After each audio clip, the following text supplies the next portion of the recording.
Hello?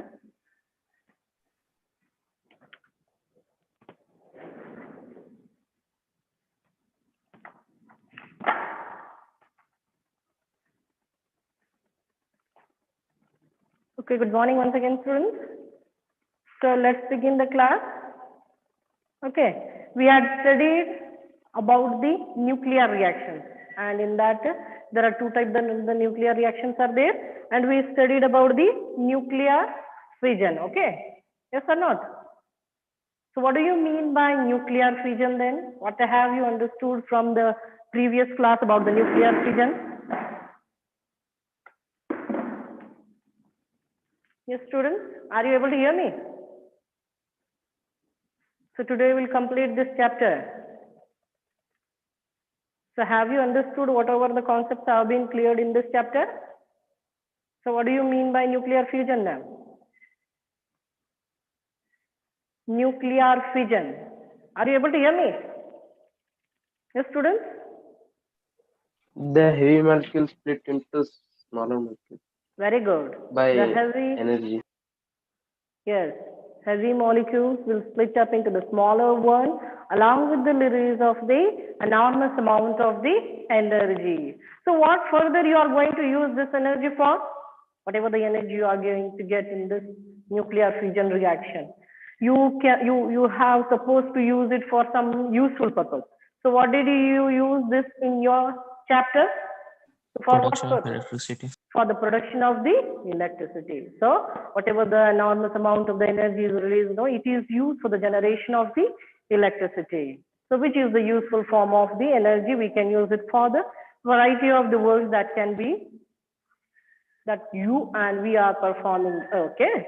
So next thing is, there are so many nuclear reactors which are based on this nuclear fission. So where are these located in India?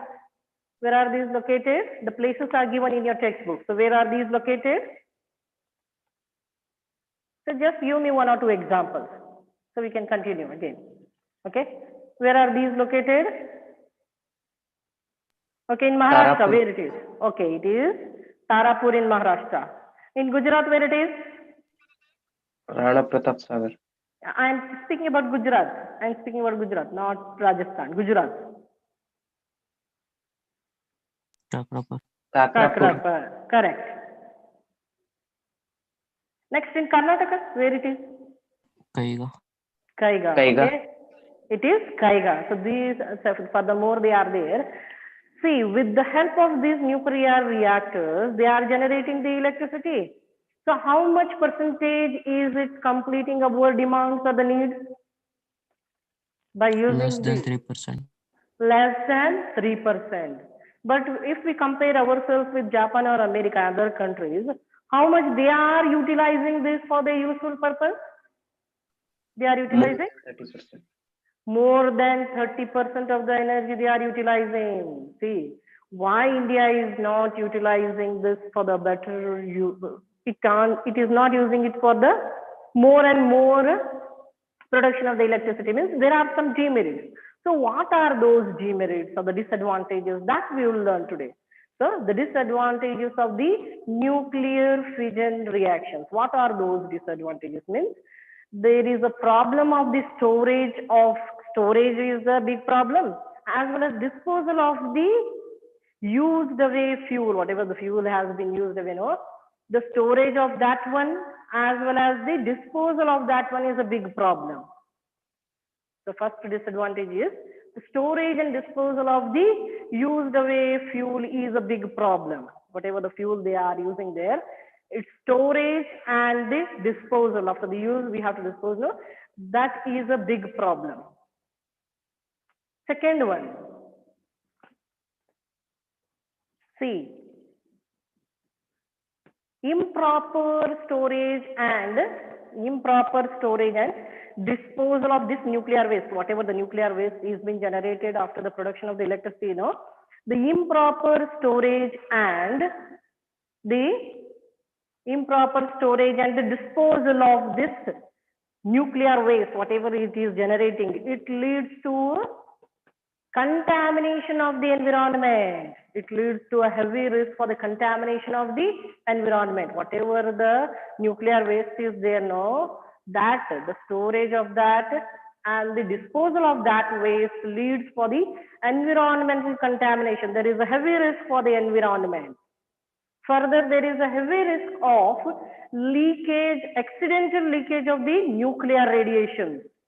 Whatever the nuclear radiations will be there, no, if they get leaked, there is a risk of accidental leakage. And the persons who are working in these nuclear reactors, most of them will suffer from cancer. Most of them will suffer from cancer. So this is a big problem. Then the limited amount of the source, whatever the uranium-235 is, it is limited one.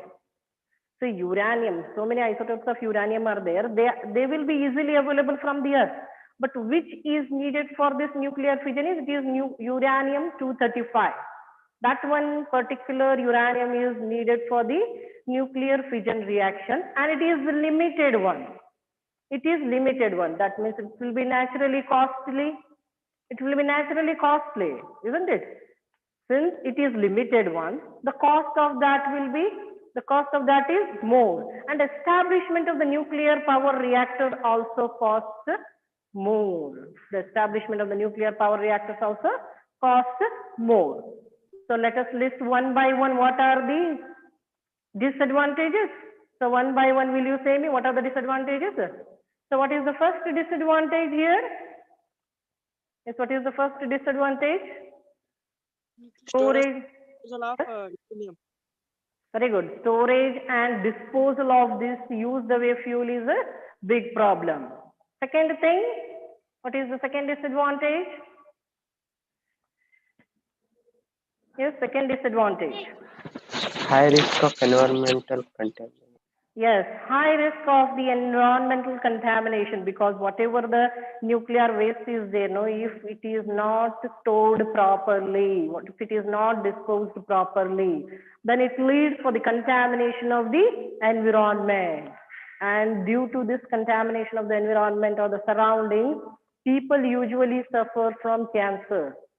This is the main reason why nowadays you are seeing the people who are working in the nuclear power reactors are suffering from this particular disease called cancer. Okay, next disadvantage is there is a heavy risk of Leakage of uranium. Leakage of the radiations, nuclear radiations, not uranium. You are correct to some extent. The leakage of the accidental leakage of the nuclear radiations. Uranium is the fuel that you are using. Okay, uranium is the fuel that you are using, and the radiations coming out from that will be leaked. If they are leaked, it gives a big problem. It creates a problem. Okay, any other disadvantage?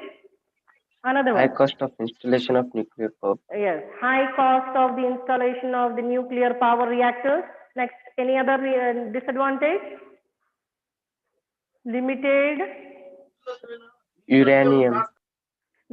quantity of the uranium which should be used for the nuclear fission reaction. Whatever the fuel that is needed for the nuclear power reactors is limited one. Though there are so many isotopes of the uranium, but whichever it is useful for your nuclear fission is the only one, which is the uranium-235.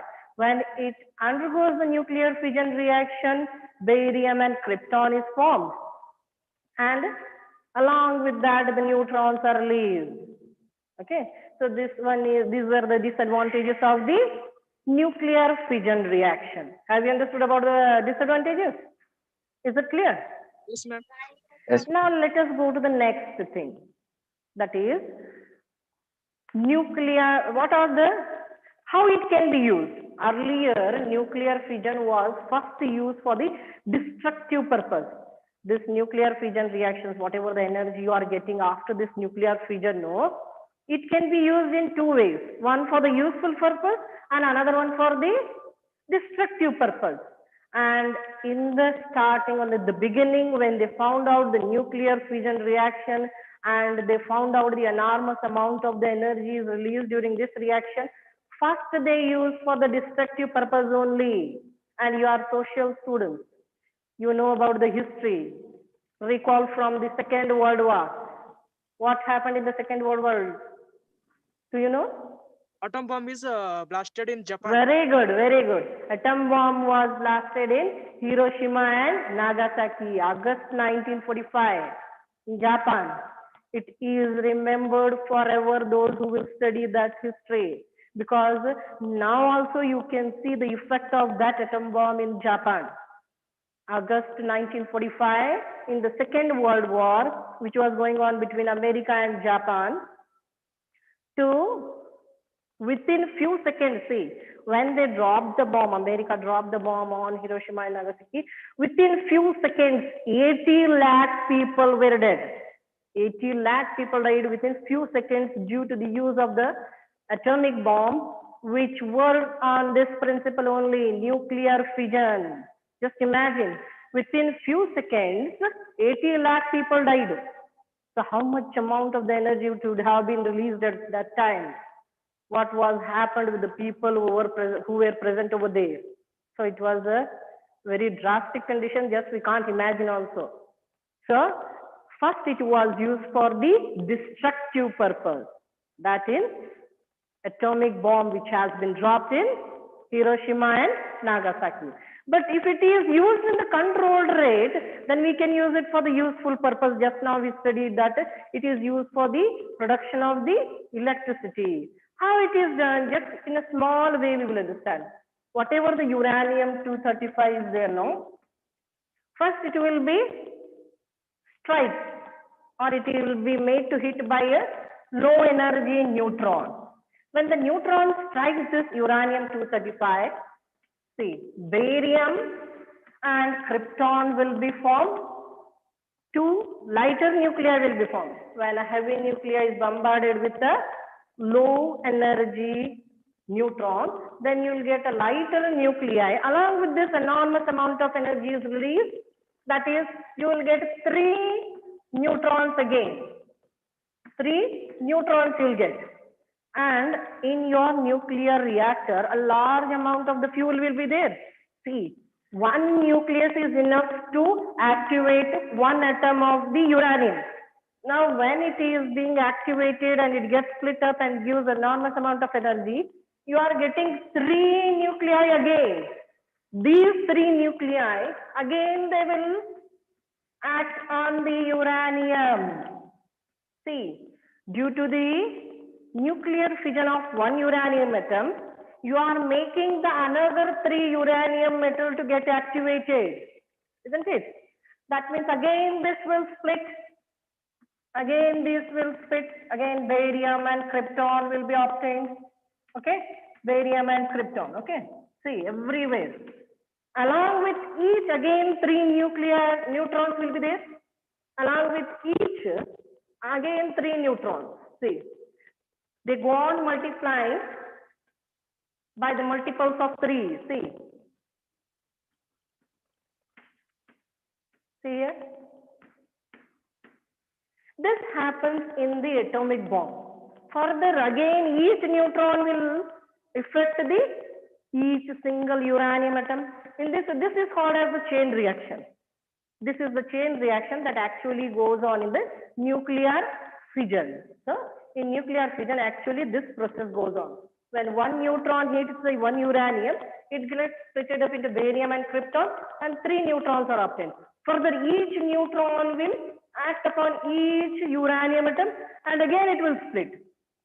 In this way, if one neutron will hit one uranium, 3 more neutrons are obtained, which will affect further 3 more uranium atoms. This is called as the chain reaction, and this is uncontrolled chain reaction. See, this is uncontrolled chain reaction, and in this can be used for the atomic bomb. This can be used for the atomic bomb, whatever it is, this process is there, no? This is called as the chain reaction, and this is going on in atomic bomb. It is uncontrolled, and when we say that it is controlled, they will fix some absorber such that whenever the fission reaction takes place, what they will do? Up to here, it will remain same. For useful purpose, Up to here, the chain reaction remains same. Then they will fix some absorbers. They will absorb 2 neutrons, or furthermore, they may absorb only 1 neutron. So what is the work of the absorber which we are using? See, whatever the energy we are using for the useful purpose, in that what they will do? They will fix some absorbers.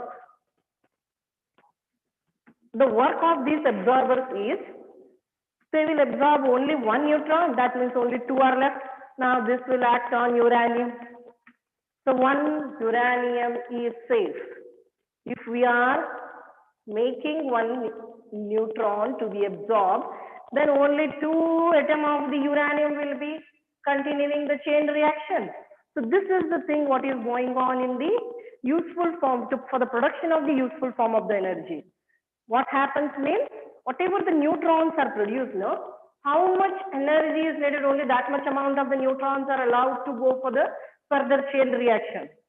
Whatever the neutrons are released, no, based on our use of the energy, only that much amount of the neutrons will be allowed further for the chain reaction. Remaining neutrons will be absorbed by the absorber.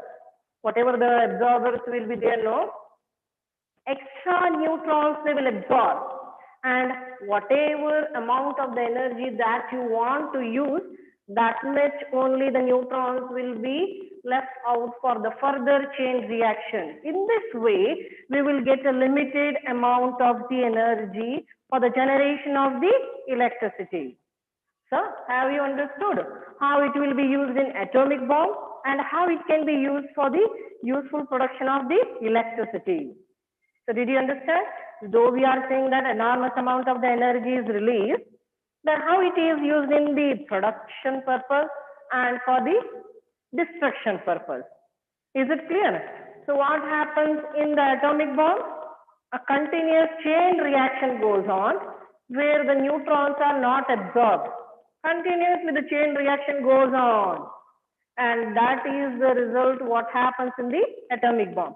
So why there is no such chain reaction in case of useful form of the production of the energy? Because they will fix some absorbers which will absorb the neutrons. How to get the energy in a controlled rate means absorbers make the production of the energy in a particularly conserved rate. Okay, whatever the amount of energy is needed, in that much amount only it can be prepared, not more than that, because of the use of the absorber. So how to control the rate of the production of the energy means it is done by the absorber. So have you understood about this thing? So anybody any doubt? No. So what happens in the atomic bomb? Actually, the continuous chain reactions takes place, isn't it? Because of that, more and more energy is released. Just we cannot imagine, within few seconds, the temperature will be raised to 10 to the power of 7 degree Kelvin. 10 raised to 7 degree Kelvin, the temperature will be raised. Can you imagine that much temperature? Is anything left in a solid state? At that temperature, everything will melt, isn't it? Imagine the temperature, 10 raised to 7 degree Kelvin, 10 raised to 7 Kelvin. At this temperature, is there anything left in a solid state? Can you imagine this temperature? And this temperature is seen on, this kind of the process is going on sun and star.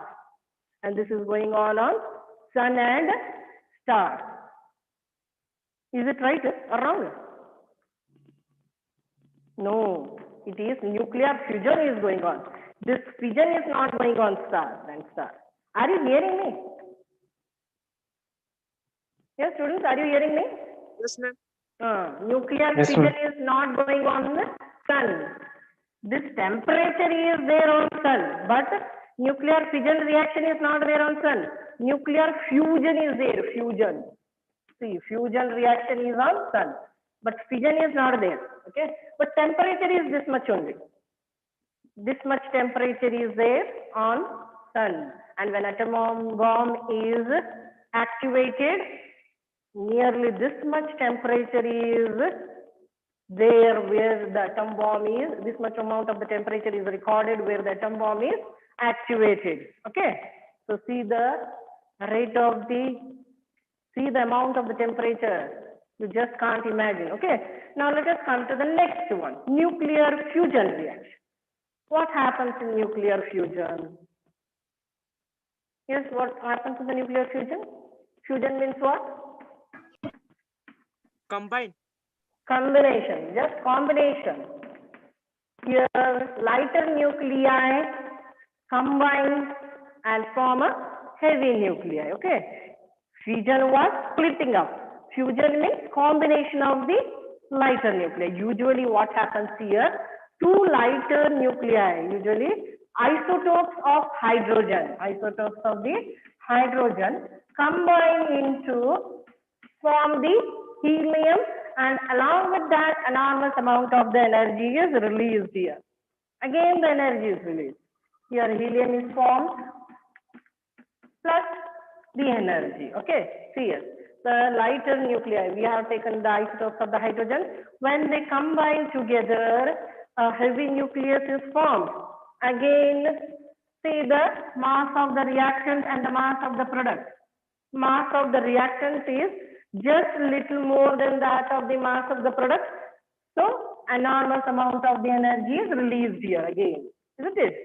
So, according to the Einstein's relation, we have to say that whatever the mass is being left or lost, that lost mass is appearing in the form of energy. Here the isotopes of the hydrogen are combining to get the helium molecule. Helium, okay.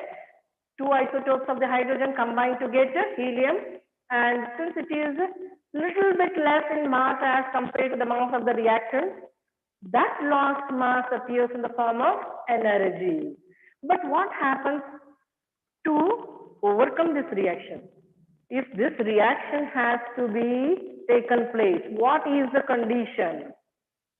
If this reaction has to be taken place, the condition is high temperature, a very high temperature and very high pressure is required to undergo these reactions. If these lighter nuclei, see, when these are brought closer to each other, naturally there will be repulsion between them, isn't it? If you want to bring them closer to each other, naturally there will be a repulsion, isn't it? So, to bring them closer to each other so that the reaction should undergo, the condition for the reaction has to be taken place means the temperature should be very high. The temperature should be very, very high, and pressure should also be very high. And these kind of the things is highly impossible to achieve on Earth. And if you want to achieve a very high temperature nearly of 10 raised to 7 Kelvin, can you attain this much temperature on the Earth? Is it possible to raise the temperature up to this much on the Earth? It's very difficult to raise the temperature up to 10 raised to 7 degree Kelvin. And pressure should be also very high. And these conditions are very highly impossible to achieve on Earth. And this is this much. When the condition is satisfied, that is the temperature and the pressure is high, both of them are high, then only this reaction takes place. The condition for this reaction to occur is temperature should be nearly this much, and pressure should also be very high. And these two conditions are satisfied means then only this reaction will occur. Then only this reaction will occur. The two lighter nuclei of the hydrogen isotopes will combine to give you the helium. Along with the enormous amount of the energy is released. And this is seen in sun and the stars. This is the actual thing what is going on in sun and the stars. These are the fusion reaction. This is fusion reaction is going on in sun. Okay. Where if they ask you which is the best example for the nuclear fusion reaction where you can see it, it is sun. You will see this kind of a reaction on sun and star. So what is actually going on there means this is a nuclear fusion reaction. And the temperature is this much and the pressure is also very high, say. Under that temperature and pressure, then only nuclear fusion is possible. And this is on sun and star. Then if you want to say this nuclear fusion reaction on Earth, if you want to see this kind of the reaction on Earth, you will see in hydrogen bombs. You will be able to see in the hydrogen bomb. Then to activate a hydrogen bomb, to attain, you have to attain this much temperature and the pressure should also be high. That means if you want to activate, if you want to blast in normal languages, if you want to blast a hydrogen bomb, that means if you want to activate a hydrogen bomb, what are the conditions required? The conditions required are fuel as usual, it should be there. Okay, fuel will be easily available that you can take it. But what are the conditions? The conditions are the temperature should be this much and pressure should also be this much. So how will you achieve that one? How it is possible to achieve the temperature and the pressure up to so much high level? It is possible by the nuclear fission reaction. It is possible by nuclear fission. You have to use the nuclear fission reaction to make a hydrogen bomb activated. Again, you have to use an atom bomb to activate a hydrogen bomb. Isn't it? So, if you want to use a hydrogen bomb, this much temperature and this much high pressure has to be attained. For that condition, you have to use the nuclear fission reaction. As a result of which, now you will be able to attain the temperature and the high pressure and high temperature. As a result of which, the condition is satisfied for the nuclear fusion reaction. So the lighter nuclei of the hydrogen isotopes combine to give helium. Along with that, enormous amount of the energy is released. And this is the best example that you can see. This kind of the reactions is on sun and the stars. So is it clear how to activate the hydrogen bombing? By using the nuclear fission reaction. The amount of the temperature usually is of around 10 raised to 7 Kelvin. If you want to achieve that much temperature, you should use nuclear fission reaction. And temperature will also be raised. If these two conditions are satisfied, the nuclear fusion reaction will take place. Further, the product is formed and the enormous amount of the energy is released. So did you understand about this? So anybody any doubt in nuclear fusion and fission reaction? The most disadvantage, the first or the last disadvantage of nuclear fusion is we cannot attain this much temperature, and for the sake of attaining this much temperature and the pressure, nuclear fission reactions are needed. As a result of which only what happens? Uranium or plutonium is placed at the core of the hydrogen bomb. Okay, because of that reason only, for the fusion purpose, uranium or plutonium is placed at the core of the hydrogen bomb. And then the hydrogen bomb gets activated and you will be able to see the fusion reaction. So is it clear about the nuclear fusion? Yes, anybody any doubt? What N represent? It is neutron here, neutron. This is neutron. It is neutron here. Okay, this is neutron. This neutron only activates it itself gives you the energy, neutron. This is neutron. In uranium also, slow moving neutron will come. It will come and it will hit this uranium. It will be silent, but if anybody hits you, then only you will get activated. Isn't it the same way? When the slowly coming and hitting process goes on by this neutron, then only your uranium gets activated. Here, nucleus will be able to cause the chain reaction. Again, neutrons are released. Again, chain reaction. But here first they get fused due to the heavy temperature and the pressure. After that, neutrons are released. In the starting process, temperature is required for the fusion. Here, with starting with the neutron, again neutrons are released. The neutrons goes on continuing for the chain reaction. Yan means neutron here. So is it clear? Anybody any other doubt? No doubt, no? Yes, ma'am. So let us continue now. There is an activity given in your textbook, see. Discuss in the class question of what is the ultimate source of energy for biomass, wind, and ocean thermal energy. Is geothermal energy and nuclear energy different in this respect? Why? Where would you place hydroelectricity and wave energy? So this I'll give to you as a homework, okay? So prepare and come, everybody. Let me see what are every student has his own or her own ideas. So prepare the answers for these questions yourself, and tomorrow we'll try to discuss in the class. Okay? So this activity I'll leave it to you.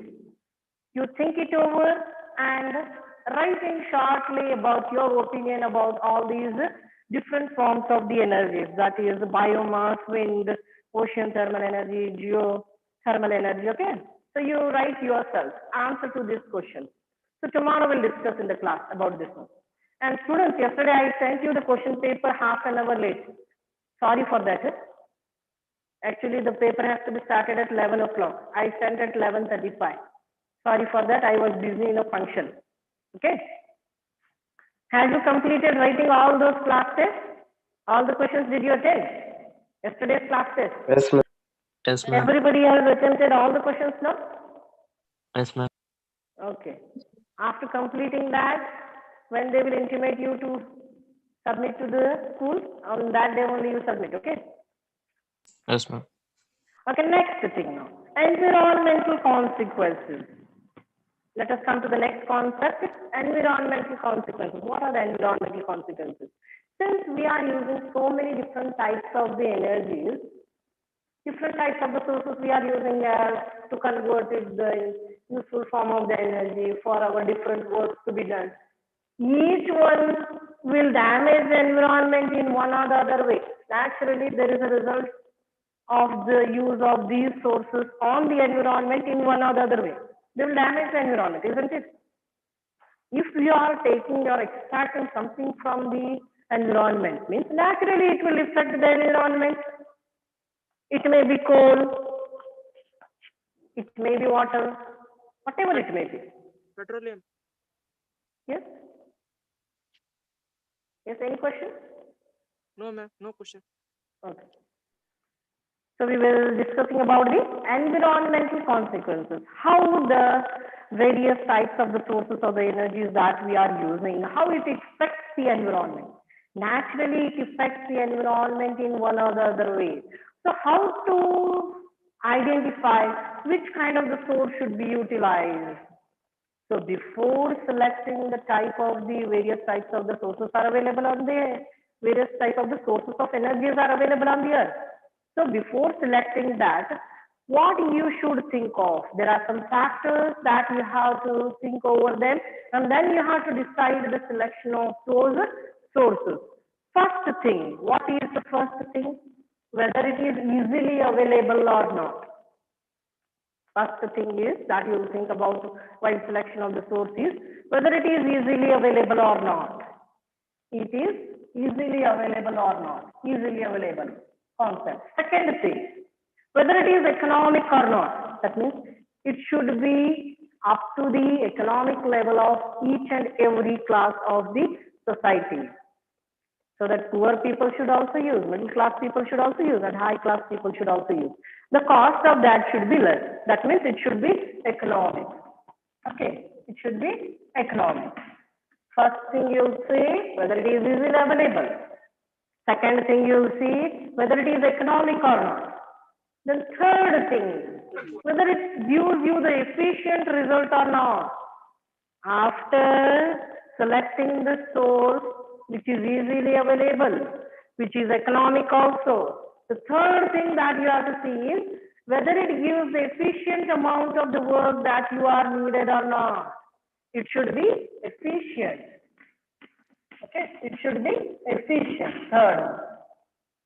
The last factor on which you have to think it over before selecting the source is, what must be it?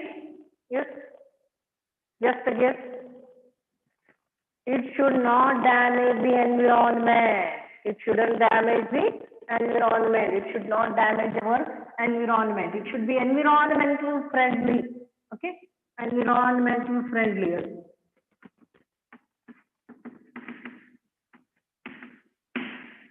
The four factors on which we should think it over before selecting the fuel is, first one is whether it is easily available or not.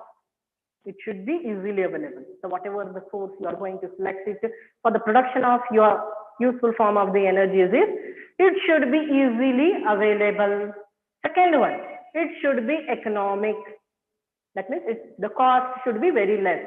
It should be up to the level of each class of the society. Third one, it should give you an efficient result. It should give the efficient result. Next, it shouldn't harm our environment. It should harm at least very less. In a very less percentage. If we compare all the sources, everybody is harming, means we will think who is harming in the less rate, isn't it? In that way you have to think. It should be environmental friendly. It shouldn't harm our environment. Based on these factors, we will be able to select the source for our energy. And while comparing the different types of the sources, we will see that CNG is the best, solar energy is the best, and the scientific researches are also going on. How to make it easily available, one thing, how to make it economic, how it should be efficient, how it should be environmentally friendly. And scientists are also doing the researches so that whatever it will be there, this should produce longer lasting devices. The research continues in these areas to produce what they have done to produce longer lasting devices, and which will damage less for the life also. The damage should be very less and the devices should be long lasting. The devices that are used for the conversion of these energies into useful form should be longer lasting devices, and the damage should be up to a very less extent. The damage should be for a very less extent and the devices should last longer.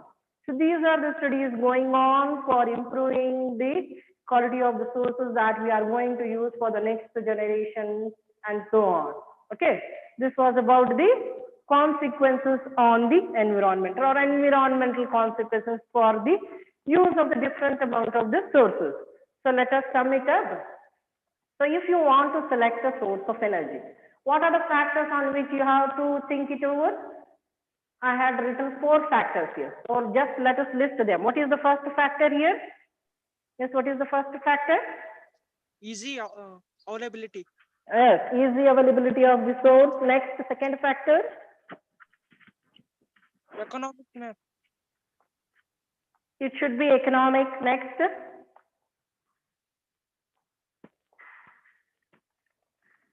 The result should be good. Efficient. Result should be there. Efficiency of the fuel should be more. Okay. And the last one. The last factor on which you have to think it over. It is one of the most important factors. See, it is one of the most important factor on which you have to think while selecting the source for the energy. It is environmental friendly. It shouldn't damage our environment. First one is it should be easily available. Second one is it should be economic. Third one, it should give the efficient result. And the last one is it should be environmentally friendly. All these 4 factors are there on which we have to think before selecting the source. Okay. So this was about the environmental consequences. Now let us come to the next thing. How long will an energy source last us? So whatever the sources we are using, how long it lasts us? So for thinking about this one, we should understand about exhaustible, inexhaustible resources. What do you mean by renewable resources and non-renewable resources? Okay, first let us start from the exhaustible and inexhaustible. See, exhaustible are there, then inexhaustible are there, isn't it? So do you know what do you mean by exhaustible resources? Exhaustible resources. Yes, anybody? Exhaustible resources. Exhaustible, inexhaustible.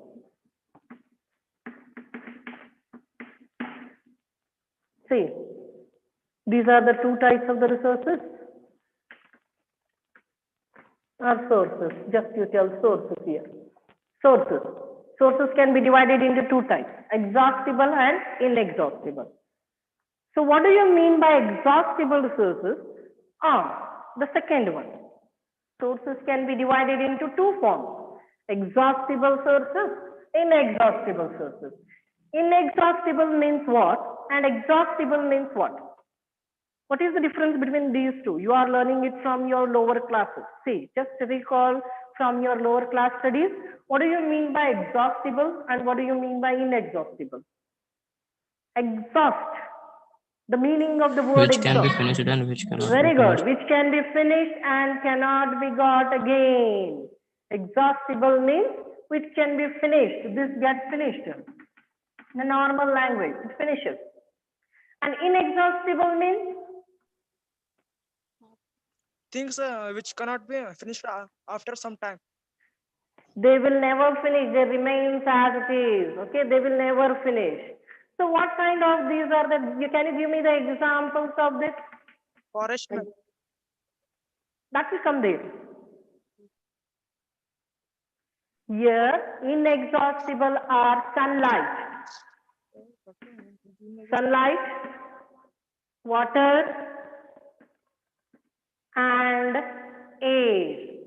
Sunlight, water, and air. Inexhaustible means the one which cannot, which will never finish at all. That will be available there in the nature. Those are sunlight, water, and air. Now further we will come to exhaustible now. This can be further divided into two types. Here, renewable and non-renewable. Okay, non-renewable. Now we will come to renewable and non-renewable. What do you mean by renewable? See, I am splitting the word. It is renewable sources. Renewable means what? Which can be? It can be regenerated. It can be regenerated. The generation of this is possible. These can be regenerated. So can you give me the example of regenerated, these kind of the sources? Yes, examples for the renewable sources. Renewable sources, example. Forest, isn't it? Continuous planting of the trees will give you the firewood. See, continuous planting of the trees will give you the firewood. That means forest can be considered as the forest, isn't it? Forest can be considered as the renewable source. Forest. Next, any other?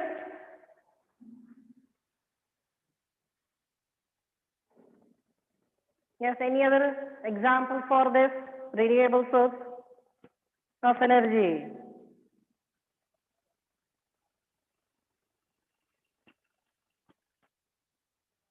Water in the dam, biomass, isn't it? Biomass.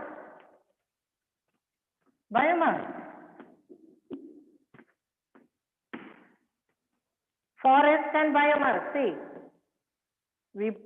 we learned the production of biogas, how to generate the biogas. So there we are using the livestock, that is the biomass we are using there.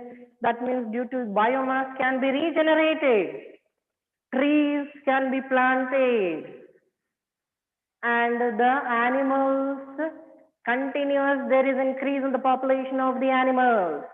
That means biomass is a renewable source of energy for us, isn't it? Biomass is the renewable source of energy for us. Continuously, the population of the animals is going on increasing, as a result of which the quantity of the cow dung is also increasing on the earth. And that cow dung is utilized in the generation of the biogas. That means whatever the biomass is there, that can be generated again. That means it is a renewable source. Is it clear about the renewable source of the energy? Okay, is it clear? Students, understood now? Renewable means it can be generated again. Now let us come to the non-renewable source of energy. Non-renewable. It is given in your textbook while studying about the different types of the sources of the energy. Non-renewable means which cannot be generated easily, or which gets depleted easily. So can you give me the examples of these non-renewable sources of the energy, which gets finished easily by use? Yes, non-renewable sources of the energy. Coal. Coal, very good. The best example is coal, petroleum, that is fossil fuel, isn't it? Coal, petroleum, all the fossil fuels, LPG gas, whatever we are getting due to the fossil fuels. Minerals. All these are, yes, any other example? Minerals. Yes, I am unable to hear you once again. Minerals, ma'am. Minerals. Yes, okay. So loud, minerals. Whatever the sources we are receiving from the fossil fuels is non-renewable sources. So this was about the exhaustible resources, inexhaustible sources. Further, exhaustible are divided into renewable and non-renewable. So this is the list in general, how you can identify them as exhaustible or inexhaustible, renewable and non-renewable. This was about the different types of the sources.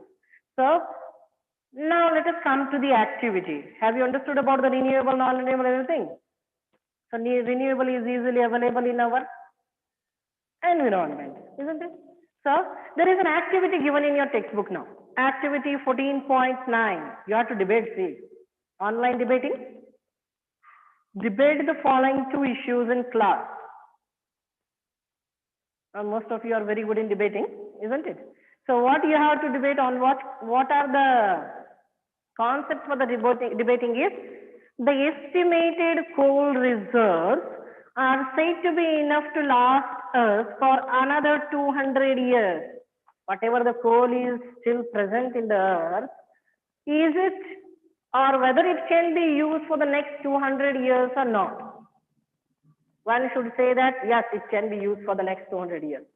And the other should say that, no, it cannot be used for the next 200 years. We should conserve it. Do you think we need to worry about coal getting depleted in this case?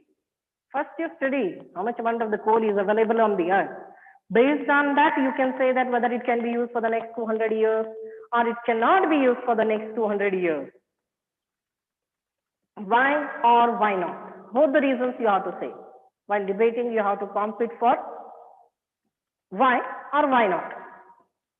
Actual debate, when it goes on, you'll come to know whether the availability of the coal, what is present in on the earth or inside the earth, is it, or whether it can be used for the next 200 years or not.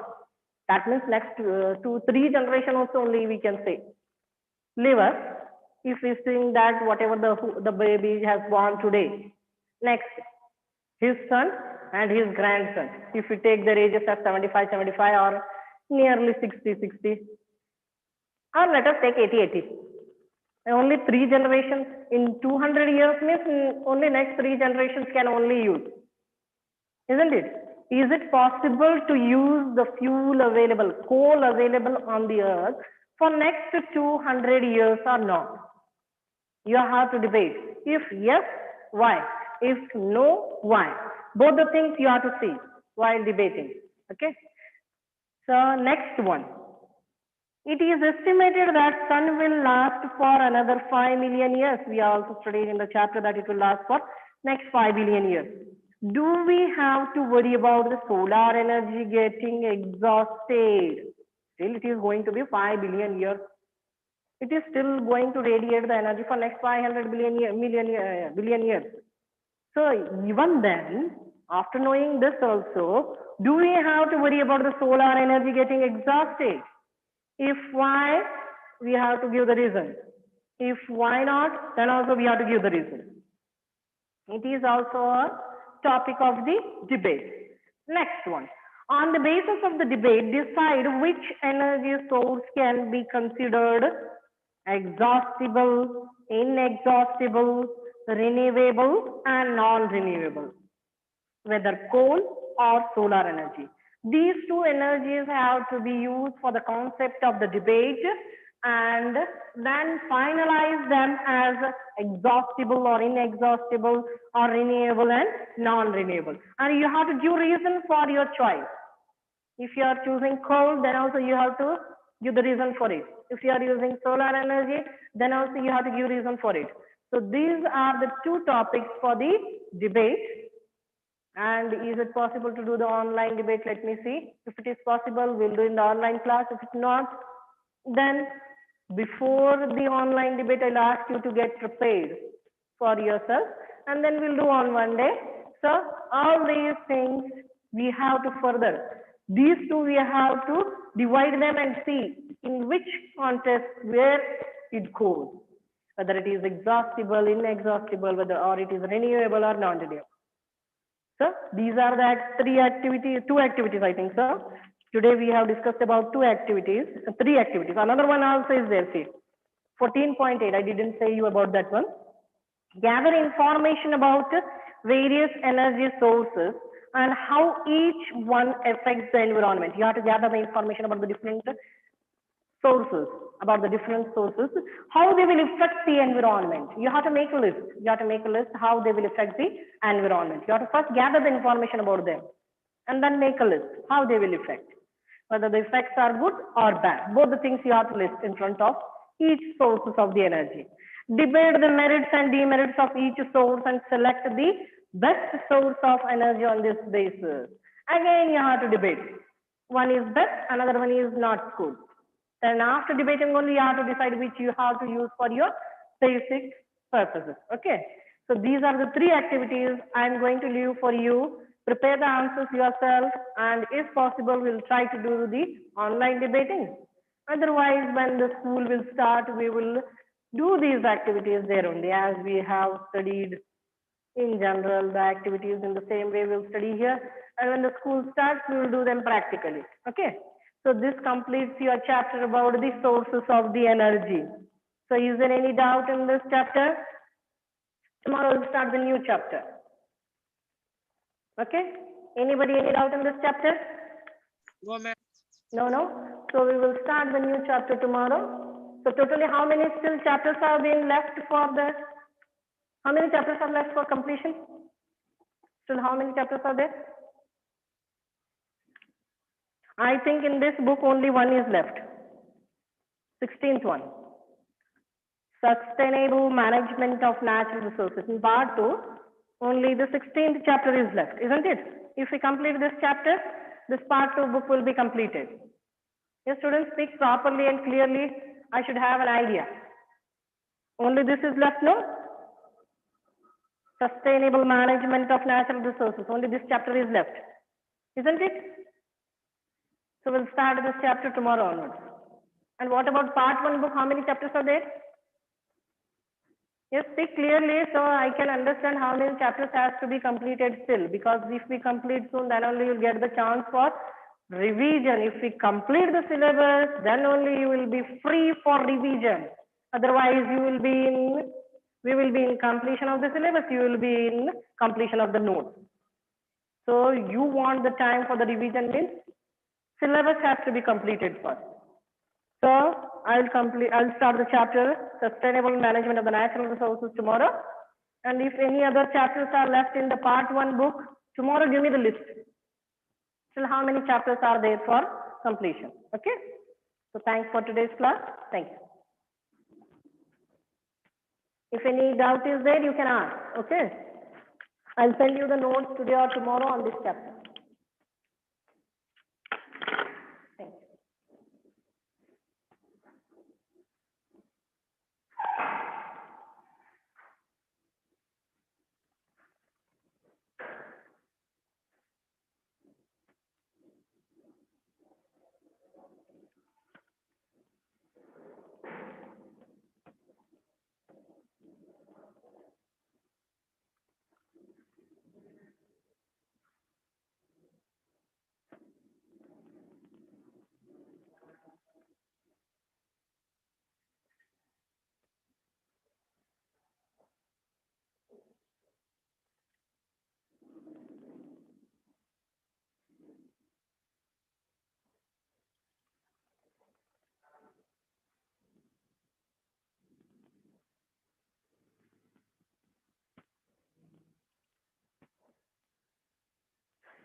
Hello?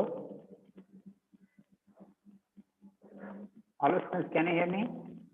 Yes, sir. Yes. Okay, thank you.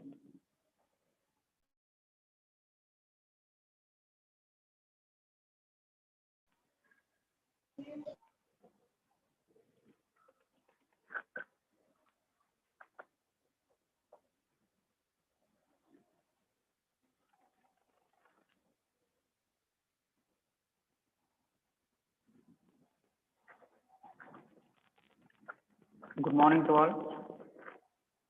Dear students, in the last class under the money and credit here, we have discussed about the functions of RBI. Today here we will discuss about the regulation of money supply. How that RBI has been maintaining the money supply here.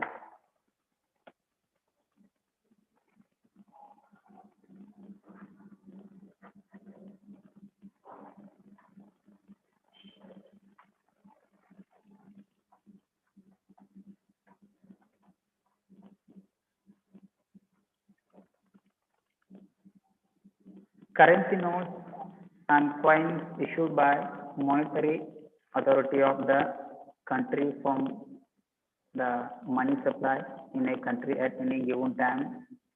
Here, RBI it has been maintaining money supply by circulating the currency notes and coins issued here, because it is the authorized agency to print or to circulate here country's currency note and then coins. In the last class we discussed about the currency issue here. Central government it has a authority to publish here 1 rupee, but on behalf of that central government only RBI it is circulating the 1 rupee coins and currency, 2 rupee, 5 rupees, 10, 50, 100, 2000, 500 here these all.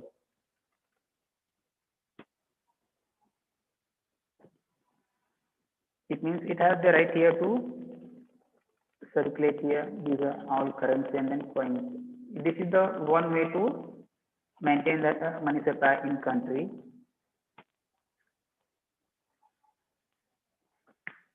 And apart from that, currency notes and coins, the balance in saving or current account deposit is also considered as a money here. Apart from these currency notes and coins which are circulated by the RBI, the balance which is in the saving and current account here by the customers, they may deposit their savings in the bank, and some other businessmen also they may deposit their amount in the bank there. Even it is also part of the money supply here. It will consider that also in the that money supply with currency notes and coins which it will publish or which it will circulate here.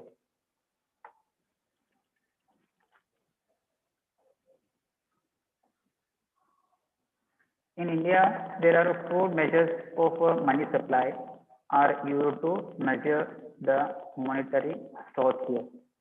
In India, here, the RBI it has been using here 4 ways to maintain that money supply here. To regulate the money supply, it has been using here 4 ways. First one, that is M1, second one M2, money supply this third, and the fourth one money supply 4 here. Here M1 it includes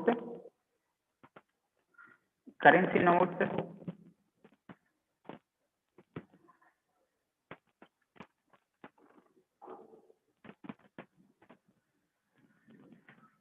and coins plus net demand deposits held in commercial banks here. Here M1 means here money supply 1, currency notes and coins plus net demand deposits held in commercial banks by the customers. These currency notes and coins This is the these will be circulated by the RBI. With that, net demand deposits here, which are in the commercial bank like here, Punjab National Bank, Canara Bank, SBI, or any other here by the customers. Money supply one, it includes here these two, and the second it is M2, money supply 2, M1, it means currency notes and coins plus net demand deposits held in commercial banks plus savings deposits with the post office. Whatever savings deposit is there in the post office, it is also part of that second money supply here.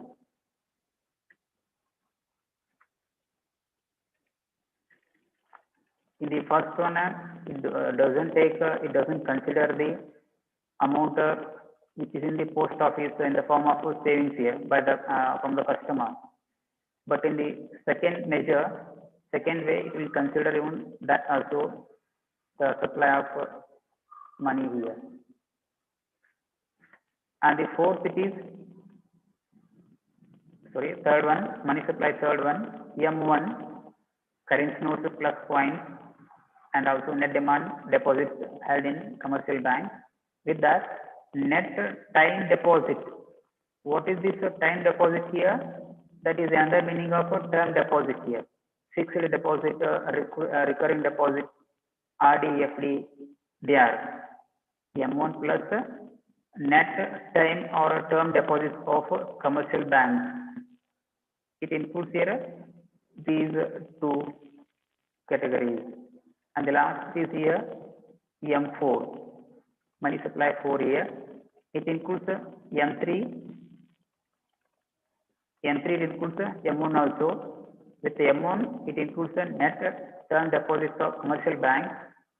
Including M3 here, the M4 includes the total deposits with the post office savings banks here. Even post office also it receives the FD and RD they think, then all that savings it includes here in the M4. These are the 4 measures or ways to which are used by the RBI to regulate the money supply.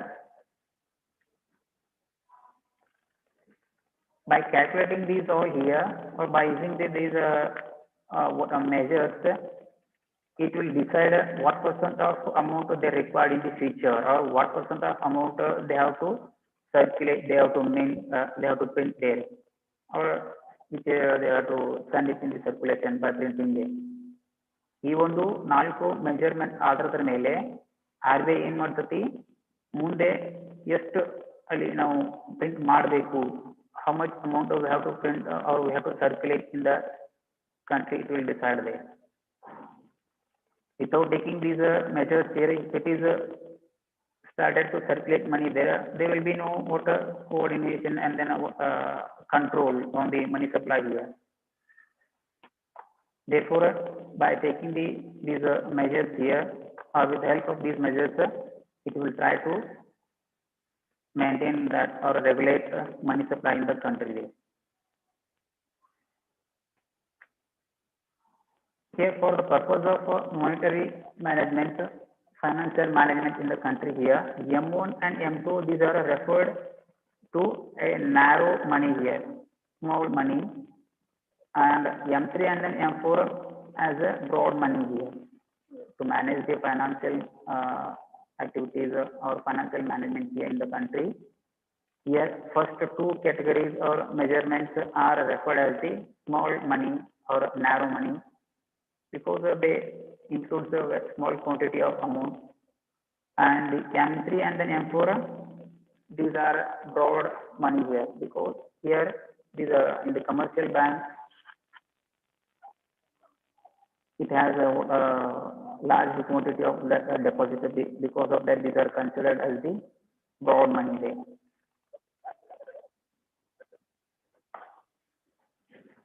Apart from this money supply, the banks engage in credit creation. The banks which are lending to the customer, which adds to the total money available in the economy. Sometime here, apart from the commercial banks, whatever the deposits they will receive from the customer, on that they may create a they would do the credit creation and lend money to the required person here.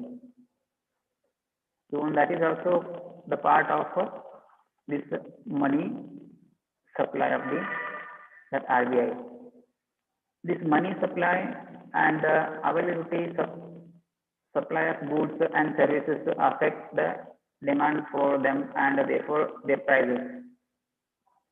This money supply, which is maintained by or regulated by the RBI, it may decide the prices of goods and services which we have been using in our day-to-day life here.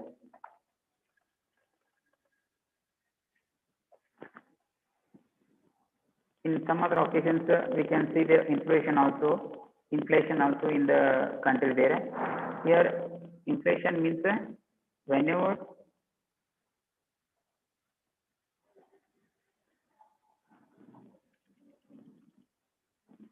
the prices increase in the country, that situation it is called. Why the prices of goods it will increase? Because goods and services are less. Because of that, in some occasions, the price of the goods and services it may increase here. This situation is called as inflation. It means ಹಣದುರ್ಬಲತೆ. ಕೆಲವೊಂದು ಸಲ market ನಲ್ಲಿ ಏನಾಗ್ತೈತಿ supply ಕಮ್ಮಿ ಇರ್ತೈತಿ. Maybe due to the reason of natural disasters. This last 1 month back or 2 months back it happens here. Due to the reason of that heavy rainfall, the onion supply in the market it was less. Because of that, the price of that onion it increases to 80. Even till also it is running there. 80 rupees per kg or 100 rupees per kg there. This situation it is called as inflation. The general increase in the price of goods and services whenever the goods and services are less in the market there. That situation it is to create here inflation.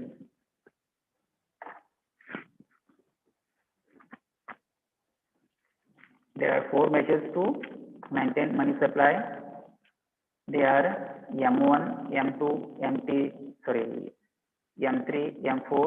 These are the 4 important measures which have been followed by the RBI to regulate the money supply in the country.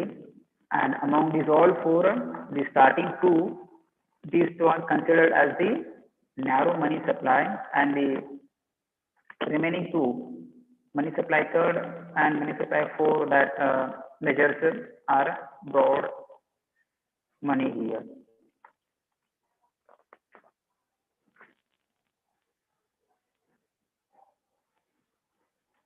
In order to regulate the price situation, the RBI varies the supply of currency here. It means it may change the supply of currency to maintain the price of goods and services here. It may take M1 also, it may take M2 also, it may take M3 also, M4 also, according to the situation.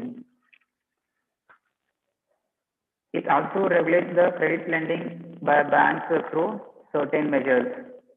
And also, it will maintain the credit lending ability of banks through by taking the certain measures, precautions, or by giving suggestions here, or by implementing new rules and regulations here.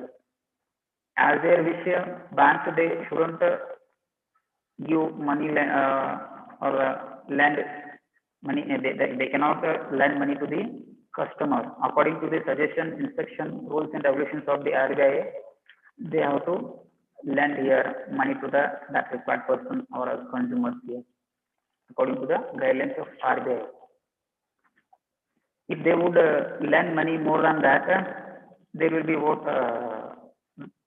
collapse of bank also there. ಒಂದು ವೇಳೆ ಅವರು ತಮ್ಮ ಒಂದು ಮಿತಿಯನ್ನ ಮೀರಿ customers ಏನಾದರೂ ಮನಿ supply ಮಾಡಿದರೆ, in case the customer he would fail to return that all money, entirely bank will be collapsed. Therefore, according to the suggestion of that RBI, that all banks should lend money there. The measures taken to regulate the credit, overall money supply in the economy, and interest rates are together, it is called as a monetary policy here. It means financial policy of the government or monetary policy of the economy here. Whatever steps will be taken by the RBI to regulate credit control and also overall money supply in the economy, and then interest to decide the interest rates here. These are all together called as the financial policy or that monetary policy here. Let us briefly discuss about that credit control measures of the RBI. Whatever that ways which are used by the RBI to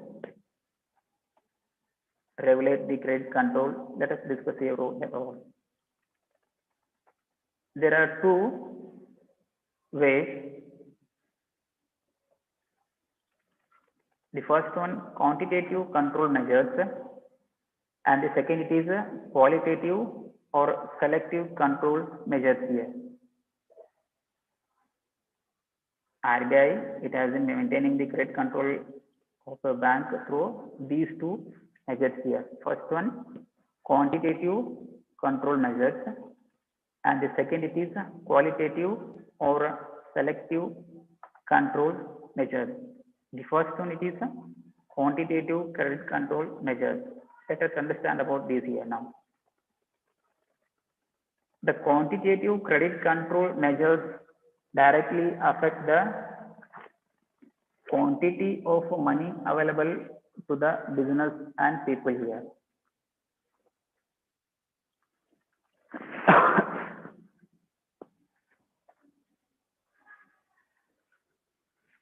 Here, the quantitative credit control measures which have been taken by the RBI directly, they may affect upon the quantity of money available to the people to carry on their activities here in their life here. On that, it may affect here. The first one under that quantitative credit control is bank rate policy. It has here three ways. By using these three ways, RBI will try to maintain the credit control of banks here. Do not get any confusion. RBI, it has been using here two ways to maintain the credit control of banks. First one, it is a quantitative credit control, and the second one, it is a qualitative credit control measures. Even there is quantitative credit control measures also has three divisions. Among that all three, this is one, bank rate policy. The bank rate is the rate at which the RBI lends funds to the bank. Sometime in the last class we have discussed there, in some occasions even banks, they can take here money, or they can ask RBI to lend money there. How much they require, that much they can take from the bank there. And whatever that amount will be granted by the RBI to the banks, on that it will take interest also. ಕೆಲವೊಂದ್ಸಲ bank ಏನ್ ಮಾಡ್ತವೆ, ತಮ್ಮ ಒಂದು ಹಣದ supply ನಲ್ಲಿ maintain ಮಾಡಲಿಕ್ಕೆ, to maintain the money supply due to the shortage of fund, they may take here money from the RBI there, and then RBI, it may occur in interest also on that fund. This affects the rate at which banks can lend to its borrowers. Here, that interest which RBI it will take, or RBI it will decide on that fund, it may affect upon that banks lending to its customer here. ಇವಾಗ R B I ಏನು interest ನ ತಗೋತದಲ್ಲ ಬ್ಯಾಂಕಿಗೆ ಕೊಟ್ಟಂತ ಒಂದು ಹಣದ ಮೇಲೆ ಆ ಒಂದು ಇಂಟ್ರೆಸ್ಟ್ ಬ್ಯಾಂಕ್ಗಳು ತಾವು ತಮ್ಮ ಕಸ್ಟಮರ್ಗೆ ಎಷ್ಟು ಅಮೌಂಟ್ ಅನ್ನ ಸಾಲವನ್ನು ಕೊಡ್ಬೇಕು ಅನ್ನೋದನ್ನ ಅಲ್ಲಿ ನಿರ್ಧರಿಸ್ತತಿ. If that R B I interest rate it is very high, the bank they may borrow they may lend little amount or to the customers they or to the borrowers. If it is less, they may lend more to the customers they. The bank rate is the rate at which the RBI lends funds to bank. This affects the rate at which bank can lend to its borrowers. Higher bank rate lower the credit creation and vice versa here. Vice versa means it may reverse. If the bank rate it is high, bank they may lend very less to the borrowers. If the bank rate it is very less, they may lend more to the customer there. It means by they can take here more and more money from the RBI and then they may give credit to the customers. If the rate of interest it is high from the RBI, they do not take more money from the RBI. They will take little amount and then they may lend it to the borrowers there. Interest ಎಷ್ಟು ಜಾಸ್ತಿ ಇದ್ರೆ ಏನ್ ಮಾಡ್ತಾವಲ್ಲಿ ಬ್ಯಾಂಕ್ಗಳು ಕಡಿಮೆ ಹಣವನ್ನು ತಗೋತಾವೆ. Interest rate ಕಮ್ಮಿ ಇತ್ತಪ್ಪ ಅಂದ್ರೆ ಜಾಸ್ತಿ ಅಮೌಂಟ್ ಅನ್ನ ತಗೊಂಡು ಅಲ್ಲಿ ಸಾಲಗಾರರಿಗೆ ಸಾಲವನ್ನ ಕೊಡ್ತಾರೆ. This is also what A type of credit control measures by that RBI.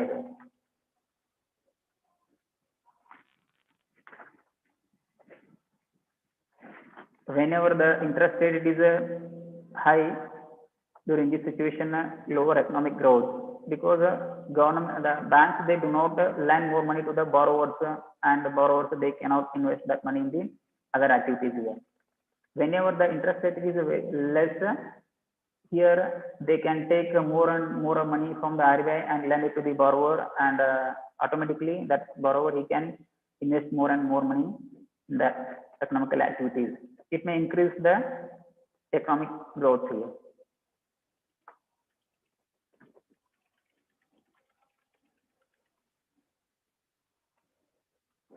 RBI also varies the repo rate and reverse repo rate here, affecting the interest rate on short-term borrowings and deposits. These repo rates and reverse repo rate it may affect upon the interest rate on short-term borrowings. Whatever fund will be taken by the consumer by a bank here, on that it will affect here, and deposits respectively by the commercial banks, thereby affecting their capacity to lend here. Both these repo rate and reverse repo rate, these may affect upon the borrowing and deposits and also commercial banks capacity to lend. What do you mean by repo rate here? It is the rate at which RBI lends money to banks. Here repo rate, it is the rate of interest which RBI will collect on that lending money which it will grant to banks here. RBI ಇಲ್ಲಿ ಬ್ಯಾಂಕುಗಳಿಗೆ ಏನು ಸಾಲವನ್ನು ನೀಡುತ್ತದಲ್ಲ ಅದರ ಮೇಲೆ ತೆಗೆದುಕೊಳ್ಳತಕ್ಕಂತ ಒಂದು interest, that is the what here repo rate.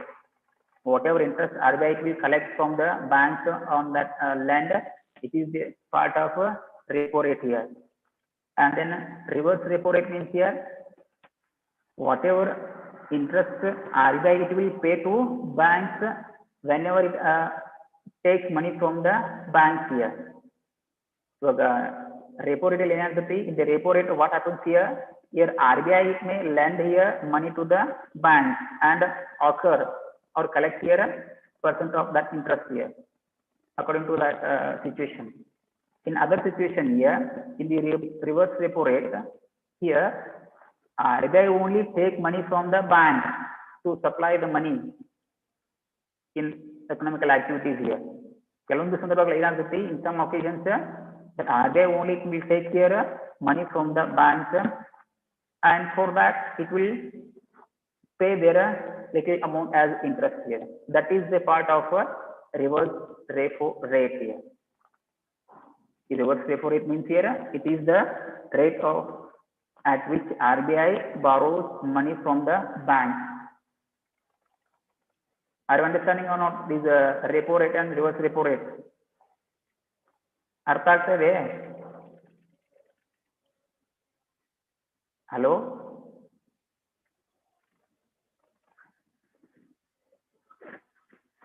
Once it is a little hard, this is economics, therefore you have to try to twice there to understand that. In writing also, in deep study there, then only you will be able to understand these all.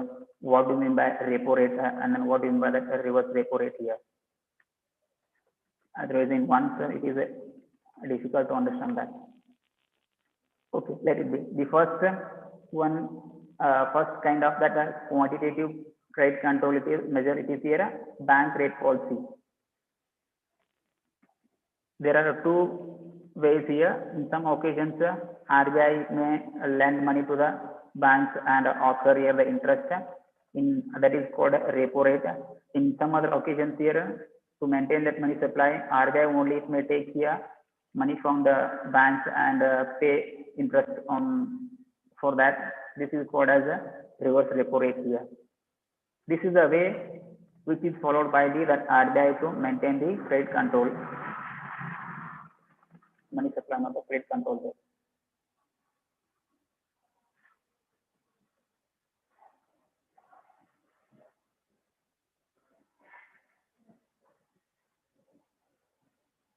The second one it is here open market operations here.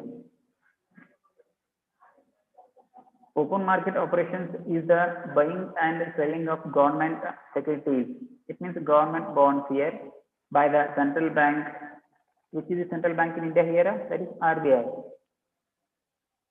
And to the bank, the sale of government securities to banks to reduce their reserve and vice versa here.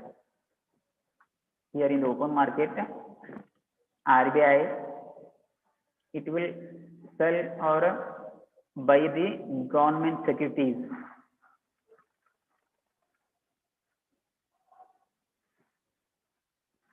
to maintain that credit control of the banks here. In some occasions here, this RBI may sell the government bonds to its banks here on the particular price. In some other occasions here, it may purchase that bonds from the banks also here. This is also a kind of way to maintain the credit control of the banks by the RBI. This is the kind of a bond here. In 1960 there. This is not a recent during the 1960s. One. The second important, third one, varying reverse requirements here. Varying reverse requirements. Here, banks are obligated to maintain reserve with the central bank in two accounts here. Here, government it has to maintain a little amount with the deposit the little amount with in that central bank in two ways. The first one, cash reserve ratio, and the second it is here SLR, that is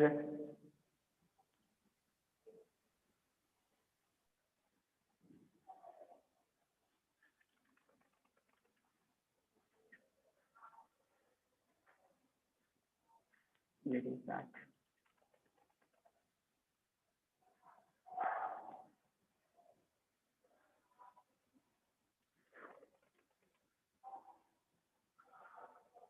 statutory liquidity ratio here. Statutory liquidity ratio, and the first it is here cash reserve ratio. The ratio of their deposits which the banks are required to keep with the RBI is the cash reserve ratio here. In this picture you can see here, if the customer they deposit 1000 rupees in the bank, in that 1000 rupees bank has to keep or reserve in the RBI 60 rupees in that day. This is an example regarding the cash reserve ratio here. If the customer he deposits 1000 rupees in the bank, in that 1000 rupees, bank should keep here reserve or deposit in the RBI is 60 rupees day. This is what a type of varying reserve requirement or legal reserve ratio here. And second, it is statutory liquidity ratio. Here, the minimum cash which the banks have to keep with themselves as a ratio of their deposits, it is called as a SLR. Whatever amount it will be deposited by the customer, in that government it has to keep themselves in the form of bonds or gold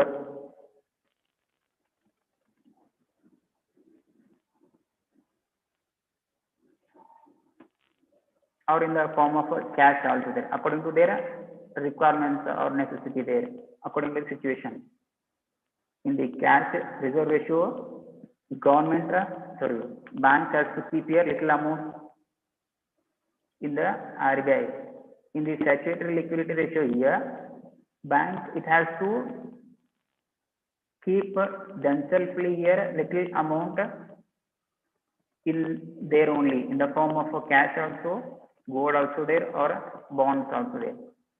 These are the two types of that legal reserve ratio there, or varying reserve requirement.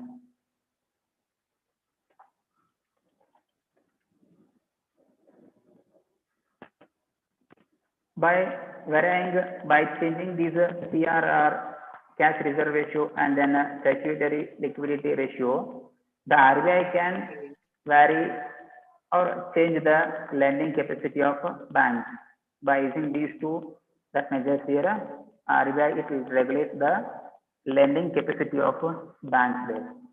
These are the two ways which have been used by the RBI to maintain or to decide the lending capacity of that bank here.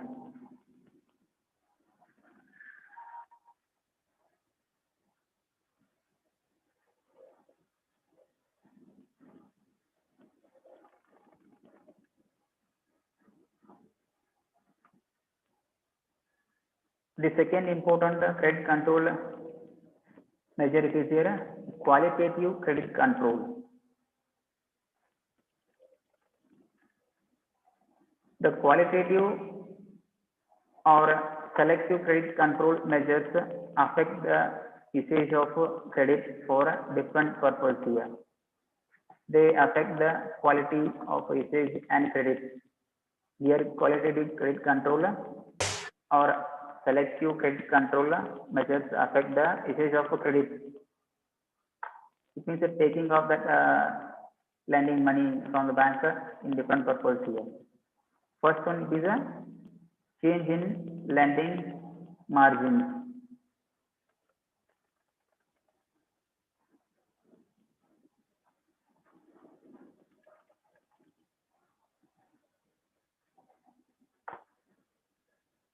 Collateral security is required for obtaining any loan here.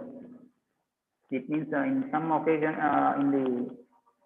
while banks they may grant loan to the customers. During this situation, they may ask security to give loan there.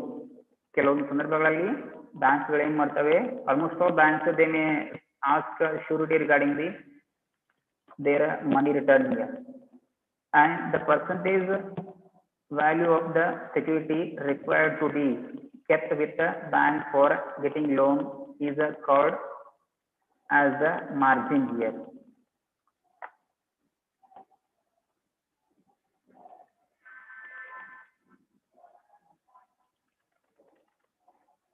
Margin against a particular security is reduced or increased in order to encourage or to discourage the flow of credit to bank.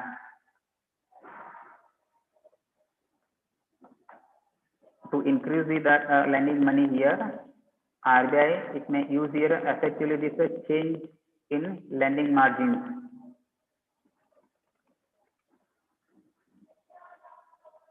Regarding this qualitative credit control, a little more we will discuss in the next class day. This entire money and credit lesson in this year, money supply and the credit control measures, these two are a little difficult to understand, but you have to practice more and more regarding these money supply and then credit control measures.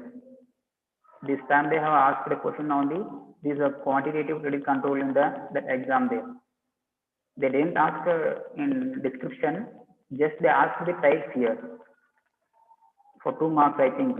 For 2 marks, they have to ask, they have to write here that types of or ways of that qualitative credit control.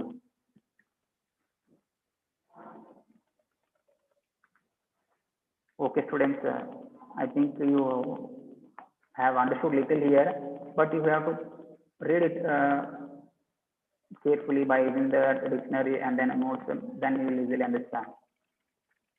Otherwise, tomorrow by using that any other video also, I will try to teach a little more regarding these qualitative and then quantitative credit control, both there. Okay, with this here today I will conclude this class. Thank you so much to all. Bye.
No submission.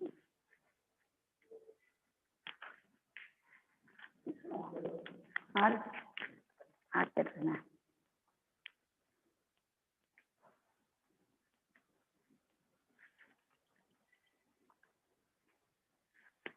Hello, good morning student. Sound ಬರ್ತದೆ. ಹಾಂ ರೀ, ನಾನು ಹೇಳಿ ಕೇಳ್ತಾಯಿಲ್ಲ ಅವ್ರಿಗೂ ರೀ. Yes ma'am ಕೇಳಿಸ್ತದ್ರಿ. Kannada text book open ಮಾಡ್ರಿ. ಯಾವ ಲೆಕ್ಕನ ಹೇಳ್ತಾ ಇದ್ದೆ ನಾನು? ಯಾವ್ದು ಹೇಳ್ತಾ ಇದ್ದೆ ಹೇಳಿ ನೋಡೋಣ. ವಚನಗಳು. Very good. ವಚನಗಳು. ಯಾರು ಬರೆದಿರ್ತಕ್ಕಂಥ ವಚನದ ಬಗ್ಗೆ ಡಿಸ್ಕಸ್ ಮಾಡ್ತೀವಿ ನಾವು ಈಗಾಗಲೇ. ಯಾರು ಬರೆದಿರ್ತಕ್ಕಂಥ ಒಂದು ವಚನದ ಬಗ್ಗೆ ಡಿಸ್ಕಸ್ ಮಾಡ್ತೀವಿ? ಬಸವಣ್ಣ. ಬಸವಣ್ಣನವ್ರು ಬರೆದಿರ್ತಕ್ಕಂಥ ವಚನದ ಬಗ್ಗೆ ಕಳೆದ್ರೆ ಇನ್ಫಾರ್ಮೇಶನ್. ನೋಡ್ರಿ, ಈಗ ಅಕ್ಕ ಮಹಾದೇವಿ ಕನ್ನಡ ಸಾಹಿತ್ಯ ಲೋಕದಲ್ಲಿ ಮೊದಲ ಕವಿಯತ್ರಿ ಅನಿಸಿಕೊಂಡಿರ್ತಕ್ಕಂಥ ಒಬ್ಬ ಮಹಿಳಾ ಸಾಹಿತಿ ಅಂದ್ರೆ ಅಕ್ಕ ಮಹಾದೇವಿ ಅಂತ ನಾವು ಹೇಳ್ಬೋದು. ಎಂದು ಅಕ್ಕ ಮಹಾದೇವಿ ರಚಿಸಿರ್ತಕ್ಕಂಥ ವಚನ. ಆಮೇಲೆ ಸೊನ್ನಲಿಗೆಯ ಸಿದ್ದರಾಮರು ರಚಿಸಿರ್ತಕ್ಕಂಥ ವಚನದ ಬಗ್ಗೆ ನೋಡೋಣ. ಇಲ್ಲಿ ಸೊನ್ನಲಿಗೆ ಅಂದ್ರೆ ಸೋಲಾಪುರ್, ಮಹಾರಾಷ್ಟ್ರ ಐತಲ್ಲ, ಮಹಾರಾಷ್ಟ್ರದ ಜಿಲ್ಲೆ. ನಮ್ಮ ಒಂದು ಪಕ್ಕದಲ್ಲಿ ಇದೆಯಲ್ಲ ಸೋಲಾಪುರ್ ಅಂತಕ್ಕಂಥದ್ದು. ಅದು 12ನೇ ಶತಮಾನದಲ್ಲಿ ಸೊನ್ನಲಿಗೆ ಅಂತ ಕರಿತಾ ಇದ್ರು. ಇಂದು ಅದಕ್ಕೆ ನಾವೇನಂತೀವಿ? ಸೋಲಾಪುರ್ ಅಂತ ಕರಿತೀವಿ. ಮಹಾರಾಷ್ಟ್ರದಲ್ಲಿ ಬರ್ತಕ್ಕಂಥ ಒಂದು ಜಿಲ್ಲಾ ಪ್ಲೇಸ್ ಸೋಲಾಪುರ್ ಅಂತಕ್ಕಂಥದ್ದು. ಸಿದ್ದರಾಮೇಶ್ವರ ಟೆಂಪಲ್ ಐತಲ್ಲ, ಸಿದ್ದರಾಮೇಶ್ವರ ಒಂದು ಟೆಂಪಲ್ ಐತಲ್ಲ, ಆ ಸಿದ್ದರಾಮರೇ ರಚಿಸಿರ್ತಕ್ಕಂಥ ಒಂದು ವಚನ.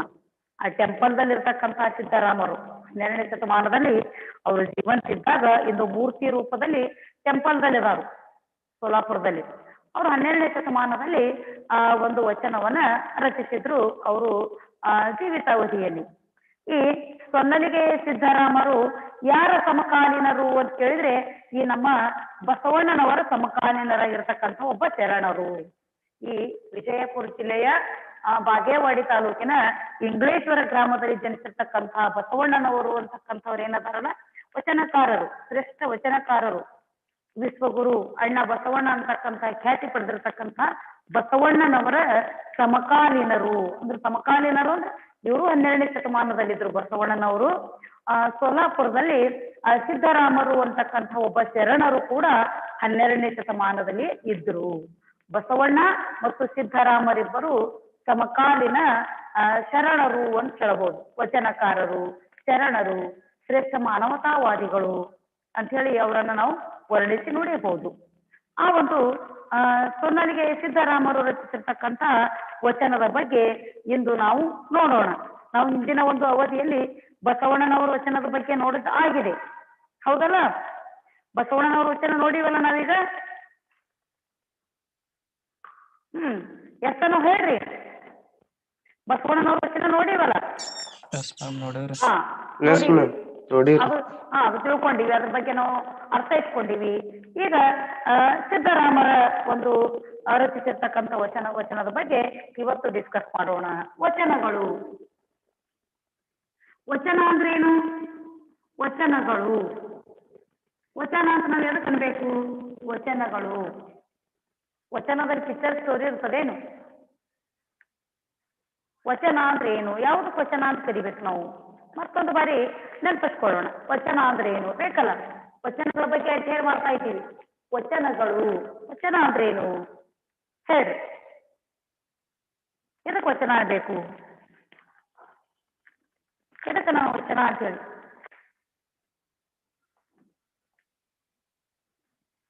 ಹೇಳ್ರಿ, ಉತ್ತರ ಕೊಡ್ರಿ ವಿದ್ಯಾರ್ಥಿಗಳು. ವಚನ ಅಂತ ಎದಕ್ಕೆ ಅನ್ಬೇಕು ನಾವು?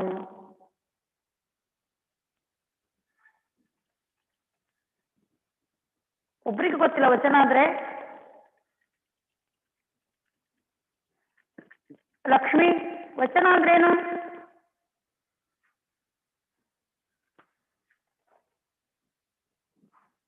ಯಾವ್ದು ಕನ್ಬೇಕು ವಚನ ಅಂತ ಹೇಳಿ? ಶಾಹಿಲ್, ವಚನ ಅಂದ್ರೆ ಏನು?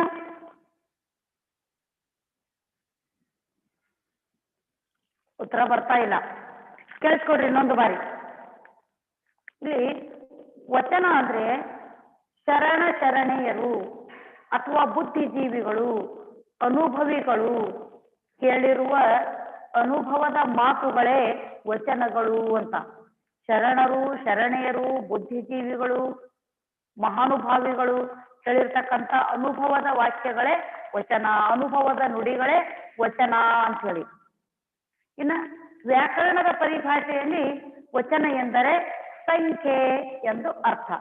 ಒಂದು ವ್ಯಾಕರಣದ ಭಾಷೆಯಲ್ಲಿ ನಾವು ಅರ್ಥೈಸುವುದಾದರೆ ವಚನ ಅಂದ್ರೆ ಸಂಖ್ಯೆ, ಏಕವಚನ ಅಂದ್ರೆ ಒಂದನ್ನು ಸೂಚಿಸ್ತಕ್ಕಂಥದ್ದು, ಬಹುವಚನ ಅಂದ್ರೆ ಎರಡನ್ನು ಸೂಚಿಸ್ತಕ್ಕಂಥದ್ದು ಅಂತ ನಾವು ವ್ಯಾಕರಣದ ದೃಷ್ಟಿಕೋನದಿಂದ ವಚನವನ್ನ ವ್ಯಾಖ್ಯಾನಿಸಬಹುದು.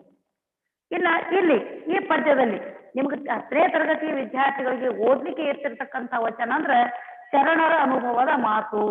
ಶರಣೆ ಅಂದ್ರೆ ಅಕ್ಕ ಮಹಾದೇವಿ, ಶರಣ ಶರಣೆಯರ ಅನುಭವದ ಮಾತುಗಳು, ನುಡಿಗಳೇ ವಚನಗಳು ಅಂತ ಇಲ್ಲಿ ನಾವು ಅರ್ಥೈಸಬಹುದು. ಇನ್ನೊಂದು ಅರ್ಥದಲ್ಲಿ ವಚನ ಅಂದ್ರೆ ಏನು ಅಂತ ಕೇಳಿದ್ರೆ, ಗದ್ಯವೂ ಅಲ್ಲದ ಪದ್ಯವೂ ಅಲ್ಲದ ಗದ್ಯದಂತಿದ್ದು ಪದ್ಯದ ಚಲುವಿಕೆಯನ್ನು ಪಡೆದಿರುವುದೇ ವಚನ ಅಂತ ಹೇಳಿನು ನಾವು ಹೇಳಬಹುದು. ನೋಡ್ರಿ ಇಲ್ಲಿ ವಚನದ ಬಗ್ಗೆ 12ನೇ ಶತಮಾನದಲ್ಲಿ ಎಲ್ಲಾ ಜನರಿಗೂ ಸರಳವಾದ ಭಾಷೆಯಲ್ಲಿ ಎಲ್ಲಾ ಜನರು ಅರ್ಥ ಮಾಡ್ಕೋಬೇಕು, ಎಲ್ಲಾ ಜನರು ಓದಿ ಅರ್ಥೈಸಿಕೊಳ್ಬೇಕು, ಅವರ ಒಂದು ನಡತೆ ನಡಾವಳಿಗಳನ್ನ ಬದಲಾವಣೆ ಮಾಡಿಕೊಳ್ಬೇಕು, ಜನರ ಒಂದು ವರ್ತನೆಯಲ್ಲಿ ನಡಾವಳಿಯಲ್ಲಿ ಬದಲಾವಣೆಯನ್ನು ನಾವು ತರಬೇಕು ಅಂತಕ್ಕಂಥ ಒಂದು ಒಳ್ಳೆಯ ಉದ್ದೇಶದೊಂದಿಗೆ ಶರಣ ಶರಣೆಯರೆಲ್ಲ ಸೇರ್ಕೊಂಡು ಒಂದು ಸರಳವಾದ ಕನ್ನಡದಲ್ಲಿ ವಚನ ಸಾಹಿತ್ಯ ಅಂತಕ್ಕಂಥದ್ದು ರಚನೆ ಮಾಡಿದರು. ಇನ್ನು ವಚನ ಸಾಹಿತ್ಯದ ಒಂದು ವೈಶಿಷ್ಟ್ಯತೆ ಏನು ಅಂತ ಕೇಳಿದ್ರೆ, ಕಿರಿದಾದ ಅರ್ಥವನ್ನು ಸರಳವಾದ ಚಿಕ್ಕ ಚಿಕ್ಕ ಶಬ್ದಗಳಲ್ಲಿ, ಚಿಕ್ಕ ಚಿಕ್ಕ ವಾಕ್ಯಗಳಲ್ಲಿ ಹಿಡಿದಿಟ್ಟಿರ್ತಕ್ಕಂಥದ್ದೇ ಈ ವಚನ ಸಾಹಿತ್ಯದ ಒಂದು ವೈಶಿಷ್ಟ್ಯತೆ ಅಂತ ಕೂಡ ನಾವಿಲ್ಲಿ ಹೇಳಬಹುದು. ಕಿರಿದಾದ ಅರ್ಥ, ಅದ್ರ ವಾಕ್ಯಗಳು ಸಣ್ಣ ಅದಾವು, ಶಬ್ದಗಳು ಸರಳ ಅದಾವು, ಆದ್ರೆ ಆ ಹೇಳಿರ್ತಕ್ಕಂಥ ಅರ್ಥ ಮಾತ್ರ ಬಹಳ ಕಿರಿದಾಗಿರ್ತಕ್ಕಂಥ ಅರ್ಥ ಈ ವಚನದಲ್ಲಿ ಹುದುಗಿದೆ ಅಂತ ಹೇಳ್ಬೋದು, ನಾವು ಅಡಗಿದೆ ಅಂತ ಹೇಳಿ ಹೇಳಬಹುದು. ನೋಡ್ರಿ, ಒಂದು ಬಸವಣ್ಣನವ್ರ ಬಗ್ಗೆ ಪರಿಚಯ ನೋಡ್ಕೊಂಡು ಬಂದೀವಿ. ಬಸವಣ್ಣನವರು ಹೇಳಿರ್ತಕ್ಕಂತಹ ವಚನದ ಸಾರವನ್ನು ಕೂಡ ನಾವು ಹಿಂದಿನ ಅವಧಿಯಲ್ಲಿ ತಿಳಿದುಕೊಂಡಿದ್ದೇವೆ. ಇಂದು ವಚನ ಸೊನ್ನಲಿಗೆ ಸಿದ್ದರಾಮರ ಒಂದು ವಚನವನ್ನ ನೋಡೋಣ. ಸೊನ್ನಲಿಗೆ ಸಿದ್ದರಾಮರ ವಚನ. ಸಿದ್ದರಾಮರ ಒಂದು ವಚನದ ಬಗ್ಗೆ ಇಂದು ನೋಡೋಣ. ಇವ್ರದ್ದು ಕಾಲ ಎಷ್ಟು ಅಂದ್ರೆ ಕಾಲ 12ನೇ ಶತಮಾನ. ಕಾಲದಲ್ಲಿ 12ನೇ ಶತಮಾನ. ನೀವು ಬ್ರಾಕೆಟ್ದಲ್ಲಿ ಬಸವಣ್ಣನವರ ಸಮಕಾಲೀನರು ಅಂತ ಬರೀಬಹುದು. ಬ್ರಾಕೆಟ್ದಲ್ಲಿ ಬಸವಣ್ಣನವರ ಸಮಕಾಲೀನರು, ಸಿದ್ದರಾಮರು ಕೂಡ ಅಂತ ಹೇಳಿ ಬರೀಬಹುದು. ಇನ್ನು ಸ್ಥಳ ಅಂದ್ರ ಸ್ವರ್ಣಲಿಗೆ, ಅವ್ರು ಜನಿಸಿರ್ತಕ್ಕಂಥ ಸ್ಥಳ ಯಾವುದು ಅಂದ್ರೆ, ಊರು ಯಾವುದು ಅಂದ್ರೆ ಸ್ವರ್ಣಲಿಗೆ. ಅಂದ್ರ 12ನೇ ಶತಮಾನದಲ್ಲಿ ಸ್ವರ್ಣಲಿಗೆ ಅಂತಿದ್ರು. ಇನ್ನು ಅದೇ ಊರಿನಲ್ಲಿ ಏನಂತೀವಿ, ಸೋಲಾಪುರ್ ಅಂತೀವಿ. ಸೋಲಾಪುರ್ ಅಂತ ಹೇಳಿ ನೀವು ಬ್ರಾಕೆಟ್ದಲ್ಲಿ ಬರೀಬಹುದು. ನೋಡ್ರಿ, ಇನ್ನ ಈ ಸ್ವರ್ಣಲಿಗೆ ಸಿದ್ದರಾಮರ ತಂದೆ ಮತ್ತು ತಾಯಿ. ತಂದೆ ಮುದ್ದುಗೌಡ ಅಂತಕ್ಕಂಥವ್ರು. ತಂದೆ ಮುದ್ದುಗೌಡ. ತಾಯಿ ಕುಗ್ಗವ್ವೆ ಅಂತ. ಆಗಿನ ಕಾಲದಲ್ಲಿ ಹೆಸರು ಹಾಗೆ ಇರ್ತಿದ್ರು, ಕುಗ್ಗವ್ವೆ. ಇದು ಸಿದ್ದರಾಮರ ತಾಯಿಯ ಒಂದು ಹೆಸರು ಕುಗ್ಗವ್ವೆ ಅಂತ ಹೇಳಿ. ಇಲ್ಲಿ ಹೆಸರೇನು ಮಹತ್ವದ್ದಲ್ಲ. ನೋಡ್ರಿ, ಎಂತ ಮಹಾನ್ ವ್ಯಕ್ತಿಗೆ ಜನ್ಮ ಕೊಟ್ಟು, ತಂದೆ ಮುದ್ದುಗೌಡ, ತಾಯಿ ಕುಗ್ಗವ್ವ ಅಥವಾ ಕುಗ್ಗವ್ವೆ. ಹೆಸರೇ ಸಿಂಪಲ್ ಇರ್ಬೋದು, ಆದ್ರೆ ಅವ್ರ ಜನ್ಮ ಕೊಟ್ಟಿರ್ತಕ್ಕಂಥ ಮಗ ಒಬ್ಬ ಶ್ರೇಷ್ಠ ವ್ಯಕ್ತಿ, ವಚನಕಾರ, ದೇವರು ಅನಿಸ್ಕೊಂಡಿರ್ತಕ್ಕಂಥ, ಸೋಲಾಪುರದಲ್ಲಿ ಪ್ರತಿಷ್ಠಾಪನೆಗೊಂಡಿರ್ತಕ್ಕಂಥ ಸಿದ್ದರಾಮೇಶ್ವರ ಅಂತಕ್ಕಂಥ ಒಬ್ಬ ದೇವರ ಸರಿ ಸಮಾನತ್ವ, ದೇವರಿಗೆ ಜನ್ಮ ಕೊಟ್ಟಿರ್ತಕ್ಕಂತಹ ಕೀರ್ತಿ ಈ ಕುಗ್ಗವ್ವೆ ಮತ್ತು ಮುದ್ದುಗೌಡರಿಗೆ ಸಲ್ಲುತ್ತದೆ. ನೋಡ್ರಿ, ಆ ಮಗುವಿಗೆ ಎಂಥ ಸಂಸ್ಕಾರ ಕೊಟ್ಟಿರ್ಬೇಕು, ಎಂಥ ದಿವ್ಯ ಶಕ್ತಿ ಆ ಮಗುವಿನಲ್ಲಿ ಇರಬೇಕು. ವಚನ ಸಾಹಿತ್ಯ ರಚನೆ ಮಾಡಿದ್ರು. ಆಮೇಲೆ ಸೋಲಾಪುರದಲ್ಲಿ ಇಂದು ದೇವರ ಒಂದು ಮೂರ್ತಿಯಾಗಿ ಸಿದ್ದರಾಮೇಶ್ವರ ಅಂತ ಹೇಳಿ ಸಿದ್ದರಾಮ, ಆ ಸಿದ್ದರಾಮನೇ ಇಂದು ಗುಡಿಯಲ್ಲಿರ್ತಕ್ಕಂತಹ ದೇವರಾಗಿ ಪ್ರತಿಷ್ಠಾಪನೆಗೊಳ್ತಕ್ಕಂತಹ ದೇವರಾಗ್ಬೇಕಾದ್ರೆ ಅಂತಹ ದೇವರನ್ನೇ ಜನ್ಮ ಕೊಟ್ಟಿರ್ತಕ್ಕಂಥ ಇವರು ಸುಗ್ಗವ್ವೆ ಮತ್ತು ಮುದ್ದುಗೌಡ ಅಂತಕ್ಕಂಥ ದಂಪತಿಗಳು. ಅವರ ಪುಣ್ಯಗರ್ಭ, ಅವರ ಒಂದು ಪುಣ್ಯ ಗರ್ಭದಲ್ಲಿ ಆ ಒಂದು ಈ ದೇವತಾ ಮನುಷ್ಯ ಅಥವಾ ದೇವರು ವಚನಕಾರ ಜನಿಸಿದ ಅಂತ ಹೇಳಿ ನಾವಿಲ್ಲಿ ಕೇಳಬಹುದು 12ನೇ ಶತಮಾನದಲ್ಲಿ. ನೋಡ್ರಿ, ಇವರು ಅಲ್ಲಮ ಪ್ರಭುಗಳಿಂದ ಇಲ್ಲಿ ನಿಮ್ಗೆ ಈಗಾಗಲೇ ನಾನು ಹೇಳಿ ಬಸವಣ್ಣನವರು ಕಲ್ಯಾಣದಲ್ಲಿ, ಬೀದರ್ ಜಿಲ್ಲೆಯ ಬಸವ ಕಲ್ಯಾಣದಲ್ಲಿ ಅನುಭವ ಮಂಟಪ ಅಂತಕ್ಕಂಥ ಸ್ಥಾಪನೆ ಮಾಡಿದ್ರು. ಅದು ಅವ್ರ ಕಾರ್ಯಕ್ಷೇತ್ರವಾಗಿತ್ತು. ಬಸವಣ್ಣನವರ ಕಾರ್ಯಕ್ಷೇತ್ರ ಆ ಬೀದರ್ ಜಿಲ್ಲೆಯ ಬಸವ ಕಲ್ಯಾಣ. ಬಿಜ್ಜಳನ ಆಸ್ಥಾನದಲ್ಲಿ ಪ್ರಧಾನಮಂತ್ರಿ ಆಗಿದ್ರು, ಮೊದಲು ಕ್ಲರ್ಕ್ ಆಗಿದ್ರು. ಅಲ್ಲಿ ಅನುಭವ ಮಂಟಪ ಸ್ಥಾಪನೆ ಮಾಡ್ತಾರೆ. ಅದು ಅನುಭವ ಮಂಟಪ ಅಂತಕ್ಕಂಥದ್ದು ಬಸವಣ್ಣನವರು ಸ್ಥಾಪನೆ ಮಾಡಿರ್ತಕ್ಕಂಥದ್ದು. ಅದು ಜಗತ್ತಿನ ಮೊದಲನೇ ಸಂಸತ್ತು ಅಂತ ಅನಿಸ್ಕೊಳ್ತು. ಸಂಸತ್ತು ಅಂದ್ರೆ ಈ ಸಮಾಜದ ಆಗು ಹೋಗುಗಳ ಬಗ್ಗೆ ಚರ್ಚೆ ಮಾಡ್ತಕ್ಕಂಥ ಒಂದು ಏನಾಗಿರ್ತದ, ಅದು ಭವನ ಆಗಿರ್ತದೆ, ಸಭಾಂಗಣ ಆಗಿರ್ತದೆ. ಆ ಸಂಸತ್ತು ಜಗತ್ತಿನಲ್ಲಿ ಮೊಟ್ಟ ಮೊದಲು ಸಂಸತ್ತು ಸ್ಥಾಪನೆ ಮಾಡಿರ್ತಕ್ಕಂಥ ಕೀರ್ತಿ ನಮ್ಮ ಬಸವಣ್ಣನವರಿಗೆ ಸಲ್ತದೆ. ಸರಿನಾ? ಆ ಅನುಭವ ಮಂಟಪದ ಅಧ್ಯಕ್ಷರಾಗಿರ್ತಾರೆ ಅಲ್ಲಂ ಪ್ರಭುಗಳಾಗಿರ್ತಾರೆ. ಆ ಅಲ್ಲಮ ಪ್ರಭುಗಳಿಂದಲೇ ಇವರು ಜ್ಞಾನವನ್ನು ಪಡೆದುಕೊಂಡಿದ್ರು. ಸೊನ್ನಲಿಗೆ ಸಿದ್ದರಾಮರು ಅಂದ್ರೆ ಅವ್ರಿಗೆ ಗೈಡ್ ಮಾಡಿರ್ತಕ್ಕಂಥ ವ್ಯಕ್ತಿ ಯಾರು ಅಂದ್ರೆ ಇಲ್ಲಿ ಅಲ್ಲಮ ಪ್ರಭುಗಳು ಸಿದ್ದರಾಮರಿಗೆ. ಅವರಿಂದ ನೋಡ್ರಿ ಇವರು ಜ್ಞಾನ ಯೋಗದ ಮೆಟ್ಟೆಯಲ್ಲಿ ಏನಿದ್ರು ಅಂದ್ರೇನು? ಹಾ ಕೇಳ್ರಿ ಮ್ಯಾಮ್. ಇವರು ಹೋಗಿದ್ರಿ? ಏನಪ್ಪಿ? ಇವರು ಕಲ್ಯಾಣ ಇದ್ರಾಗ ಹೋಗಿದ್ರಿ? ನಾನ್ ನೋಡ್ಲಿಕ್ ಹೋಗಿದ್ರಿ ಅಂತ ಕೇಳ್ತೀರಿ? ಆ ಪ್ರಶ್ನೆ ಇನ್ನೊಂದು ಬಾರಿ ಕ್ಲಿಯರ್ ಆಗಿ ಕೇಳ್ರಿ. ಮ್ಯಾಮ್, ಬಸವಣ್ಣವ್ರ ಮಾಡಿದ ಸಂಸತ್ ಭವನ್ ಇವ್ರು ಹೋಗಿದ್ರಿ? ಹಾ, ಇಲ್ಲಿ ಬಸವಣ್ಣನವರು ಸ್ಥಾಪನೆ ಮಾಡಿರ್ತಕ್ಕಂಥ ಸಂಸತ್ತು ಆ ಕಲ್ಯಾಣದಲ್ಲಿ ಸ್ಥಾಪನೆ ಮಾಡಿರ್ತಾರೆ. ಅಲ್ಲಿ ಎಲ್ಲಾ ಶರಣರು ಅಥವಾ ಶರಣೆಯರು ಅಂದ್ರೆ ಬುದ್ಧಿಜೀವಿಗಳು ಚರ್ಚೆ ಮಾಡ್ಲಿಕ್ಕೆ ಸೇರ್ತಾ ಇದ್ರು. ಆಯ್ತಾ? ಸಿದ್ದರಾಮ ಅವರು ಹೋಗಿದ್ರು ಹೌದ್ರಿ. ಹಾ, ಕೊನೆ ಕ್ವಶನ್ ಈಗ ಅರ್ಥ ಆಯ್ತು ನೋಡು. ಸರಿ, ಈ ಸೊನ್ನಲಿಗೆ ಸಿದ್ದರಾಮರು ಕೂಡ ಆ ಒಂದು ಅನುಭವ ಮಂಟಪದಲ್ಲಿ ಸಕ್ರಿಯವಾಗಿ ಪಾಲ್ಗೊಳ್ತಿದ್ರು. ಅಂದ್ರೆ ಸಕ್ರಿಯವಾಗಿ ಪಾಲ್ಗೊಳ್ತಿದ್ರು ಅಂದ್ರೆ ಇವರು ಅಲ್ಲಿ ಕೆಲವೊಂದು ವಿಚಾರಗಳ ಬಗ್ಗೆ ಚರ್ಚೆ ಮಾಡ್ಲಿಕ್ಕೆ ಹೋಗ್ತಾ ಇದ್ರು. ಆಯ್ತಾ? ಅಲ್ಲಿ ಅಲ್ಲಮ ಪ್ರಭುಗಳ ಅಧ್ಯಕ್ಷತೆಯನ್ನು ವಹಿಸ್ತಾ ಇದ್ರು. ಬಸವಣ್ಣ ಹೋಗ್ತಾ ಇದ್ದ. ಇನ್ನೂ ಹಲವಾರು ಶರಣೆಯರು ಇಲ್ಲಿ ಆಗಿನ ಕಾಲದಲ್ಲಿ ಇರ್ತಕ್ಕಂಥ ಹರಳಯ್ಯ, ಮಧುವಯ್ಯ, ಆ ಹಡಪದ ಅಪ್ಪಣ್ಣ, ಹೀಗೆ ಬೇರೆ ಬೇರೆ ಆ ಎಲ್ಲಾ ಜಾತಿಯವರನ್ನ ಅಲ್ಲಿ ಸೇರಿಸ್ಕೊಂಡು ಅವ್ರು ಮೀಟಿಂಗ್ ಮಾಡ್ತಿದ್ರು. ಎಲ್ಲ ಜಾತಿ ಭೇದ ಭಾವ ಇರ್ಲಾರ್ದೆ, ಸ್ತ್ರೀ ಪುರುಷರು ಅಂತಕ್ಕಂಥ ಭೇದ ಭಾವ ಇರ್ಲಾರ್ದೇನೆ ಡಿಸ್ಕಸ್ ಮಾಡ್ತಿದ್ರು. ಈ ಸೋಲಾಪುರದಿಂದ, ಸೊನ್ನಲಿಗೆಯಿಂದ ಆ ಒಂದು ಅನುಭವ ಮಂಟಪದಲ್ಲಿ ಭಾಗಿಯಾಗ್ಲಿಕ್ಕೆ, ಕೆಲವೊಂದು ವಿಷಯಗಳನ್ನ ಡಿಸ್ಕಸ್ ಮಾಡ್ಲಿಕ್ಕೆ ಈ ಒಂದು ಸಿದ್ದರಾಮರು ಕೂಡ ಹೋಗಿದ್ರು. ಆಯ್ತಾ? ಇವರು ಕೂಡ ಅಲ್ಲಿ ಸಕ್ರಿಯವಾಗಿ ಪಾಲ್ಗೊಳ್ತಿದ್ರು. ಅಲ್ಲಿ ಅಲ್ಲಮ ಪ್ರಭುಗಳು ಇವ್ರಿಗೆ ಭೇಟಿ ಆಗ್ತಾರೆ. ದರ್ಶನ ಆಯ್ತು ಅಂದ್ರೇನು? ಮೀಟ್ ಆದ್ರು. ಮಾರ್ಗದರ್ಶನ ಮಾಡಿದ್ರು ಅಂದ್ರೇನು? ಅಲ್ಲಮ ಪ್ರಭುಗಳು ಗೈಡ್ ಮಾಡಿದ್ರು. ಸಿದ್ದರಾಮಗನು ಗೈಡ್ ಮಾಡ್ತಾರೆ ಅಲ್ಲಮ ಪ್ರಭುಗಳು, ಅಕ್ಕ ಮಹಾದೇವಿಗೂ ಗೈಡ್ ಮಾಡ್ತಾರೆ, ಮತ್ತು ಬಸವಣ್ಣರ ಜೊತೆಗಿನ ಚರ್ಚೆ ಮಾಡ್ತಿದ್ರು. ಹೀಗೆ ಇವರೆಲ್ಲ ಆ 12ನೇ ಶತಮಾನದಲ್ಲಿ ಸಮಾಜದಲ್ಲಿ ಆಗ್ತಕ್ಕಂಥ ಲೋಪದೋಷಗಳನ್ನು ತಿದ್ದುವುದಕ್ಕಾಗಿ ಆ ಅನುಭವ ಮಂಟಪದಲ್ಲಿ ಕುಳಿತುಕೊಂಡು ಎಲ್ಲ ಜಾತಿಯವರನ್ನು ಕರೆಸ್ಕೊಳ್ತಿದ್ರು. ಜಾತಿ ಭೇದ ಭಾವ ಮಾಡದನೆ. ಆಗಿನ ಕಾಲದಲ್ಲಂತೂ ಜಾತಿ ಪದ್ಧತಿ ಇಷ್ಟು ಒಂದು ಅಷ್ಟು ಜಾತಿ ಪದ್ಧತಿ ವ್ಯವಸ್ಥೆ ಇತ್ತು, ಅಷ್ಟು ಭೇದ ಭಾವ ಮಾಡ್ತಿದ್ರು. ಅಂತ ಸಮಯದಲ್ಲಿ ಕೂಡ ಎಲ್ಲ ಶರಣರು ಬೇರೆ ಬೇರೆ ಬೇರೆ ಜಾತಿಯವರನ್ನಲ್ಲಿ ಕೂಡಿಸಿಕೊಂಡು ಎಲ್ರಿಗೂ ಲಿಂಗ ದೀಕ್ಷಾ ಕೊಡುವುದು, ಸಮಾನತೆಯಿಂದ ನೋಡುವುದು, ಎಲ್ಲರೂ ಧರ್ಮದ ದೃಷ್ಟಿಯಲ್ಲಿ ಸಮಾನರು ಅಂತ ತಿಳಿಸಿ ಹೇಳುವುದು, ಎಲ್ರು ಸೇರಿ ಈ ವಿಷಯಗಳನ್ನು ಕೂಡ್ಕೊಂಡು ಒಬ್ರನ್ನ ಮುಟ್ಟಿ ಆಗ ಸ್ಪರ್ಶ ಅಂತಿತ್ತು, ಅದೆಲ್ಲ ದೂರ ಇರಿಸಿ ಎಲ್ರು ಅಲ್ಲಿ ಮೀಟಿಂಗ್ ಮಾಡ್ಲಿಕ್ಕೆ ಸೇರ್ತಿದ್ರು, ಚರ್ಚೆ ಮಾಡ್ಲಿಕ್ಕೆ ಸೇರ್ತಿದ್ರು. ಹೀಗಾಗಿಯೇ ಆ ಅನುಭವ ಮಂಟಪಕ್ಕ ಜಗತ್ತಿನ ಮೊಟ್ಟ ಮೊದಲ ಸಂಸತ್ತು ಅಂತ ಕರೆಯಲಾಗ್ಯದ. ಅಲ್ಲಿ ಸಿದ್ದರಾಮರು ಕೂಡ ಹೋಗ್ತಾ ಇದ್ರು. ನಿನ್ನ ಪ್ರಶ್ನೆ ಬಗ್ಗೆ ಅರ್ಥ ಆಯ್ತಲ್ಲ? ಈಗ ಅರ್ಥ ಆಯ್ತಲ್ಲ ನೀನ್ ಕೇಳಿದ ಪ್ರಶ್ನೆ ಬಗ್ಗೆ? ನೋಡ್ರಿ, ಹೋಗ್ತಿದ್ರು. ಹಾ, ಇವರು ಕೂಡ ಅಲ್ಲಿ ಹೋಗ್ತಿದ್ರು. ಎಲ್ರು ಕೂಡ ಚರ್ಚೆ ಮಾಡ್ತಿದ್ರು. ಏನೇನ್ ಚರ್ಚೆ ಮಾಡ್ತಿದ್ರು ಗೊತ್ತಲ್ಲ? ಜಾತಿ ಪದ್ಧತಿ ಕೆಲವೊಂದು ಲೋಪದೋಷಗಳು ಹೋಗ್ಲಾಡಿಸ್ಬೇಕಂತ ಚರ್ಚೆ ಮಾಡ್ತಿದ್ರು. ಸ್ತ್ರೀ ಪುರುಷರು ಎಲ್ರೂ ಭಾಗಿಯಾಗ್ಬೇಕು. ಆಗಿನ ಕಾಲದಲ್ಲಿ ಸ್ತ್ರೀಯರಿಗೂ ಕೂಡ ಹೊರಗಡೆ ಬಿಡ್ತಾ ಇರ್ಲಿಲ್ಲ. ಮೀಟಿಂಗ್ ದಲ್ಲಿ ಭಾಗವಹಿಸಕ್ ಬಿಡ್ತಿದ್ರೇನು? ಹೆಣ್ಮಕ್ಳಿಗೆ 12ನೇ ಶತಮಾನದಲ್ಲಿ ಅದು ಹಾಡ ರಚಿಸ್ಲಿಕ್ಕೆ, ಮೀಟಿಂಗ್ ದಾಗ ಭಾಗವಹಿಸ್ಲಿಕ್ಕೆ, ಸೋಷಿಯಲ್ ಕಾರ್ಯಕ್ರಮದಲ್ಲಿ ಅಲ್ಲಿ ಅವ್ರಿಗೆ ಕೂಡ್ಲಿಕ್ಕೆ ಬಿಡ್ತಾ ಇರ್ಲಿಲ್ಲ. ಕೇವಲ ಗೋಡೆ ಮಧ್ಯದಲ್ಲಿ ಕೂಡಿ ಹಾಕ್ತಿದ್ರು ಸ್ತ್ರೀಯರಿಗೆ. ಅಂಥದ್ದನ್ನು ಕೂಡ ವ್ಯವಸ್ಥೆ ಸ್ವಲ್ಪ ದೂರ ಇರಿಸಿ ಅವ್ರಿಗೆ ತಿಳಿ ಹೇಳಿ ಕೆಲವೊಂದು ವಚನಗಾರ್ತಿಯರನ್ನು ಕೂಡ ಅಲ್ಲಿ ಐದಕ್ಕಿ ಲಕ್ಕಮ್ಮ, ಇನ್ನು ಇಲ್ಲಿ ಪಾಠದಲ್ಲಿ ಬಂದಿಲ್ಲ, ಬೇರೆ ಬೇರೆ ಐದಕ್ಕಿ ಲಕ್ಕಮ್ಮ, ಹೀಗೆ ಬೇರೆ ಬೇರೆ ಎಲ್ಲಾ ಶರಣೆಯರು ಕೂಡ ಅಲ್ಲಿ ಭಾಗಿಯಾಗ್ತಾ ಇದ್ರು ಅಂತಕ್ಕಂಥ ವಿಷಯ ಇದೆ. ಬೇರೆ ಬೇರೆ ಎಲ್ಲಾ ಜಾತಿಯವರು, ಮಹಿಳೆಯರು, ಪುರುಷರು ಒತ್ತೊಟ್ಟಿಗೆ ಸೇರಿ ಆ ಒಂದು ಸಮಾಜದ ಲೋಪದೋಷಗಳು, ತಪ್ಪುಗಳು ಏನೇನದಾವ ಸರಿಪಡಿಸುವುದಕ್ಕಾಗಿ ಚರ್ಚೆ ಮಾಡ್ತಾ ಇದ್ರು. ಈಗ ಯಾವ ರೀತಿಯಾಗಿ ಸಂಸತ್ತಿನಲ್ಲಿ ಕುಳಿತುಕೊಂಡು ಅಧಿವೇಶನ ಮಾಡ್ತಾರಲ್ಲ ನಮ್ಮ ರಾಜಕಾರಣಿಗಳು, ಅಂದ್ರೆ ದೇಶದ ಒಳಿತು ಬಗ್ಗೆ, ಕೆಡಕಿನ ಬಗ್ಗೆ ಯಾವ ನಿರ್ಧಾರ ತೆಗೆದುಕೊಳ್ಬೇಕು, ಏನ್ ಸಹಾಯ, ಯಾವ ವಲಯಕ್ಕೆ ಸಹಾಯ ಮಾಡಬೇಕು, ಹೀಗೆ ಡಿಸ್ಕಸ್ ಮಾಡ್ತಾರಲ್ಲ ಸಂಸತ್ತಿನಲ್ಲಿ. ಅಧಿವೇಶನ ನಡೀತದಲ್ಲ, ಚಳಿಗಾಲದ ಅಧಿವೇಶನ, ಮುಂಗಾರು ಅಧಿವೇಶನ ಅಂತೇಳಿ. ಹಾಗೆಯೇ 12ನೇ ಶತಮಾನದಲ್ಲಿ ಕಲ್ಯಾಣ ಅಂದ್ರೆ ಬಸವ ಕಲ್ಯಾಣದಲ್ಲಿ, ಬೀದರ್ ಜಿಲ್ಲೆಯಲ್ಲಿ ಕಲ್ಯಾಣ ಅಂತಕ್ಕಂಥದ್ದು ಒಂದು ಊರು. ಕಲ್ಯಾಣ ಅಂದ್ರೆ ಒಂದು ಊರು. ಆ ಊರಿನಲ್ಲಿ ಅನುಭವ ಮಂಟಪ ಅಂತ ಮಾಡಿದ್ರು. ಅಲ್ಲೆಲ್ಲರೂ ಸೇರ್ಕೊಂಡು ಡಿಸ್ಕಸ್ ಮಾಡ್ತಾ ಇದ್ರು ಸಮಾಜದ ಒಳಿತು ಕೆಡಕಿನ ಬಗ್ಗೆ, ಕೆಟ್ಟ ಪದ್ಧತಿಗಳನ್ನು ಹೋಗಲಾಡಿಸೋದು, ಒಳ್ಳೆಯದನ್ನ ಎಲ್ಲರೂ ಕಲಿತುಕೊಳ್ಳುವಂತೆ ತಿಳಿ ಹೇಳ್ತಕ್ಕಂಥ ಕಾರ್ಯ ನಡೀತಾ ಇತ್ತು. ಅಲ್ಲಿ ಸಿದ್ದರಾಮರು ಭಾಗಿಯಾಗ್ತಾ ಇದ್ರು, ಅಲ್ಲಮ್ಮ ಪ್ರಭುಗಳ ಅಧ್ಯಕ್ಷತೆ ವಹಿಸ್ತಾ ಇದ್ರು.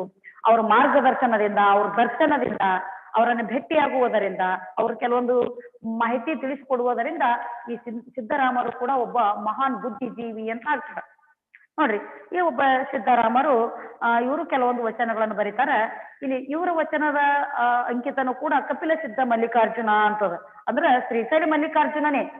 ಇಲ್ಲಿ ಕಪಿಲ ಸಿದ್ಧ ಮಲ್ಲಿಕಾರ್ಜುನ ಅಂತ ಕರೆದಾರಷ್ಟೇ. ಶ್ರೀಶೈಲ ಅಂತಕ್ಕಂಥದ್ದು ಏನೈತಲ್ಲ, ಇಲ್ಲಿ ಆ ಶ್ರೀಶೈಲದಲ್ಲಿ ವಾಸಿಸಿರ್ತಕ್ಕಂಥ ಆ ಮಲ್ಲಿಕಾರ್ಜುನನೇ ಈ ಒಂದು ಸೊನ್ನಲಿಗೆ ಸಿದ್ದರಾಮರು ಪೂಜಿಸ್ತಕ್ಕಂಥ ಗುರುಗಳಾಗಿರ್ತಾರೆ, ಅಥವಾ ಅವರು ಆರಾಧಿಸ್ತಕ್ಕಂಥ ದೇವರಾಗಿರ್ತಾರೆ.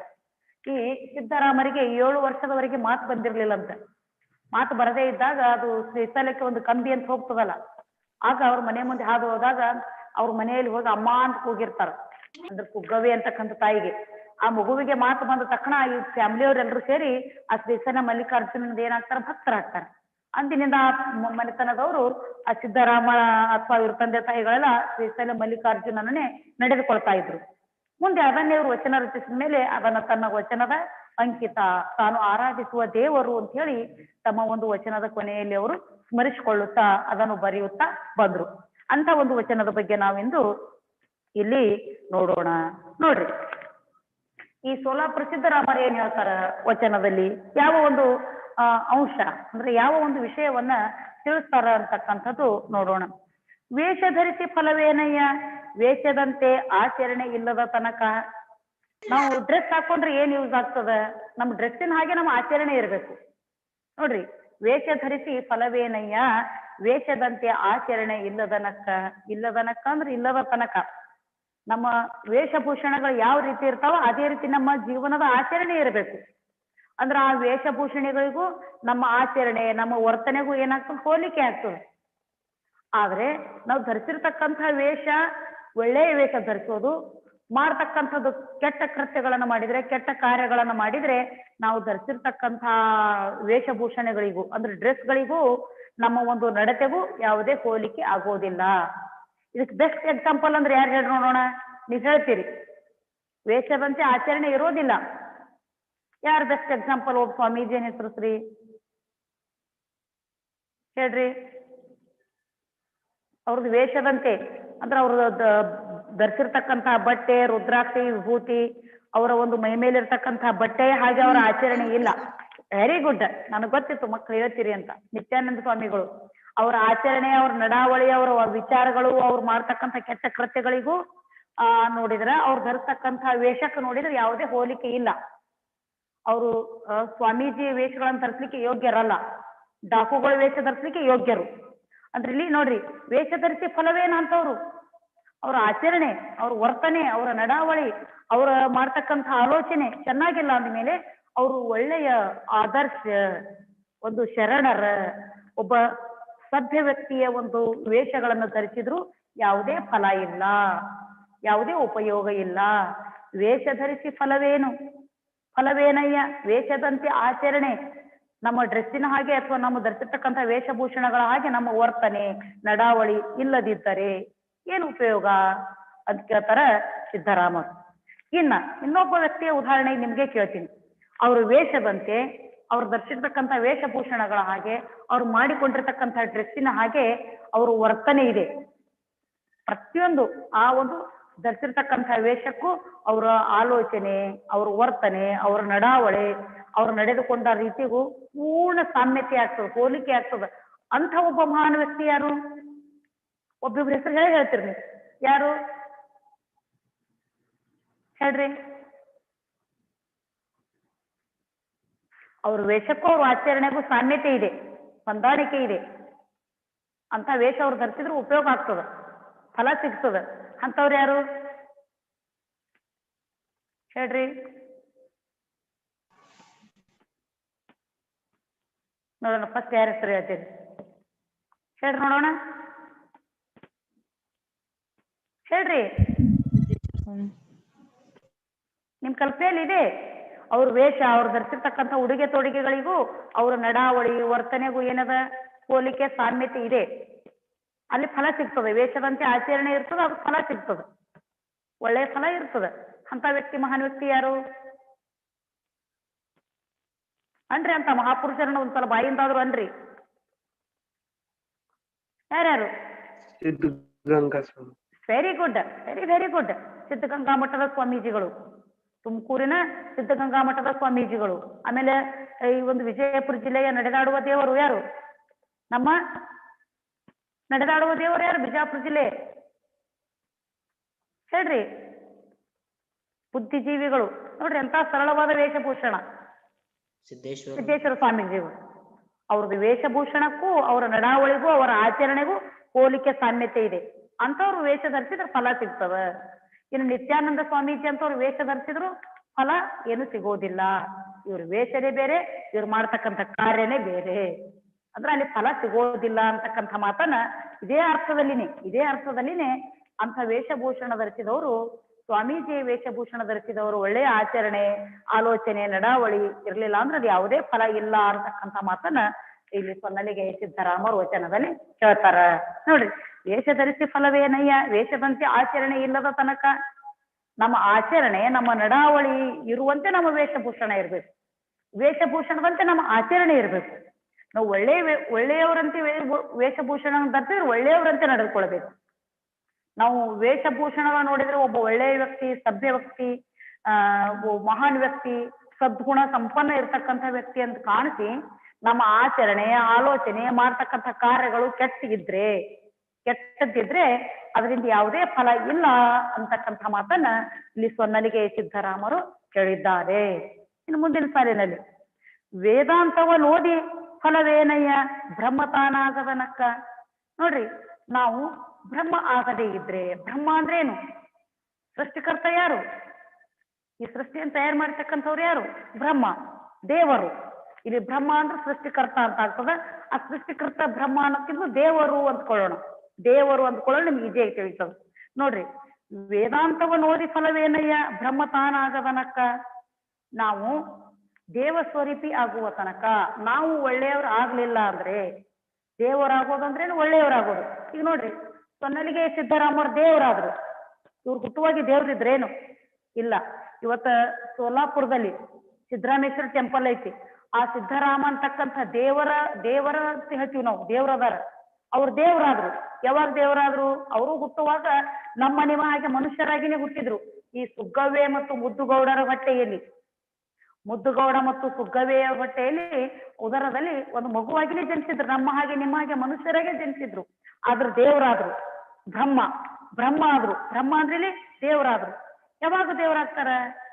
ಅವರು ಎಲ್ಲಾ ವೇದಾಂತಗಳನ್ನು ಓದಿದಂತೆ ನಡೆದುಕೊಂಡಾಗ, ವೇದಾಂತಗಳನ್ನು ಓದಿದಂತೆ, ವೇದದ ಆಚರಣೆಯಂತೆ ನಡೆದುಕೊಂಡಾಗ, ವೇದದ ಸಾರದಂತೆ ಬದುಕಿದಾಗ, ಒಳ್ಳೆಯವರಾಗಿ ಬದುಕಿದಾಗ ಅವರು ಬ್ರಹ್ಮ ಆದ್ರು. ಹೌದಿಲ್ಲ? ಇದು ಒಂದರ್ಥ. ಇಲ್ಲಿ ನೋಡ್ರಿ, ವೇದಾಂತವನ್ನು ಓದಿ ಫಲವೇನಯ್ಯ. ವೇದಾಂತ ಅಂದ್ರೇನು? ವೇದಗಳು ಗೊತ್ತ ನಿಮ್ಗೆ? 4 ವೇದಗಳ ಬಗ್ಗೆ ಗೊತ್ತದ. ಉಪನಿಷತ್ತುಗಳ ಬಗ್ಗೆ ಗೊತ್ತದ ನಿಮ್ಗ. ಋಗ್ವೇದ, ಯಜುರ್ವೇದ, ಸಾಮವೇದ, ಅಥರ್ವರ್ಣ ವೇದ, ವೇದಗಳು. ಈ ವೇದಗಳು, ಉಪನಿಷತ್ತು, ಭಗವದ್ಗೀತೆ ಒಳ್ಳೊಳ್ಳೆ ಗ್ರಂಥಗಳನ್ನು ಓದಿದ್ರು ಕೂಡ ಅದು ಯಾವಾಗ ಫಲ ಕೊಡ್ತದ? ನಾವು ಬ್ರಹ್ಮ ಆದಾಗ, ಸಾತ್ವಿಕರಾದಾಗ, ಒಳ್ಳೆಯವರಾದಾಗ, ಸಜ್ಜನರಾದಾಗ, ದೇವ ಸ್ವರೂಪಿಯಾದಾಗ ಆ ಗ್ರಂಥಗಳನ್ನು ಓದಿದ್ದು ಲಾಭ ಕೊಡ್ತದ, ಫಲ ಕೊಡ್ತದ. ವೇದಗಳನ್ನು ಓದಿದ್ದು ಫಲ ಯಾವಾಗ ಸಿಗ್ತದ? ಆ ವೇದದಂತೆ, ಆ ವೇದಗಳ ಸಾರದಂತೆ, ವೇದದಲ್ಲಿರ್ತಕ್ಕಂಥ ಪ್ರತಿಯೊಂದು ಸಾಲುಗಳಂತೆ ನಮ್ಮ ಬದುಕು ಇದ್ದಾಗ ಫಲ ಕೊಡುತ್ತದೆ. ಹೌದಲ್ಲ? ಫಲ ಕೊಡ್ತದೆ. ನೋಡ್ರಿ, ವೇದಾಂತವನ್ನು ಓದಿ ಫಲವೇನಯ್ಯ ಬ್ರಹ್ಮನಕ್ಕ. ಎಲ್ಲಾ ವೇದಾಂತಗಳನ್ನು ಓದಿದ್ರು, 4 ವೇದಗಳನ್ನು ಓದಿದ್ರು, ಉಪನಿಷತ್ತು ಓದಿದ್ರು, ಭಗವದ್ಗೀತಾ ಓದಿದ್ರು, ಜಗತ್ತಿನಲ್ಲಿರ್ತಕ್ಕಂಥ ಬೈಬಲ್ ಓದಿದ್ರು, ಕುರಾನ್ ಓದಿದ್ರು, ಎಲ್ಲಾ ಗ್ರಂಥಗಳನ್ನು ಓದಿದ್ರು ಕೂಡ ಆ ಗ್ರಂಥಗಳಲ್ಲಿರ್ತಕ್ಕಂಥ ಒಳ್ಳೊಳ್ಳೆ ವಿಚಾರಗಳು ಮಾನವೀಯ ಮೌಲ್ಯಗಳ ಹಾಗೆ ಅವರು ನಡೆದುಕೊಳ್ಳದಿದ್ದರೆ, ಅವರು ದೇವ ಸ್ವರೂಪಿಯಾಗದಿದ್ದರೆ, ಒಳ್ಳೆಯವರಾಗದಿದ್ದರೆ ಏನು ಪ್ರಯೋಜನ? ಎಲ್ಲಾ ಗ್ರಂಥ ಓದ್ಯಾರ, ಆದ್ರೂ ಕಳ್ತನ ಮಾಡ್ಯಾರ ಪಕ್ಕದ ಮನಿ, ಹೌದಲ್ಲ? ಕುರಾನ್ ಓದ್ಯಾರ, ಬೈಬಲ್ ಓದ್ಯಾರ, ಭಗವದ್ಗೀತಾ ಓದ್ಯಾರ, 4 ವೇದಗಳು ಓದ್ಯಾರ, ಉಪನಿಷತ್ತು ಓದ್ಯಾರ. ಆದ್ರೆ ಇನ್ನೊಬ್ರು ಕೊಲೆ ಮಾಡ್ಯಾರ, ಪಕ್ಕದ ಮನಿ ಕಳ್ತನ ಮಾಡ್ಯಾರ. ಏನು ಫಲ ಇಲ್ಲ. ಅಂಥವ್ರು ವೇದ ಓದಿದ್ರೆ ಅವ್ರು ಬ್ರಹ್ಮ ಆಗೋದಿಲ್ಲ. ಬ್ರಹ್ಮ ಆಗೋದು ಅಂದ್ರೆ ದೇವರ ರೂಪ ಆಗೋದು ಅಥವಾ ಒಳ್ಳೆಯವರಾಗೋದು ಅಂತ. ನಾವು ವೇದ ಗ್ರಂಥಗಳನ್ನು ಓದಿದೀವಿ ಅಂದ್ರೆ ನಾವು ಒಳ್ಳೆಯವರಾಗಬೇಕು, ಅವಾಗ ಅದು ಫಲ ಕೊಟ್ಟಂತೆ, ಲಾಭ ಸಿಕ್ಕಂತೆ. ಎಲ್ಲಾ ಗ್ರಂಥಗಳನ್ನು ಓದಿದ್ರು ಕೂಡ ಅಥವಾ ವೇದಗಳನ್ನ 4 ವೇದಗಳನ್ನು ಓದಿದ್ರು ಕೂಡ ಅವರು ಒಳ್ಳೆಯವರಾಗದೇ ಇದ್ದರೆ, ದೇವ ಸ್ವರೂಪಿ ಆಗದಿದ್ದರೆ, ಬ್ರಹ್ಮ ಆಗದಿದ್ದರೆ ಆ ಗ್ರಂಥಗಳು ಓದಿಯೂ ಯಾವುದೇ ಫಲ ನಮಗೆ ಸಿಗುವುದಿಲ್ಲ ಅಂತ 2 ಸಾಲಿನ ಅರ್ಥ ನೋಡ್ರಿ. ಪರೀಕ್ಷಾ ದೃಷ್ಟಿಯಿಂದ ಬರೀಲಿಕ್ಕೆ 4 ವೇದಗಳನ್ನು ಓದಿದ್ರು ಕೂಡ ಅವರು ದೇವ ಸ್ವರೂಪಿ ಆಗದಿದ್ದರೆ, ದೇವತಾ ಮನುಷ್ಯ ಆಗದಿದ್ದರೆ, ಒಳ್ಳೆಯವರಾಗದಿದ್ದರೆ, ಸದ್ಗುಣ ಸಂಪನ್ನರಾಗದಿದ್ದರೆ ಯಾವುದೇ ರೀತಿಯ ಫಲವು ಸಿಗುವುದಿಲ್ಲ. ಆ ವೇದಗಳು ಓದಿದ್ದಕ್ಕೂ ಏನು ಬೆಲೆ ಇಲ್ಲದಂತಾಗುತ್ತದೆ ಅಂತ ಅರ್ಥ. ವೇದಾಂತವನ್ನು ಓದಿ ಫಲವೇನ? ಓದುವುದಂದ್ರೆ ಓದುವುದು. ವೇದಾಂತ ಅಂದ್ರೆ ಏನು? ವೇದಾಂತಗಳು ಓದಿದ್ರು ಏನು ಫಲ ಇಲ್ಲ. ಯಾವಾಗ ಫಲ ಇಲ್ಲ? ಅವು ಓದೋದು ದೂರ ಇಡೋದು, ಎಲ್ಲಾ ಗ್ರಂಥಗಳನ್ನು ಓದೋದು, ಹೀಗೆ ದೂರ ಇಡೋದು, ಕಳ್ತನ ಮಾಡ್ಲಿಕ್ಕೆ ಹೋಗೋದು. ಮತ್ ಒಂದಿನ ಬೈಬಲ್ ಓದೋದು, ಕೊಲೆ ಮಾಡ್ಲಿಕ್ಕೆ ಹೋಗೋದು. ಒಂದಿನ ಕುರಾನ್ ಓದೋದು, ಎಲ್ಲ ಗಿಡಗಳನ್ನು ಕತ್ತರಿಸಿ ಹಾಕೋದು. ಒಂದಿನ ಭಗವದ್ಗೀತಾ ಓದೋದು, ಪಕ್ಕದವ್ರದೆಲ್ಲ ಗಾರ್ಡನ್ ಅಥವಾ ಪಕ್ಕದ ಮನಿ ಎಲ್ಲ ಹಾಳು ಮಾಡೋದು, ಪಕ್ಕದ ಮನಿ ಮುಂದೆ ಗಲೀಜ್ ಹಾಕೋದು. ಹೀಗ್ ಮಾಡಿದ್ರೆ ವೇದಾಂತ ಓದಿದ್ರೇನು ಎಲ್ಲಾ ಜಗತ್ತಿನ ಪ್ರಮುಖ ಗ್ರಂಥಗಳು ಓದಿದ್ರು ಯಾವುದೇ ಫಲ ಇಲ್ಲ. ಯಾವಾಗ ಫಲ ಸಿಗ್ತದೆ? ವೇದಾಂತಗಳನ್ನು ಓದಿದವರು ಬ್ರಹ್ಮ ಆಗ್ಬೇಕು, ದೇವ ಸ್ವರೂಪಿ ಆಗ್ಬೇಕು, ಒಳ್ಳೆಯವರಾಗ್ಬೇಕು, ಮನುಷ್ಯತ್ವ ಇರುವ ಮಾನವರಾಗಬೇಕು. ಆಗ ಮಾತ್ರ ಆ ವೇದಾಂತಗಳು ಓದಿದ್ದಕ್ಕೂ ಫಲ ಸಿಕ್ಕಂತೆ ಅಂತ ಹೇಳ್ತಾರೆ ಸಿದ್ದರಾಮರು. ನೋಡ್ರಿ, ಅಂತ ಅಮೂಲ್ಯವಾದ ಶಬ್ದಗಳು, ಎಷ್ಟು ಸರಳವಾದ ಒಂದು ವಾಕ್ಯದಲ್ಲಿ, ಒಂದೊಂದೇ ಶಬ್ದದಲ್ಲಿ. ವೇದಾಂತವನ್ನು ಓದಿ ಫಲವೇನಯ್ಯ? ಬ್ರಹ್ಮ ತಾನಾಗದನಕ್ಕ. 2 ಸಾಲು. ತಾನು ಒಳ್ಳೆಯವನಾಗಲಿಲ್ಲ ಅಂತ ವೇದಾಂತ ಓದಿ ಏನು ಪ್ರಯೋಜನ ಅಂತ ಹೇಳ್ತಾರೆ. ನಾನಾ ಕೆರೆಯ ತೋಡಿ ಫಲವೇನಯ್ಯ? ಪುಣ್ಯ ತೀರ್ಥಗಳು ಬರದನಕ್ಕ. 100 ಕೆರೆಗಳನ್ನು ಕಟ್ಟಿದ್ರು ಅಥವಾ 100 ಕೆರೆಗಳನ್ನು ತಯಾರು ಮಾಡಿದ್ರು. ಕೆರೆ 100 ಒಡ್ಡುಗಳನ್ನು ಹಾಕಿ ಕೆರೆಗಳನ್ನು ತಯಾರು ಮಾಡಿದ್ರು. 1000 ಕೆರೆ, 100, 1000 ಹೀಗೆ ಮತ್ತೆ ಲಕ್ಷ ಕೆರೆಗಳನ್ನು ತಯಾರು ಮಾಡಿದ್ರು. ಆದ್ರೂ ಕೂಡ ಅಲ್ಲಿ ಏನಿಲ್ಲ, ಪುಣ್ಯ ತೀರ್ಥ ಇಲ್ಲ, ಒಳ್ಳೆಯ ಜಲ ಇಲ್ಲ, ಒಳ್ಳೆಯ ಜನರಿಗೆ ಜೀವಿಗಳಿಗೆ ಆಸರೆಯಾಗ್ತಕ್ಕಂತಹ ಪವಿತ್ರ ನೀರೇ ಇಲ್ಲ ಅಂದ್ರೆ ಕೆರೆ ತೋಡಿ ಏನು ಪ್ರಯೋಜನ? ಪ್ರಯೋಜನ ಆಗ್ತದೇನು? ಇಲ್ಲ. 100, 1000, 10, 20 ಎಷ್ಟು ಕೆರೆಗಳು ತೋಡಿದ್ರೇನು? ಅಲ್ಲಿ ಪವಿತ್ರ ಜಲವೇ ಇಲ್ಲ ಅಂದಮೇಲೆ ಅದು ಕೂಡ ಏನೂ ಲಾಭ ಇಲ್ಲ, ಏನೂ ಫಲ ಕೊಡೋದಿಲ್ಲ. ಅದರಿಂದ ಯಾವ ಫಲ ಸಿಗ್ತದೆ? ಕೆರೆಗಳಲ್ಲಿ ನೀರಿಲ್ಲ ಅಂದ್ರೆ ಫಲ ಕೊಡ್ತದೇನು? ಸಾಧ್ಯನೇ ಇಲ್ಲ. ನೋಡ್ರಿ, ನಾನಾ ಕೆರೆಯ, ನಾನಾ ಅಂದ್ರೆ ನಾನಾ ರೀತಿಯ, ನಾನಾ ಕಡೆ ನಾನಾ ರೀತಿಯ ನಾನಾ ಬಗೆಯ ಕೆರೆಗಳನ್ನು ತೋಡಿದ್ರು ಏನು ಫಲ? ಪುಣ್ಯ ತೀರ್ಥಗಳು ಬರದನಕ್ಕ. ಅಲ್ಲಿ ಒಳ್ಳೆಯ ಜಲ ಬರ್ಲಿಲ್ಲ ಅಂದ್ರೆ, ಒಳ್ಳೆಯ ಜಲ ಅಲ್ಲಿ ಇಲ್ಲ ಅಂದಮೇಲೆ ಆ ಕೆರೆಗಳು ತೋಡಿದ್ದು ನಿಷ್ಪ್ರಯೋಜಕ. ಅದರಿಂದ ಯಾವುದೇ ಫಲ ಯಾವುದೇ ಜೀವಿಗಳಿಗೆ ಸಿಗಲೇ ಇಲ್ಲ ಅಂತಕ್ಕಂಥ ಮಾತನ್ನ ಇಲ್ಲಿ ಸೊನ್ನಲಿಗೆ ಸಿದ್ದರಾಮರು ಹೇಳ್ತಾರೆ. ನೋಡ್ರಿ, ನಾವು ಒಳ್ಳೆಯ ವೇಷಗಳು ಧರಿಸ್ಕೊಂಡ್ರೆ ಒಳ್ಳೆಯ ಆಚರಣೆ ಇರಬೇಕು. ವೇಷ ಒಳ್ಳೆಯದು, ಆಚರಣೆ ಕೆಟ್ಟದ್ದು ಇದ್ರೆ ಯಾವುದೇ ಫಲ ಸಿಗೋದಿಲ್ಲ. ನಾವು ವೇದಗಳನ್ನ, ವೇದಾಂತ ಗ್ರಂಥಗಳನ್ನ, ಉಪನಿಷತ್ತುಗಳನ್ನ, ಎಲ್ಲಾ ಧರ್ಮ ಗ್ರಂಥಗಳನ್ನು ಓದಿದ್ರೆ ನಾವು ಒಳ್ಳೆಯವರು, ಸಾತ್ವಿಕರು, ಬ್ರಹ್ಮನ ಹಾಗೆ ದೇವ ಸ್ವರೂಪಿ ಆಗ್ಬೇಕು. ಒಂದು ವೇಳೆ ಗ್ರಂಥಗಳನ್ನು ಓದಿ ಕೆಟ್ಟವ್ರು ಇದ್ದೀವಿ ಅಂದ್ರ ಯಾವುದೇ ಫಲ ಇಲ್ಲ. ನಾವು ಕೆರೆಗಳನ್ನು ತೋಡ್ತೀವಿ, ನಾನಾ ರೀತಿಯ ಕೆರೆಗಳು, ದೊಡ್ಡ ಕೆರೆ, ಸಣ್ಣ ಕೆರೆ, ಅಗಲವಾದ ಕೆರೆ, ಹೀಗೆ ನಾನಾ ರೀತಿಯ ಕೆರೆಗಳನ್ನು ತೋಡಿದ್ರು ಕೂಡ ಅದರಲ್ಲಿ ಪುಣ್ಯ ತೀರ್ಥ, ಒಳ್ಳೆಯ ಜಲ, ಪವಿತ್ರ ನೀರು, ಜೀವಿಗಳಿಗೆ ಆಸರೆಯಾಗಿರ್ತಕ್ಕಂತಹ ಉದಕ ಅಲ್ಲಿ ಇರದಿದ್ದರೆ ಯಾವುದೇ ಲಾಭನೂ ಇಲ್ಲ, ಯಾವುದೇ ಫಲನೂ ಇಲ್ಲ. ಕೆರೆ ತೋಡಿದ್ದು ವೇಸ್ಟ್. ಹೀಗೆ ಅದು ಸಾರ್ಥಕ ಆಗ್ಬೇಕಾದ್ರೆ, ನಾವು ಕೆರೆ ತೋಡಿದ್ದು ಸಾರ್ಥಕ ಆಗ್ಬೇಕಾದ್ರೆ ಅಲ್ಲಿ ಒಂದು ಪುಣ್ಯ ತೀರ್ಥ, ಪವಿತ್ರ ನೀರು ಇರಬೇಕು.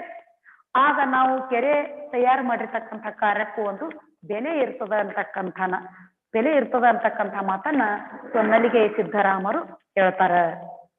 ಅರ್ಥ ಆಯ್ತಾ ಈ ಪದ್ಯ? ಅರ್ಥ ಆಯ್ತು? ಈ ಪದ್ಯ ಅರ್ಥ ಆಯ್ತಾ? ಈ ವಚನದ ಸಾರ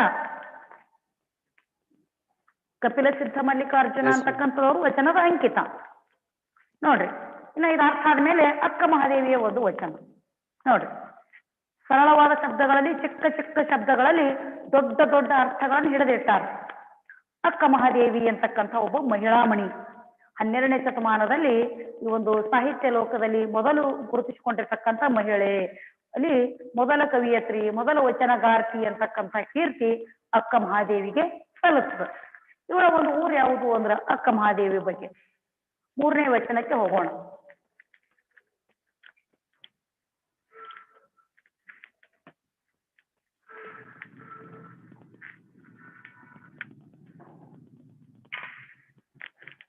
ಅಕ್ಕ ಮಹಾದೇವಿ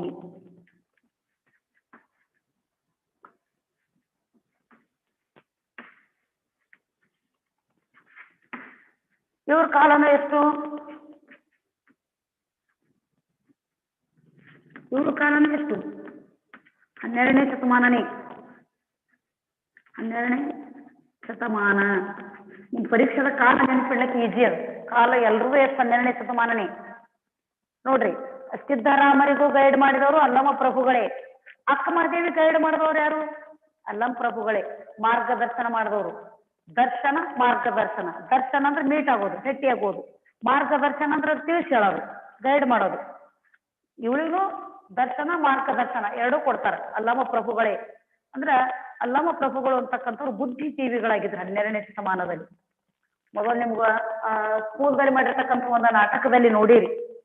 ಅಲ್ಲಮ ಪ್ರಭುಗಳು ಅಕ್ಕ ಮಹಾದೇವಿ ಆ ಅನುಭವ ಮಂಟಪಕ್ಕೆ ಏನಂತ ಒಂದು ಬಾರಿ ಬರ್ತಾಳ ಭಾಗವಹಿಸ್ಲಿಕ್ಕೆ.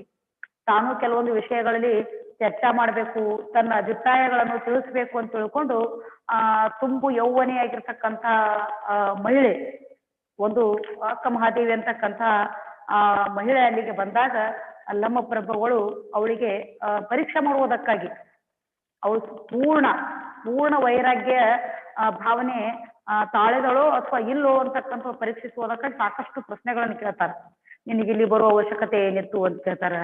ನೀನು ವೈರಾಗ್ಯ ತಾಳಿದ್ರೆ ನಿನ್ನ ದೇಹವನ್ನ ಈ ಒಂದು ಕೇಶರಾಶಿಗಳಿಂದ ಮರೆಮಾಚಿಕೊಳ್ಳುವಂಥದ್ದು ಏನಿತ್ತು ಅಂತ ಕೇಳ್ತಾರೆ. ಎಲ್ಲ ಪ್ರಶ್ನೆಗಳಿಗೂ ಸಮರ್ಥಳಾಗಿ ಏನ್ ಕೊಡ್ತಾಳೋ ಉತ್ತರ ಕೊಡ್ತಾಳ. ಉತ್ತರ ಕೊಟ್ಟ ಮೇಲೆ ಆ ಅನುಭವ ಮಂಟಪದಲ್ಲಿ ಭಾಗವಹಿಸಲಿಕ್ಕೆ ಬಂದಿರ್ತಾಳ. ಅನುಭವ ಮಂಟಪದಲ್ಲಿ ಒಂದು ಪ್ರಪಂಚದ ಮೊಟ್ಟ ಮೊದಲು ಸಂಸತ್ತು ಅಂತಕ್ಕಂಥ ಅನುಭವ ಮಂಟಪದಲ್ಲಿ ಕೆಲವೊಂದು ವಿಷಯಗಳನ್ನು ಡಿಸ್ಕಸ್ ಮಾಡ್ಲಿಕ್ಕೆ, ಚರ್ಚಿಸ್ಲಿಕ್ಕೆ ಈ ಅಕ್ಕ ಮಹಾದೇವಿ ಅಂತಕ್ಕಂಥ ಮಹಿಳೆಯು ಕೂಡ ಅಲ್ಲಿಗೆ ಬಂದಿರ್ತಾಳ. ಬಂದಾಗ ಅಲ್ಲಮ್ಮ ಪ್ರಭುಗಳ ಪ್ರಶ್ನೆ ಕೇಳ್ತಾರ. ಅವಳಿಗೆ ಕೇಳಿ ಎಲ್ಲಾ ಪ್ರಶ್ನೆಗಳಿಗೂ ಚೆನ್ನಾಗಿ ಉತ್ತರ ಕೊಡ್ತಾಳ.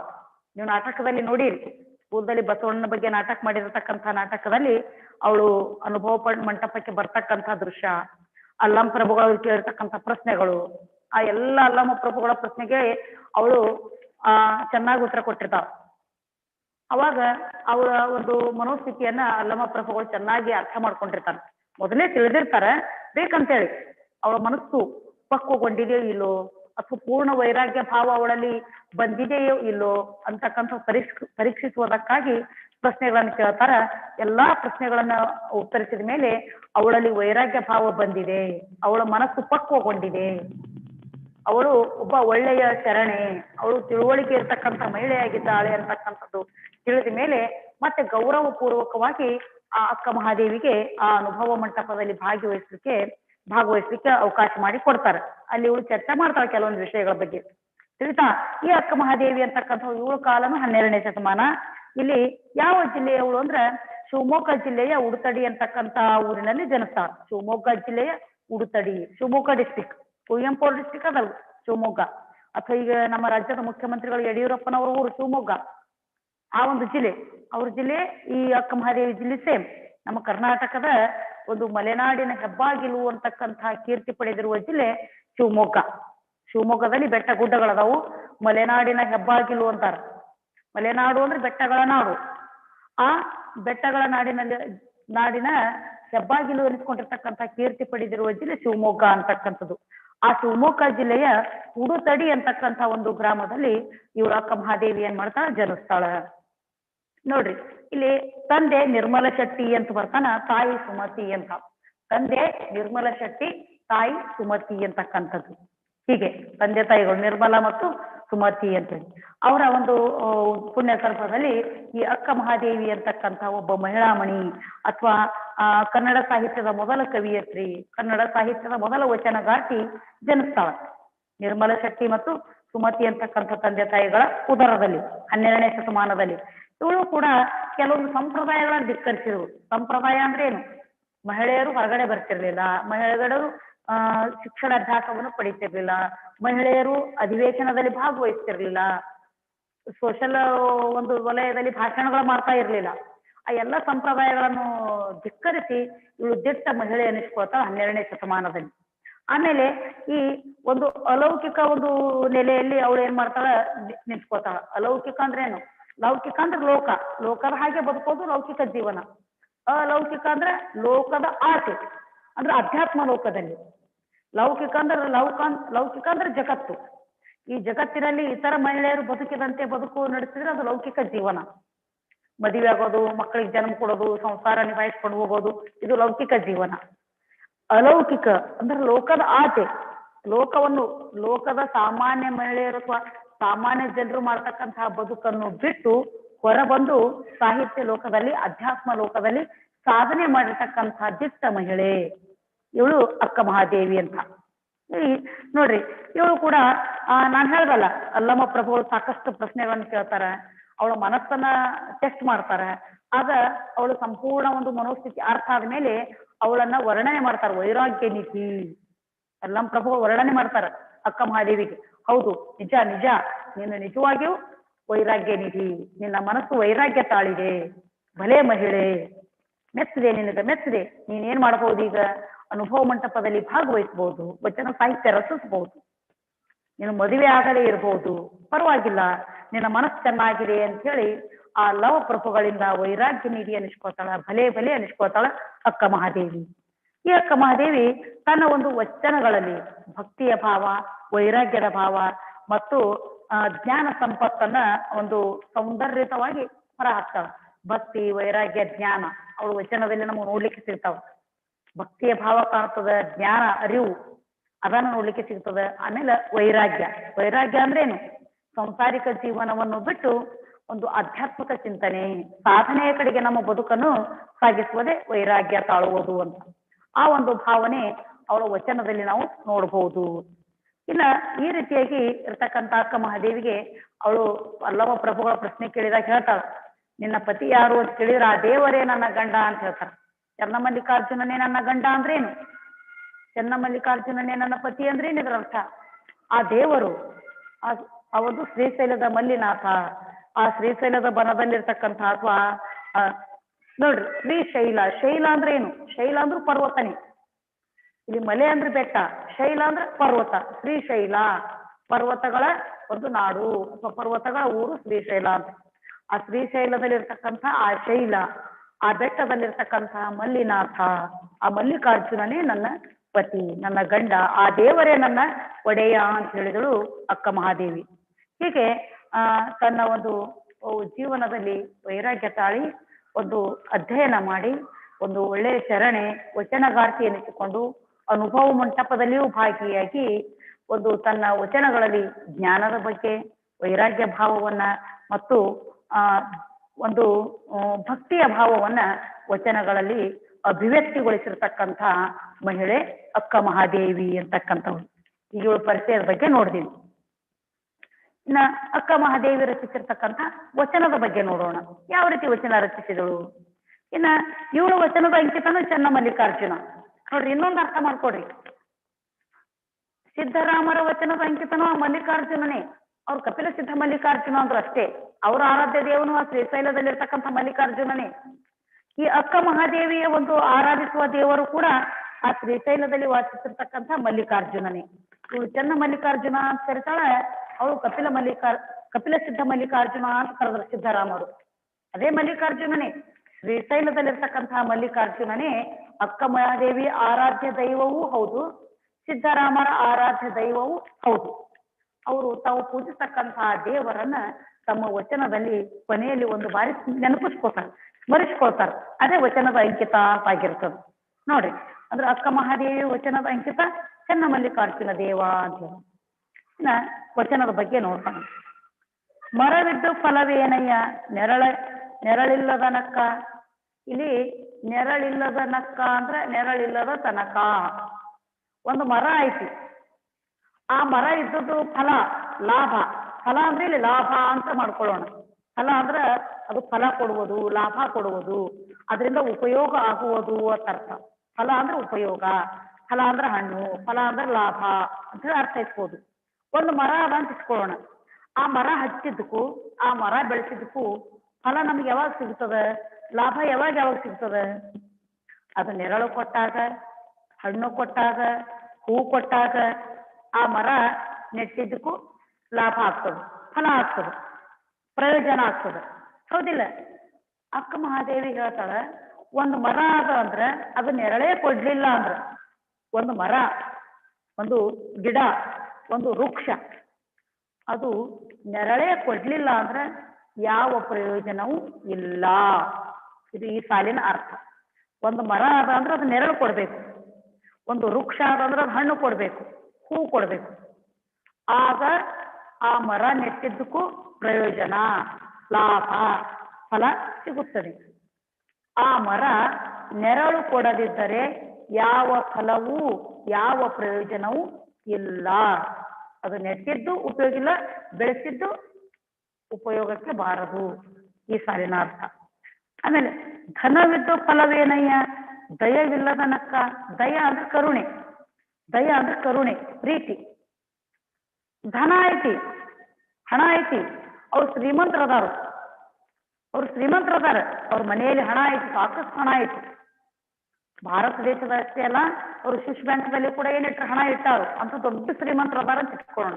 ಧನ, ಹಣ, ದುಡ್ಡು, ಅಮೌಂಟ್ ಅವ್ರ ಮನೆಯಲ್ಲಿ ಸಾಕಷ್ಟಿದೆ. ಆದರೆ ಆ ಮನೆಯಲ್ಲಿರ್ತಕ್ಕಂತಹ ವ್ಯಕ್ತಿಗಳ ಬಳಿ ದಯೆ, ಪ್ರೀತಿ, ಕರುಣೆ ಇಲ್ಲ. ದಯಾ, ಪ್ರೀತಿ, ಕರುಣೆ ಆ ಜನರ ಬಳಿ ಇಲ್ಲ ಅಂದ್ರೆ ಅವ್ರ ಮನೆಯಲ್ಲಿ ಹಣ ಇದ್ರೂ ಕೂಡ ಅದು ಯಾವುದೇ ಫಲ ಇಲ್ಲ, ಪ್ರಯೋಜನಕ್ಕೆ ಬರೋದಿಲ್ಲ ಅಂತ ಅರ್ಥ. ಎರಡನೇ ಸಾಲಿನ ಅರ್ಥ. ಅವ್ರು ಶ್ರೀಮಂತರಿದ್ರು, ಅವ್ರ ಬಳಿಯಲ್ಲಿ ಹಣ ಇದ್ರು ಕೂಡ ಪ್ರೀತಿ, ಕರುಣೆ, ದಯ ಇಲ್ಲದಿದ್ದರೆ ಆ ಹಣದಿಂದಾಗಲಿ ಆ ಜನರಿಂದಾಗಲಿ ಯಾವುದೇ ಫಲ, ಯಾವುದೇ ಪ್ರಯೋಜನ, ಯಾವುದೇ ಲಾಭ ಇಲ್ಲ. ಎರಡನೇ ಸಾಲಿನ ಅರ್ಥ. ಮೂರನೇದು ಹಸುವಿದ್ದು ಫಲವೇನಯ್ಯ ಹಯನವಿಲ್ಲದನಕ್ಕ. ಹಯನ ಅಂದ್ರ ಹಾಲು, ಹಯನ ಅಂದ್ರೆ ಹಾಲು, ಹಾಲಿಗೆ ಸಂಬಂಧಿಸಿದ ಉತ್ಪನ್ನಗಳು, ಮೊಸರು, ಮಜ್ಜಿಗೆ, ಬೆಣ್ಣೆ, ತುಪ್ಪ, ಹೀಗೆ ಪೇಡೆ, ಇದೆಲ್ಲ ಹಾಲಿಗೆ ಸಂಬಂಧಪಟ್ಟಿರ್ತಕ್ಕಂಥ ಉತ್ಪನ್ನಗಳು.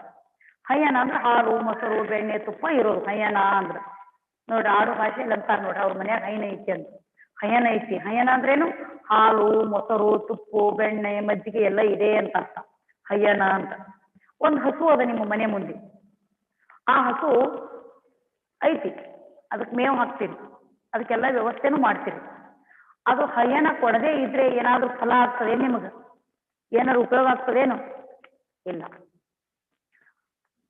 ಅದು ಹಯನ ಕೊಡಲಿಲ್ಲ ಅಂದ್ರೆ, ಹಾಲು ಕೊಡಲಿಲ್ಲ ಅಂದ್ರೆ ಆ ಹಸು ಇದ್ದು ಯಾವುದೇ ಫಲ, ಯಾವುದೇ ಲಾಭ, ಯಾವುದೇ ಉಪಯೋಗ ಇಲ್ಲ ಅಂತ. ಇನ್ನು ಹಸು ಇತ್ತು ಅಂದ್ರೆ ಏನಿರ್ಬೇಕು? ಹಯನ ಇರಬೇಕು. ನೋಡ್ರಿ, ಹಸು ಇದ್ದು ಫಲವೇನು? ಹಯನವಿಲ್ಲದನಕ್ಕ. ಒಂದು ಆಕಳ ಐತಿ, ಅದು ಹಾಲೇ ಕೊಡ್ಲಿಲ್ಲ ಅಂದ್ರೆ ಯಾವುದೇ ಲಾಭ ಇಲ್ಲ, ಯಾವುದೇ ಫಲ ಇಲ್ಲ. ಒಂದು ಹಸು ಐತಿ ಅಂದ್ರೆ ಅದು ಹಾಲು ಕೊಡಬೇಕು, ಕೊಡ್ಲಿಲ್ಲ ಅಂದ್ರೆ, ಹಯನು ಕೊಡದೇ ಇದ್ರೆ, ಹಾಲು, ಹಾಲಿನ ಉತ್ಪನ್ನಗಳು ಕೊಡದೇ ಇದ್ರೆ ಆ ಹಸು ಇದ್ರು ಕೂಡ ಯಾವುದೇ ಫಲ, ಯಾವುದೇ ಲಾಭ, ಯಾವುದೇ ಉಪಯೋಗ ಇಲ್ಲ ಅರ್ಥ. ಆಮೇಲೆ ರೂಪಿದ್ದು ಫಲವೇನಯ್ಯ ಗುಣವಿಲ್ಲದನಕ್ಕ. ರೂಪ ಐತಿ, ನೋಡ್ಲಿಕ್ಕೆ ಚಂದ ಅದಾವು, ಬ್ಯೂಟಿ, ಹುಡುಗಿದ್ರು ಸುಂದರಿ ಇದಾಳ, ಹುಡುಗ ಹ್ಯಾಂಡ್ಸಮ್, ಅವ್ನು ಚೆನ್ನಾಗ್ಯದಾನು, ರೂಪವಂತರದಾರ. ಆದ್ರೆ ಏನ್ ಫಲ? ಅವ್ರು ಒಳ್ಳೆಯವ್ರಿಲ್ಲ. ರೂಪ ಐತಿ, ದೇವ್ರು ಚೆನ್ನಾಗಿ ಬಣ್ಣ ಕೊಟ್ಟಾನ, ಚೂಪ್ ಮುಗೈತಿ, ಕೆಂಪು ತುಟಿ ಐತಿ, ಮೈಕಟ್ಟು ಚಂದ ಐತಿ, ಕೆರಳು ಚಂದ ಐತಿ, ನೋಡ್ಲಿಕ್ಕೆ ಸುಂದರ. ಆದ್ರೆ ಅವರಲ್ಲಿ ಏನಿಲ್ಲ? ಒಳ್ಳೆಯ ಸ್ವಭಾವ ಇಲ್ಲ. ಆದ್ರೆ ಏನಾದ್ರು ಲಾಭ ಆಗ್ತದೇನು? ಯಾವುದೇ ಫಲ ಇಲ್ಲ. ಅವ್ರ ರೂಪ ಇದ್ರೂ ವೇಸ್ಟೆ, ಅವ್ರ ಮನೆತನಕ್ಕೆ ಕೆಟ್ಟ ಹೆಸರು ತರ್ತಾರ. ಚಂದ ಅದಾರ ನೋಡ್ಲಿಕ್ಕೆ, ಕಳ್ತನ ಮಾಡ್ತಾರೋ, 10th ಪಾಸ್ ಆಗೋದಿಲ್ಲ, ಫೇಲ್ ಆಗ್ತಾರೋ, ತಂದೆ ತಾಯಿಗಳಿಗೆ ಹೊರೆ ಆಗ್ತಾರೋ, ದುಡಿಯೋದಿಲ್ಲ, ಮೋಸ ಮಾಡ್ತಾರ, ನೋಡ್ಲಿಕ್ಕೆ ಹೆಂಗದಾರ, ಚಂದ ಅದಾರ. ಇದರಿಂದ ಯಾವುದೇ ಫಲ, ಯಾವುದೇ ಲಾಭ ಇಲ್ಲ. ರೂಪಿದ್ದು ಫಲವೇನು? ಗುಣವಿಲ್ಲದನಕ್ಕ.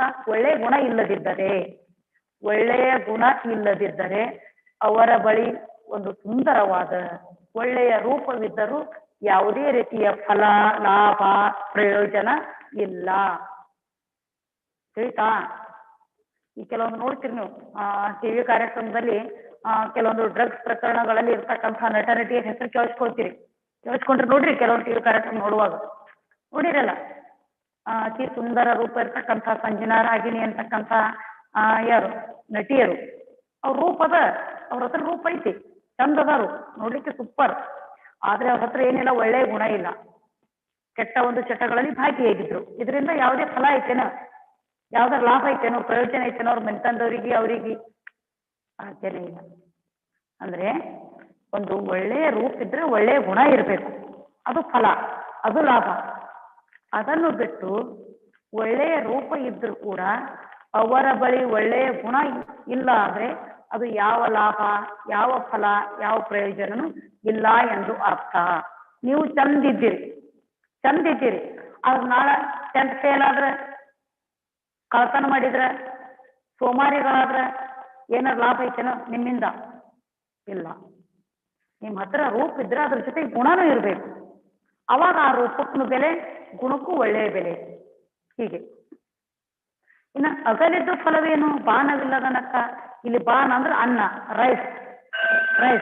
ಇಲ್ಲಿ ಅಗಲ್ ಅಂದ್ರೆ ತಟ್ಟೆ, ಊಟದ ತಟ್ಟೆ ಐತಿ ನಿಮ್ಮ ಮನೆಯಲ್ಲಿ, ಅಥವಾ ನಿಮ್ಮ ಮುಂದೆ ಒಂದು ತಟ್ಟೆ ಐತಿ, ಊಟಕ್ಕೆ ಕುಡ್ಸಿವಿ, ತಟ್ಟೆ ಇಟ್ಟಿವಿ, ಅದ್ರಲ್ಲಿ ಏನ್ ಹಾಕಿಲ್ಲ ನಾವು? ಬಾಣ ಅಥವಾ ಅನ್ನ, ರೈಸ್ ಹಾಕಿಲ್ಲ. ಆ ತಟ್ಟೆಯಲ್ಲಿ ಏನಾದ್ರು ಫಲ ಅದೇ ನಿಮಗೆ ಹೊಟ್ಟೆ ತುಂಬತದೇನು?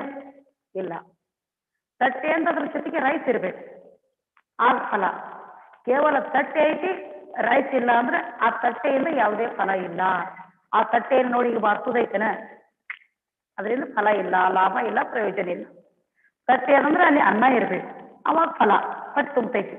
ತಟ್ಟೆ ಐತಿ, ಅದ್ರ ಮೇಲೆ ರೈಸ್ ಇಲ್ಲ ಅಂದ್ರೆ ಆ ತಟ್ಟೆಯಿಂದ ಯಾವುದೇ ಫಲ ಇಲ್ಲ ಅರ್ಥ. ನೋಡ್ರಿ, ನಾನಿದ್ದು ಫಲವೇನು? ನಿಮ್ಮ ಜ್ಞಾನವಿಲ್ಲದನಕ್ಕ ಚೆನ್ನಮಲ್ಲಿಕಾರ್ಜುನ. ಕೊನೆಗೆ ಹೇಳ್ತಾಳ ಅಕ್ಕಮಹಾದೇವಿ, ನಾನಿದ್ದೀನಿ, ನಾನು ಮನುಷ್ಯರು, ಬುದ್ಧಿ ಜೀವಿ ಅನಿಸ್ಕೊಂಡಿರ್ತಕ್ಕಂಥ ಜೀವಿ, ನಾನಿದ್ದೀನಿ. ಆದ್ರೆ ನಾನಿದ್ದು ಫಲ ಯಾವಾಗ ಕೊಡ್ತದೆ? ನಿಮ್ಮ ಜ್ಞಾನ, ಆ ಚೆನ್ನಮಲ್ಲಿಕಾರ್ಜುನನ ಜ್ಞಾನ, ಆ ದೇವರ ಕುರಿತು ಅರಿವು, ಒಳ್ಳೆಯತನದ ಬಗ್ಗೆ ತಿಳುವಳಿಕೆ ಇತ್ತು ಅಂದ್ರೆ ಈ ನನ್ನ ಶರೀರ ಇದ್ದದಕ್ಕೂ, ನಾನು ಹುಟ್ಟಿದ್ದಕ್ಕೂ ಫಲ, ಲಾಭ, ಪ್ರಯೋಜನ.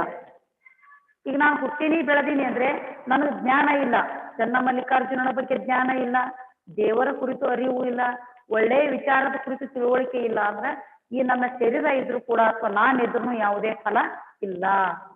ಅಕ್ಕ ಮಹಾದೇವಿ ಹೇಳ್ತಾಳ ಕೊನೆಗೆ, ಅಕ್ಕ ಮಹಾದೇವಿ ಹೇಳ್ತಾಳ, ನಾನಿದ್ದೀನಿ ಅಂದ್ರ, ನಾನೊಬ್ಬಳು ಮನುಷ್ಯ ಇದ್ದೀನಿ ಅಂದ್ರ ನನಗೆ ಏನೇನ್ ಇರ್ಬೇಕು? ಜ್ಞಾನ ಇರಬೇಕು, ದೇವರ ಕುರಿತು ಚೆನ್ನಮಲ್ಲಿಕಾರ್ಜುನನ ಬಗ್ಗೆ ಅರಿವು ಇರಬೇಕು, ಒಳ್ಳೆಯದು ಕೆಟ್ಟದ್ದು ತಿಳುವಳಿಕೆ ಇರಬೇಕು. ಆಗ ನನ್ನ ಶರೀರ ಇದ್ದು, ನಾನಿದ್ದು ಒಂದು ಫಲ, ಲಾಭ, ಪ್ರಯೋಜನ. ಅದನ್ನು ಬಿಟ್ಟು ನಾನು ಚೆನ್ನಮಲ್ಲಿಕಾರ್ಜುನನ ಅರಿವು, ಜ್ಞಾನ, ಒಳ್ಳೆಯದ್ರ ಬಗ್ಗೆ ತಿಳುವಳಿಕೆ ಇಲ್ಲ ಅಂದ್ರೆ ನನ್ನ ಶರೀರ ಇದ್ದರೂ ಕೂಡ ಅದು ಫಲವಿಲ್ಲದಂತೆ, ನಿಷ್ಪ್ರಯೋಜಕ, ಉಪಯೋಗವಿಲ್ಲದ್ದು ಅಂತ ಹೇಳ್ತಾರ. ನೋಡ್ರಿ, ಅರ್ಥ ಆಯ್ತಾ ಪದ್ಯ? ವಚನ ಅರ್ಥ ಆಯ್ತಾ ಹುಡುಗರೆಲ್ರಿಗೂ? ಇದ್ರ ಭಾವಾರ್ಥ ನೀವೇ ಬರ್ತಗಿರಿ. ಈ ಪದ್ಯದ ಭಾವಾರ್ಥ ಇವತ್ತೇ ಬರ್ದ್ರೆ ಅದು ಬರ್ಲಿಕ್ಕೆ ಬರ್ತದ. ಇವತ್ತು ಹೇಳಿರ್ತೀನಲ್ಲ, ಅದ್ರ ಬಗ್ಗೆ ನೀವೇ ಏನ್ ಮಾಡ್ಬೋದು? ಬರೀಬಹುದು. ಆಮೇಲೆ ಈ ಪದ್ಯದಲ್ಲಿ ನೋಡ್ರಿ 2 ಪದ್ಯಗಳು ವಚನ ಬಹಳ ಇಟ್ಕದಾವು. ಯಾವ್ಯಾವ ಅದಾವ ಹೇಳ್ತೀನಿ ನೋಡ್ರಿ, ಹೀಗೆ ಮಾರ್ಕ್ ಮಾಡ್ಕೊಡ್ರಿ. ಚಟುವಟಿಕೆ ನೋಡ್ರಿ,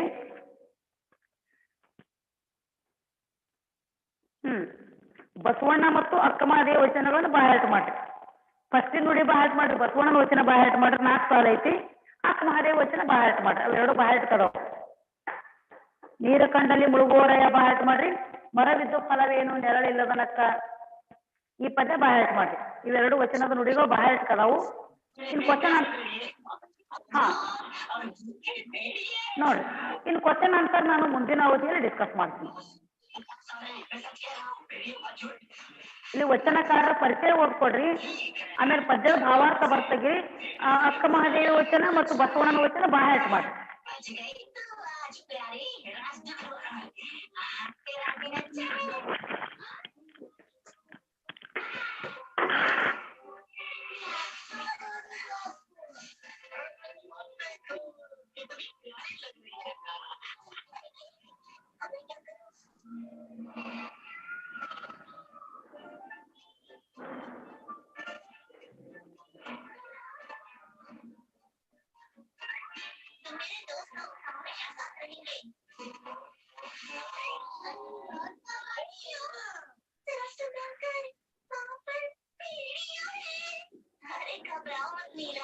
यहाँ कोई भेड़िए नहीं है, ये तो मैं और देख थे।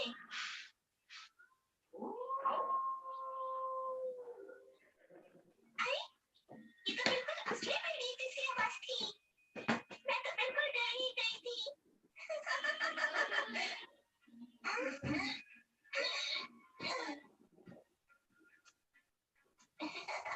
ये लो तुम्हारा अखरोट।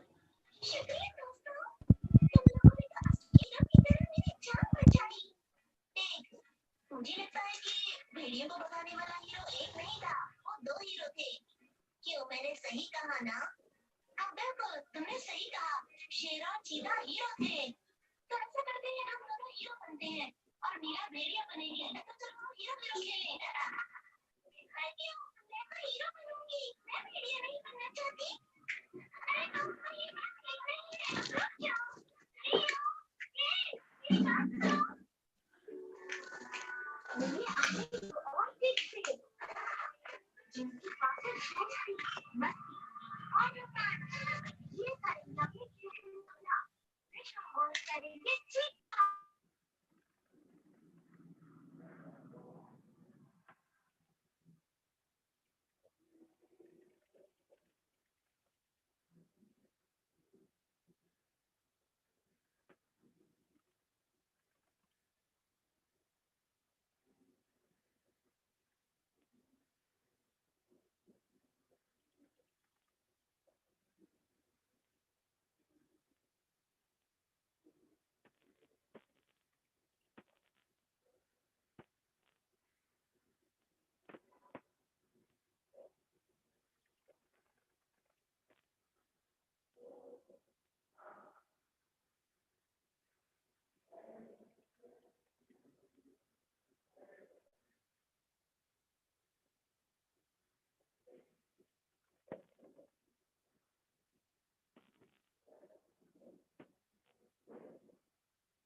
Okay. Good afternoon. Good afternoon, sir. Thank you.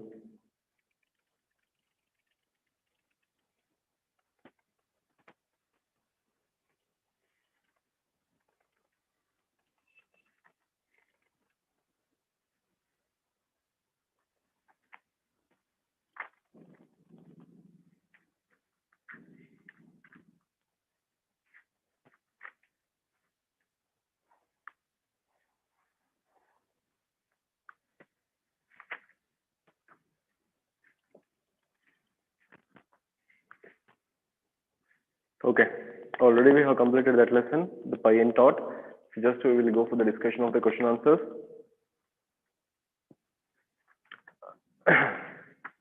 After that, if we have the time, then we will go for the poem CLM introduction. Okay.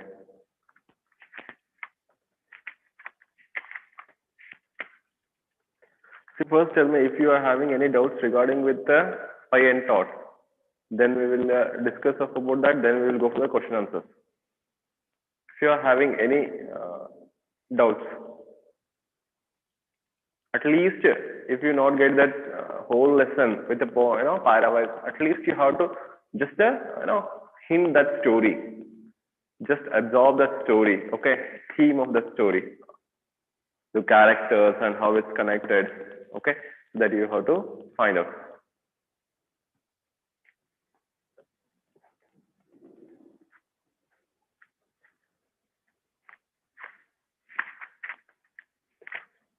Okay. Name the two vagabonds of the story.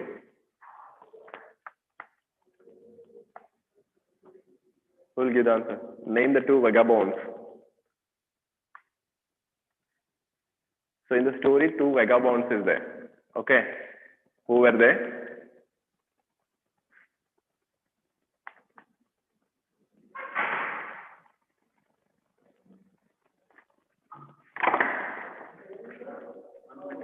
Jean and Pierre.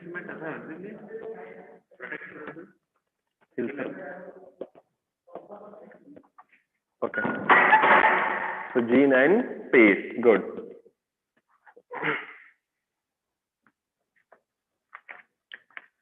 Now, if I stop walking, I shall freeze, said Pace. I prefer to die sitting down, said Jean. This shows that what it will show. So he said that if he just stopped the walking, if he stopped the walking, he will going to die. See why he said that statement. So there are three options. So which one is the correct one? Their ability to laugh at and talk lightly about their miserable condition. No, Aditya, why? It's not relating with any, the stories. So why their, ability of laugh at talk lightly about their miserable condition? No, that is not. When I started the story, I have given two reasons why they were, in the condition of dying. One is the city Paris having so much of cold at that time, and the second one is hungerness. So because of the their hungerness, they were going to die. So these are the two reasons why they were feeling to die. Okay, now tell me. So which one is the real? Okay, sorry, correct answer. Third one is not. That it was extremely cold in Paris on that day. That is correct. Again, I am telling that why they were saying that they were going to die. There were two reasons. One was the first, then the foremost was there were a lot of cold in that city, right, in Paris. And the second one is that see, they were feeling hungry because of their hungerness. They were saying that they were feeling to die. Next. That it was extremely cold in Paris on that day. That's correct. Next. Why was Pierre pinched? How did he defend himself before Judge Goston? Pinch mean arrest. Okay. Why was Pierre pinched? And how did he defend himself before Judge Goston? Why the police arrested him? For begging. Because he was begging. Okay, so P was pinched last month for begging. Now see how he defended himself before the judge. What he said that judge? He begged because he wanted to live. That is simple. So see what happened. P was pinched in the last month for begging. When Judge Gostin asked him the reason why he was begging, he replied that he had to live. So he had to live. So that's why he was begging. Okay, simple. So again, I will go for the second answer. That see, Peer was pinched last month for a begging. Okay, simple. Why he was pinched? P was pinched last month for a begging. And how he defended himself before the Judge Gostin. So Mr. Judge Gostin asked him why he was begging. He replied that he had to live. So that's why he was begging. So this is what the answer. By saying that he himself depends. Now, I really don't see necessity, said Judge Gostin. This remark is a reflection on dash. 3 options are there. The judge insensitivity, how people felt about vagabonds in those days, or it is the judge's sense of humor.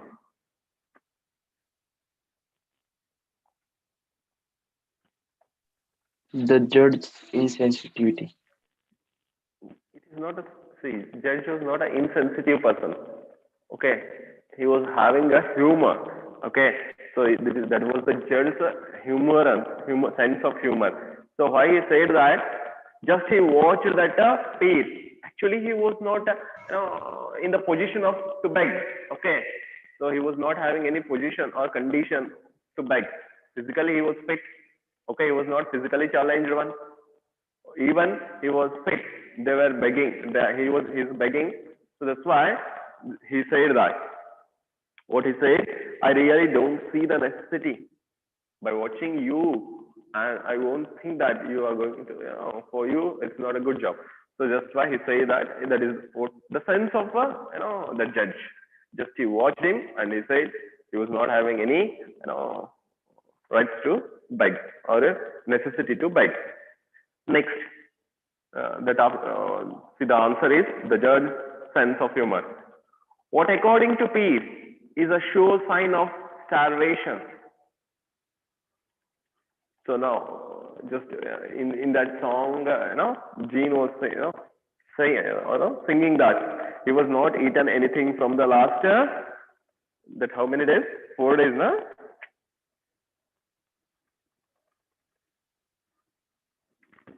Okay, 4 or 3 days.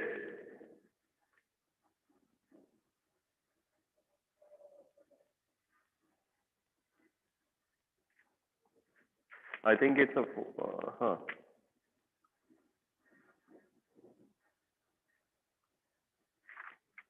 I think it's a 4 day. I think just wait.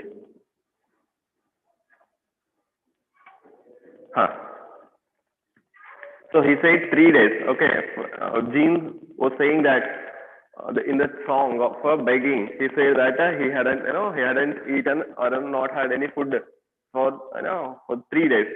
But Peer said that it's not good. Say instead of 3 days, 7 days. Okay, so that was the pure sign of a sure sign of a starvation. So in the 80th page. So 80th. So you are having there. So that first, second, third, fourth, fifth, sixth, and seventh. So seventh para means a Peer dialogue is there. Just watch it. Not bad, but make it 7 days and squint slightly. It is a sure sign of starvation. It says. So instead of saying 3 days, saying the 7 day is the pure starvation of pure sign of a starvation.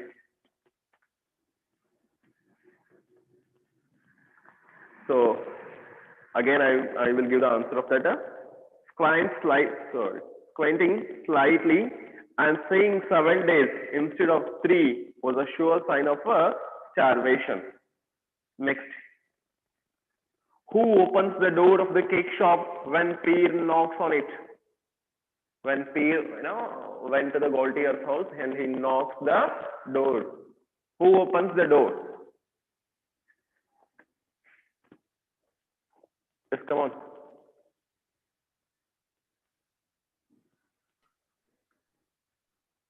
So first remember that, Peer went how many times to the Gaultier's house? How many times Peer went there?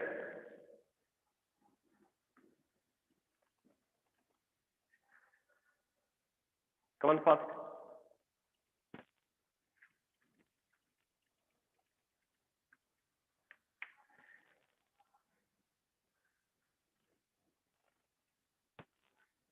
Peer went 2 times.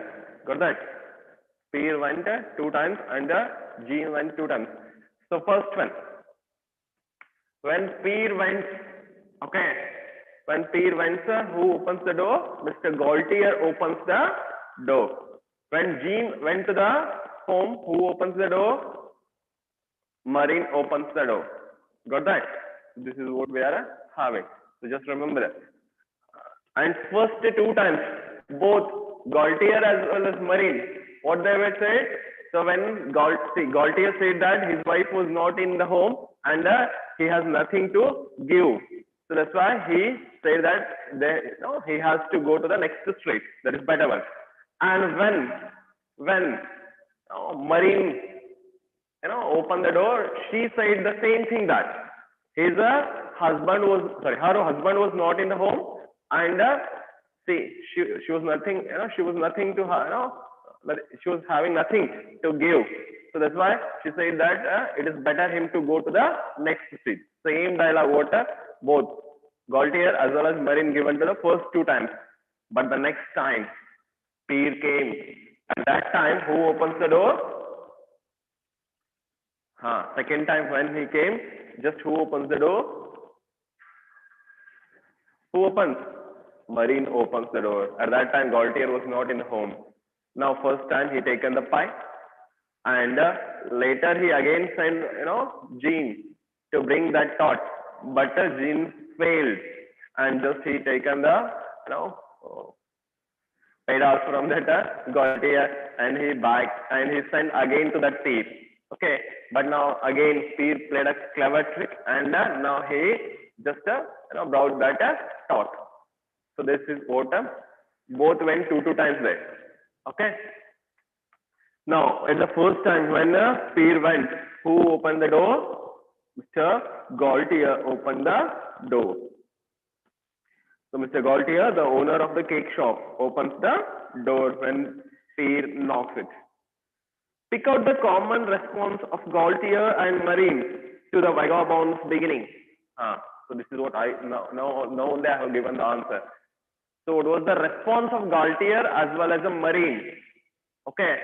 So when vagabonds knocks on their door at the beginning. Okay, who will go for it? Now only I have given it.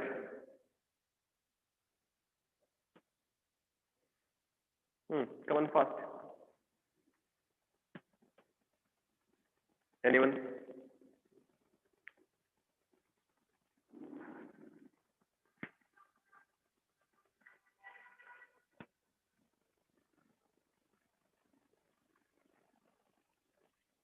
Siddharam, go for it. So what was the response of Gaultier and Marine?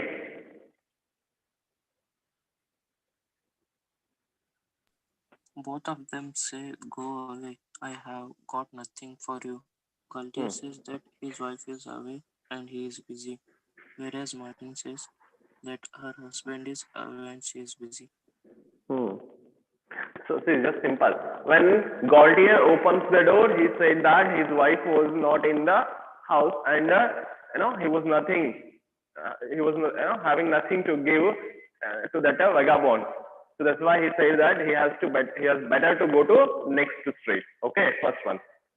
So this is what response of Galtier. When Marine opens the door, okay, she also said the same words that her husband was not in the house and she was having nothing to give him, and she suggested him better to go to the next street or next door. So this is what the two response for that vagabond. Okay, next one.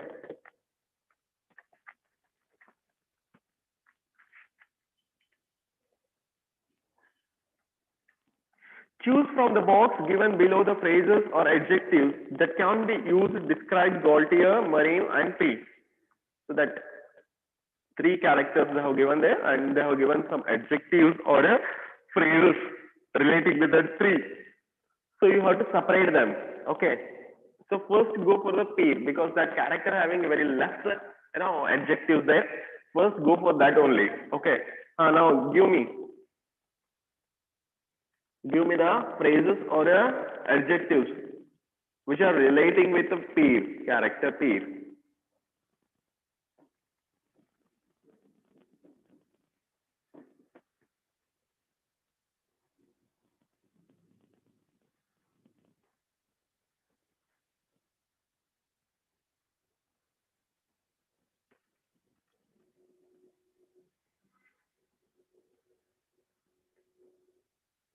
Okay.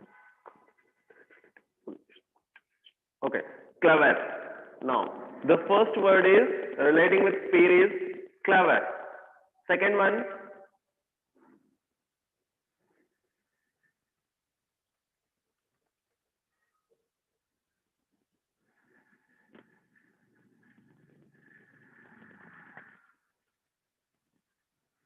okay, has a presence of mind. Okay, he has a presence of mind also. Next, third one,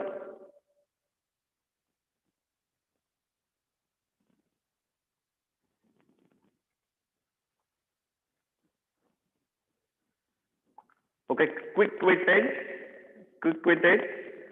and next one, okay, resourceful. So because he was having so many ideas in his mind, resourceful. So that's the four words relating with the peer. Now go off about the Marine, how she was.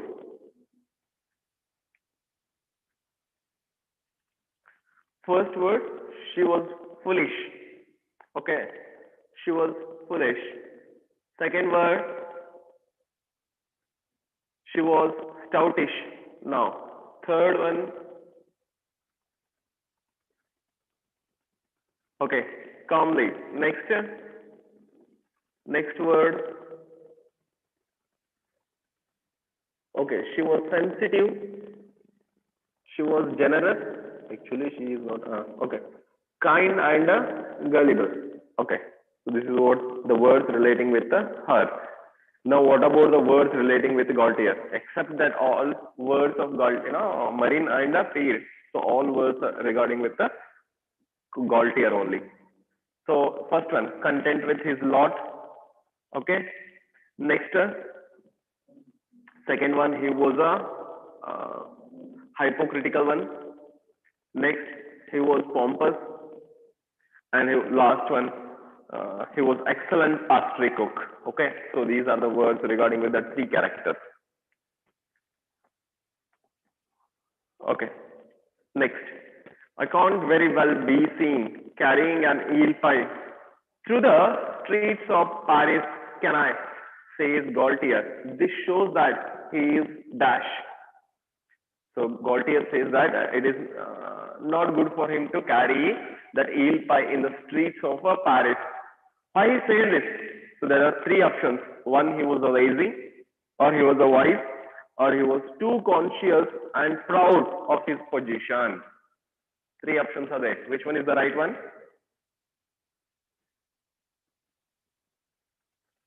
Go for it.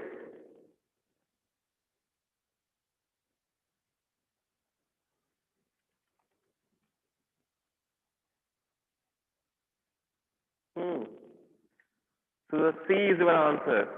He was too conscious and proud of his position. So that's why he said that he was, it is not good for him to take that eel pie in his hands in the streets of Paris. So that's why he asked his wife's help, but she refused to help him. So that's why he, have an idea to choose a messenger. Okay. So next, what details of the conversation between the baker and his wife helped Jean in his planning?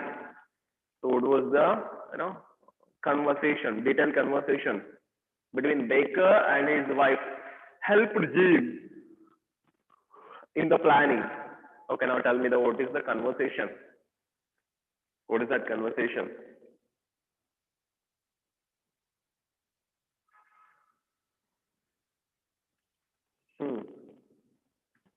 So simple conversation is there. Gaultier was to dine with the mayor. Okay.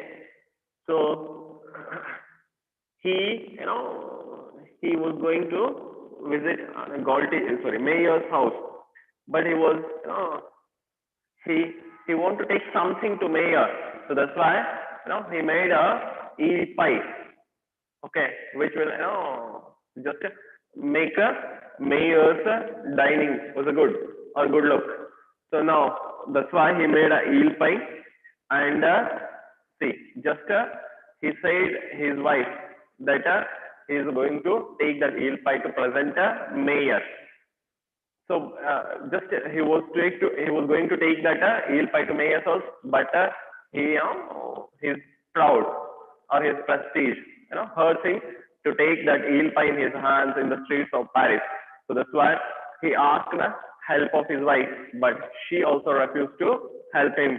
And then he said that he will go and send a messenger.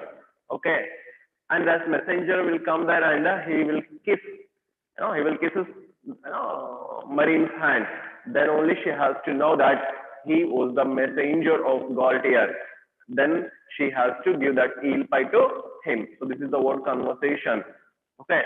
So this conversation was overheard by Jean, and he made a plan to get that eel pie. So this is all simple. Next.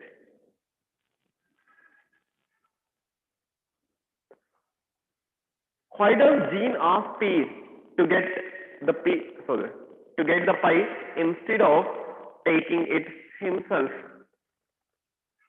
I know who used to tell it. So this is a common question. Anyone will get it. So why he said it to Peer only? Why didn't he done himself it? Yaka Peer ne tagombarlilla. Why is asked to Jean to go and bring it? Okay, who go for it?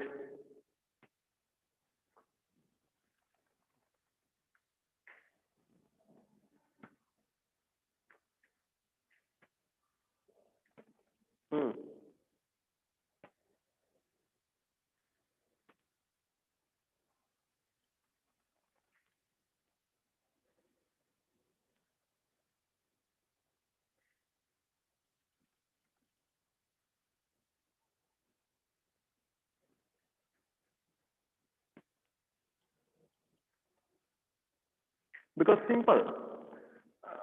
Mr. Gaultier already seen the whom Mr. Jean. So that's why Mrs. Gaultier, Marine, already seen that Jean. So that's why now she is going to open the door. So that's why he sent that P. Okay. So I will write the things on the board that will make you very clear that. So first, who went to the baker's house? P. Okay. So P went to the baker's house first. Now who opens the door? Gaultier opens the door. Okay, Gaultier opens the door.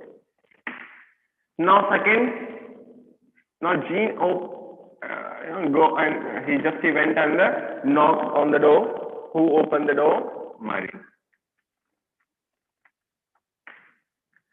Okay, so just Marine opens the door.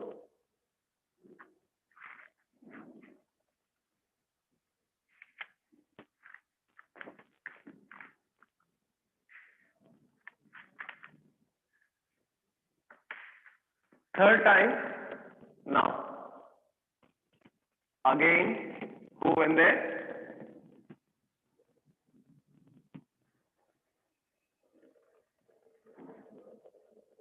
Okay, T went there,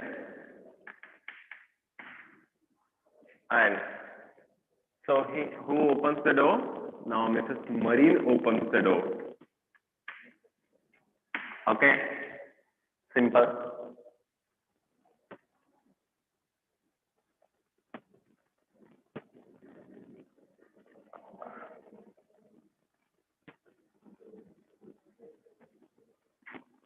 Okay, so now next what happens? So Jean went to the home. Gaultier opens the door. The Gaultier opens the door. Sorry, yeah, this is what we are having. Just wait.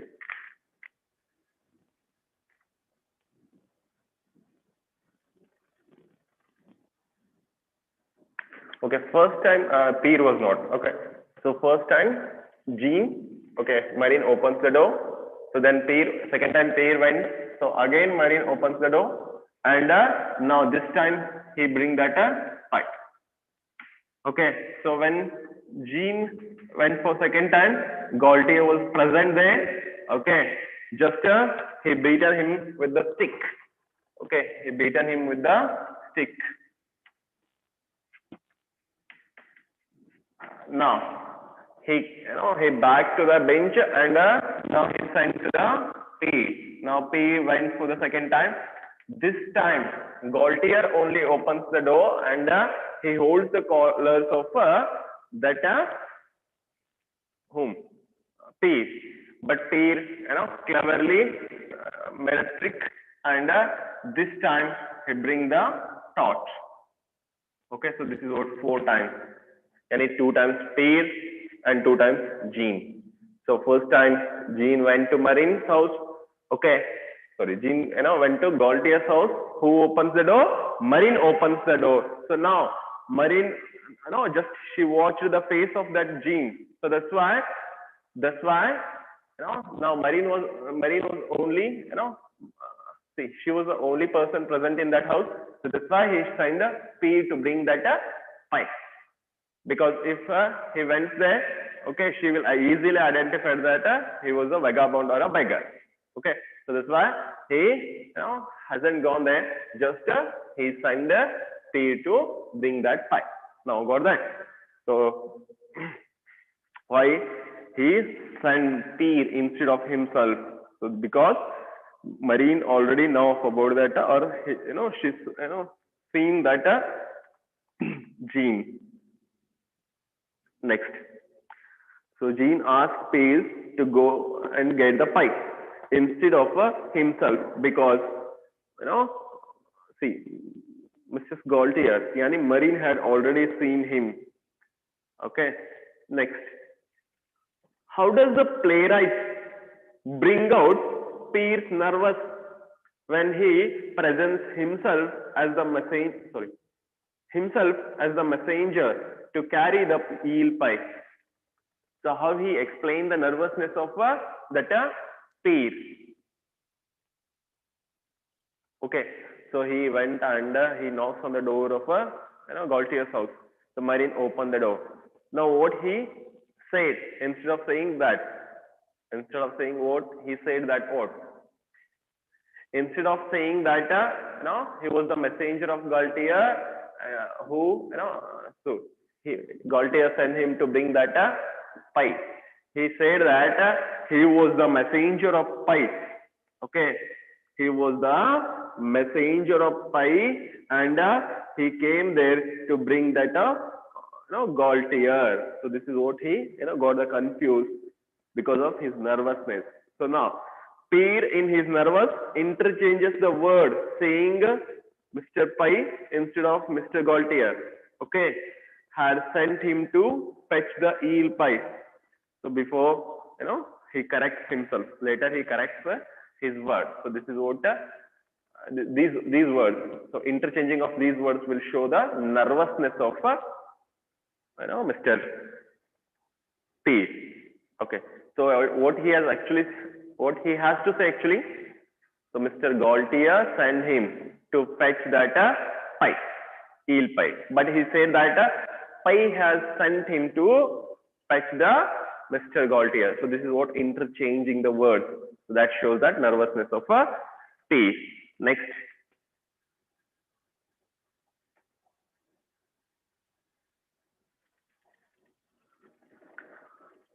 How was Marine going to identify Gaultier's messenger? Now this is what. How she was going to identify the Gaultier's messenger? Okay, at least go for the answer of it. How she was going to identify him?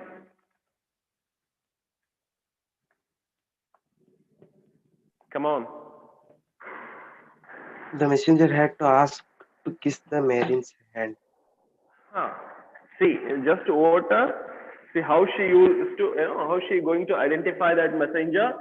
So messenger, just messenger, when he kissed her hand, and she will, and see when he asked, say that he was a messenger of Gaultier, so who used to came there to fetch the eel pie. At least that you have tried. When he tried, okay, or when he kissed her hand, so that is the sign of he was a messenger. So simple.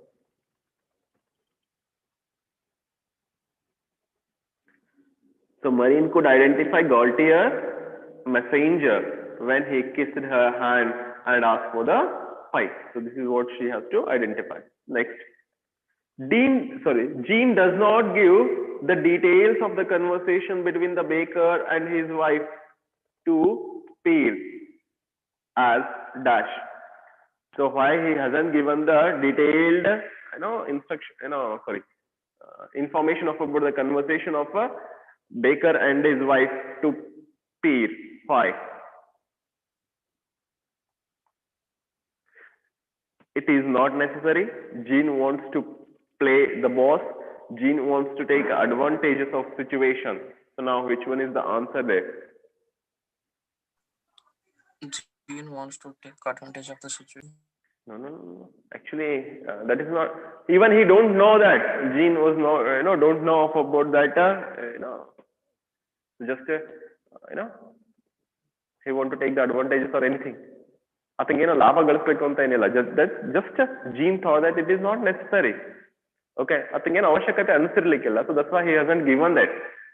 Okay, so why he says that? He want to take the advantages of that incident. Okay, so there were no hidden agenda in that. Okay, that's why simple answer. He is not, he thought that it is not necessary to tell all those things. Okay, pick out any one comparison that Peer mentioned while describing how he would carry the eel Pietro Marine. So now just he compared that 3 or 4 things. ಒಂದು 2-3 things ಹೇಳ್ತಾನೆ ಯಾವ ರೀತಿ ಯಾರನ್ನ ಒಯ್ತಿದ್ರು ಆ ರೀತಿಯಾಗಿ ನಾನು eel pie ಒಯ್ತೀನಿ ಅಂತ. What is that?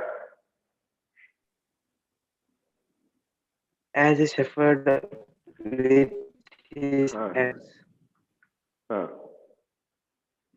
So P gives a few comparison. One of them is he would take utmost care of the eel pie as a mother would take care of her children. So this is what simple one. You write it. Okay. So another 2 or 3 he mentioned there. What is that?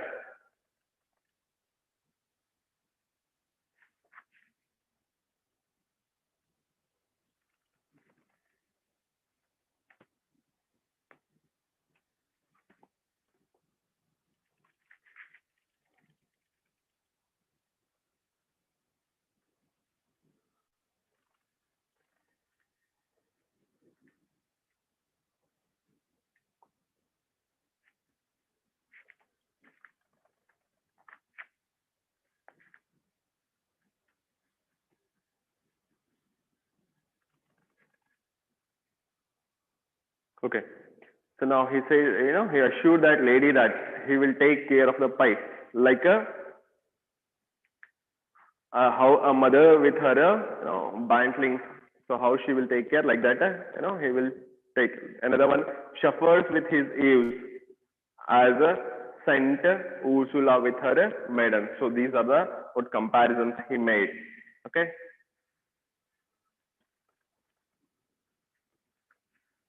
So next.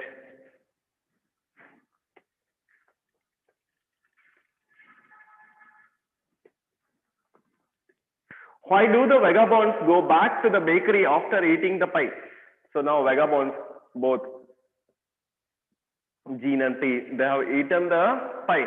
Then also they went back to that bakery. Why?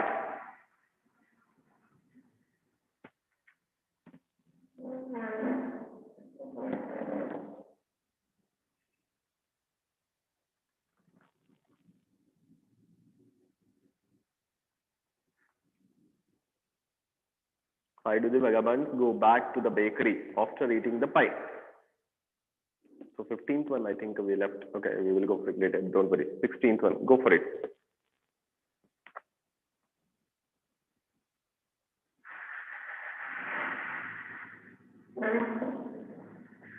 The vagabonds were very happy after eating the delicious eel pie, and that they become greedy for the tart, okay, that they saw on the bakery.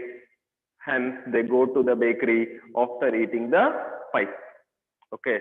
So what happens? The vagabonds were already, eaten the delicious or tasty eel pie, but the greediness of this, that forces them to go to the baker's house, because so that what Jean he watched the tart in the shelf of that bakery. So that's why the greediness made them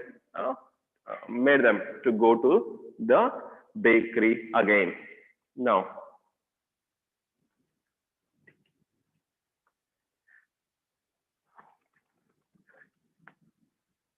what makes Peer say that the eels give themselves up to Gaultier? What does it tell you about the baker? So now, what is they tells that actually first he tells that where the Gaultier just hold them. Okay, ಎಲ್ಲಿಂದ ತಗೊಂಬಂದ ಅಂತ ಹೇಳ್ತಾನೆ. But he said that no, I think that eel pie they were only came to that cook or Mr. Gaultier.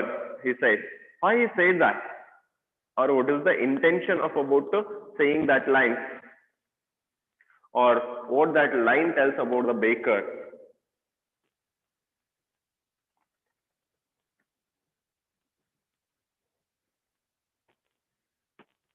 That simply tells that the eel pie was a very tasty and a delicious, okay, which Gaultier had baked. So this tells us that Gaultier was a good cook or a baker. So he was an excellent baker. So that it suggests. What is the only one fault that Peer finds with the eel pie? So what is that fault he finds in the pie?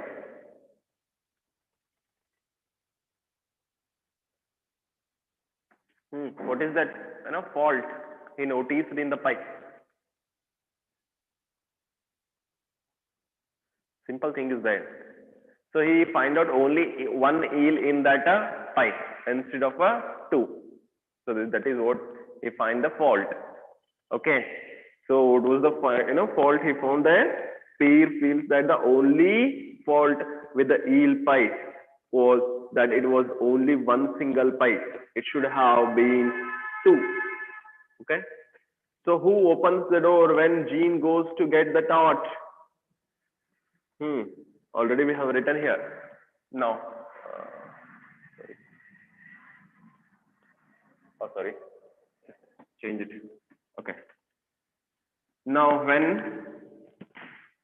Jean goes to the second time to bring that tart, who opens the door? Marin opens the door, and so just Gaultier ran from the backside with a stick.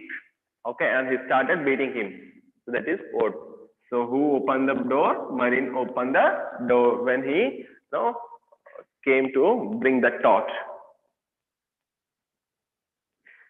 Does Jean get the torch? What happens to him? Why? Now tell me whether Jean got the torch. No, Jean doesn't get the torch. Okay, what happens to him? Gaultier thrashed him because Marin informed him that he was a boy, had come for the torch. Sorry, he was the boy who just came for the begging, or just he used to thrash him. Now, why?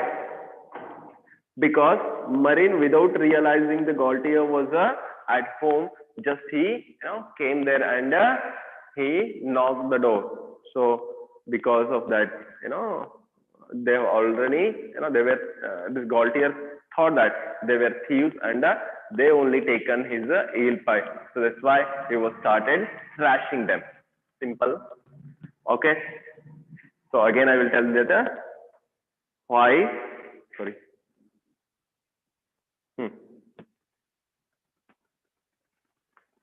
So does Jean get the torch? No, Jean not get the torch. This is what is the first one. Second one, what happens to him? Okay, so Mr. Gaultier thrashed him. Mr. Gaultier thrashed him. Okay. What does it tell you about the baker? Sorry. Why? Because Mr. Gaultier thought that they were the thieves who taken his eel pie. So that's why he started thrashing Jean, and he was not succeeded to bring that torch. So these are the questions of about pie and torch. Simple. So just 2-3 questions remains there. So why did Jean lie to Peer and send him to fetch the torch? Because Gaultier thrashed him, and he agreed to bring his friend and eel pie back. So that's why he went and he said lie and he sent to that Peer there. Okay. So next, how Peer convinced the Gaultier. So just he went there. Okay. So we will discuss the remaining questions in the next class. Thank you.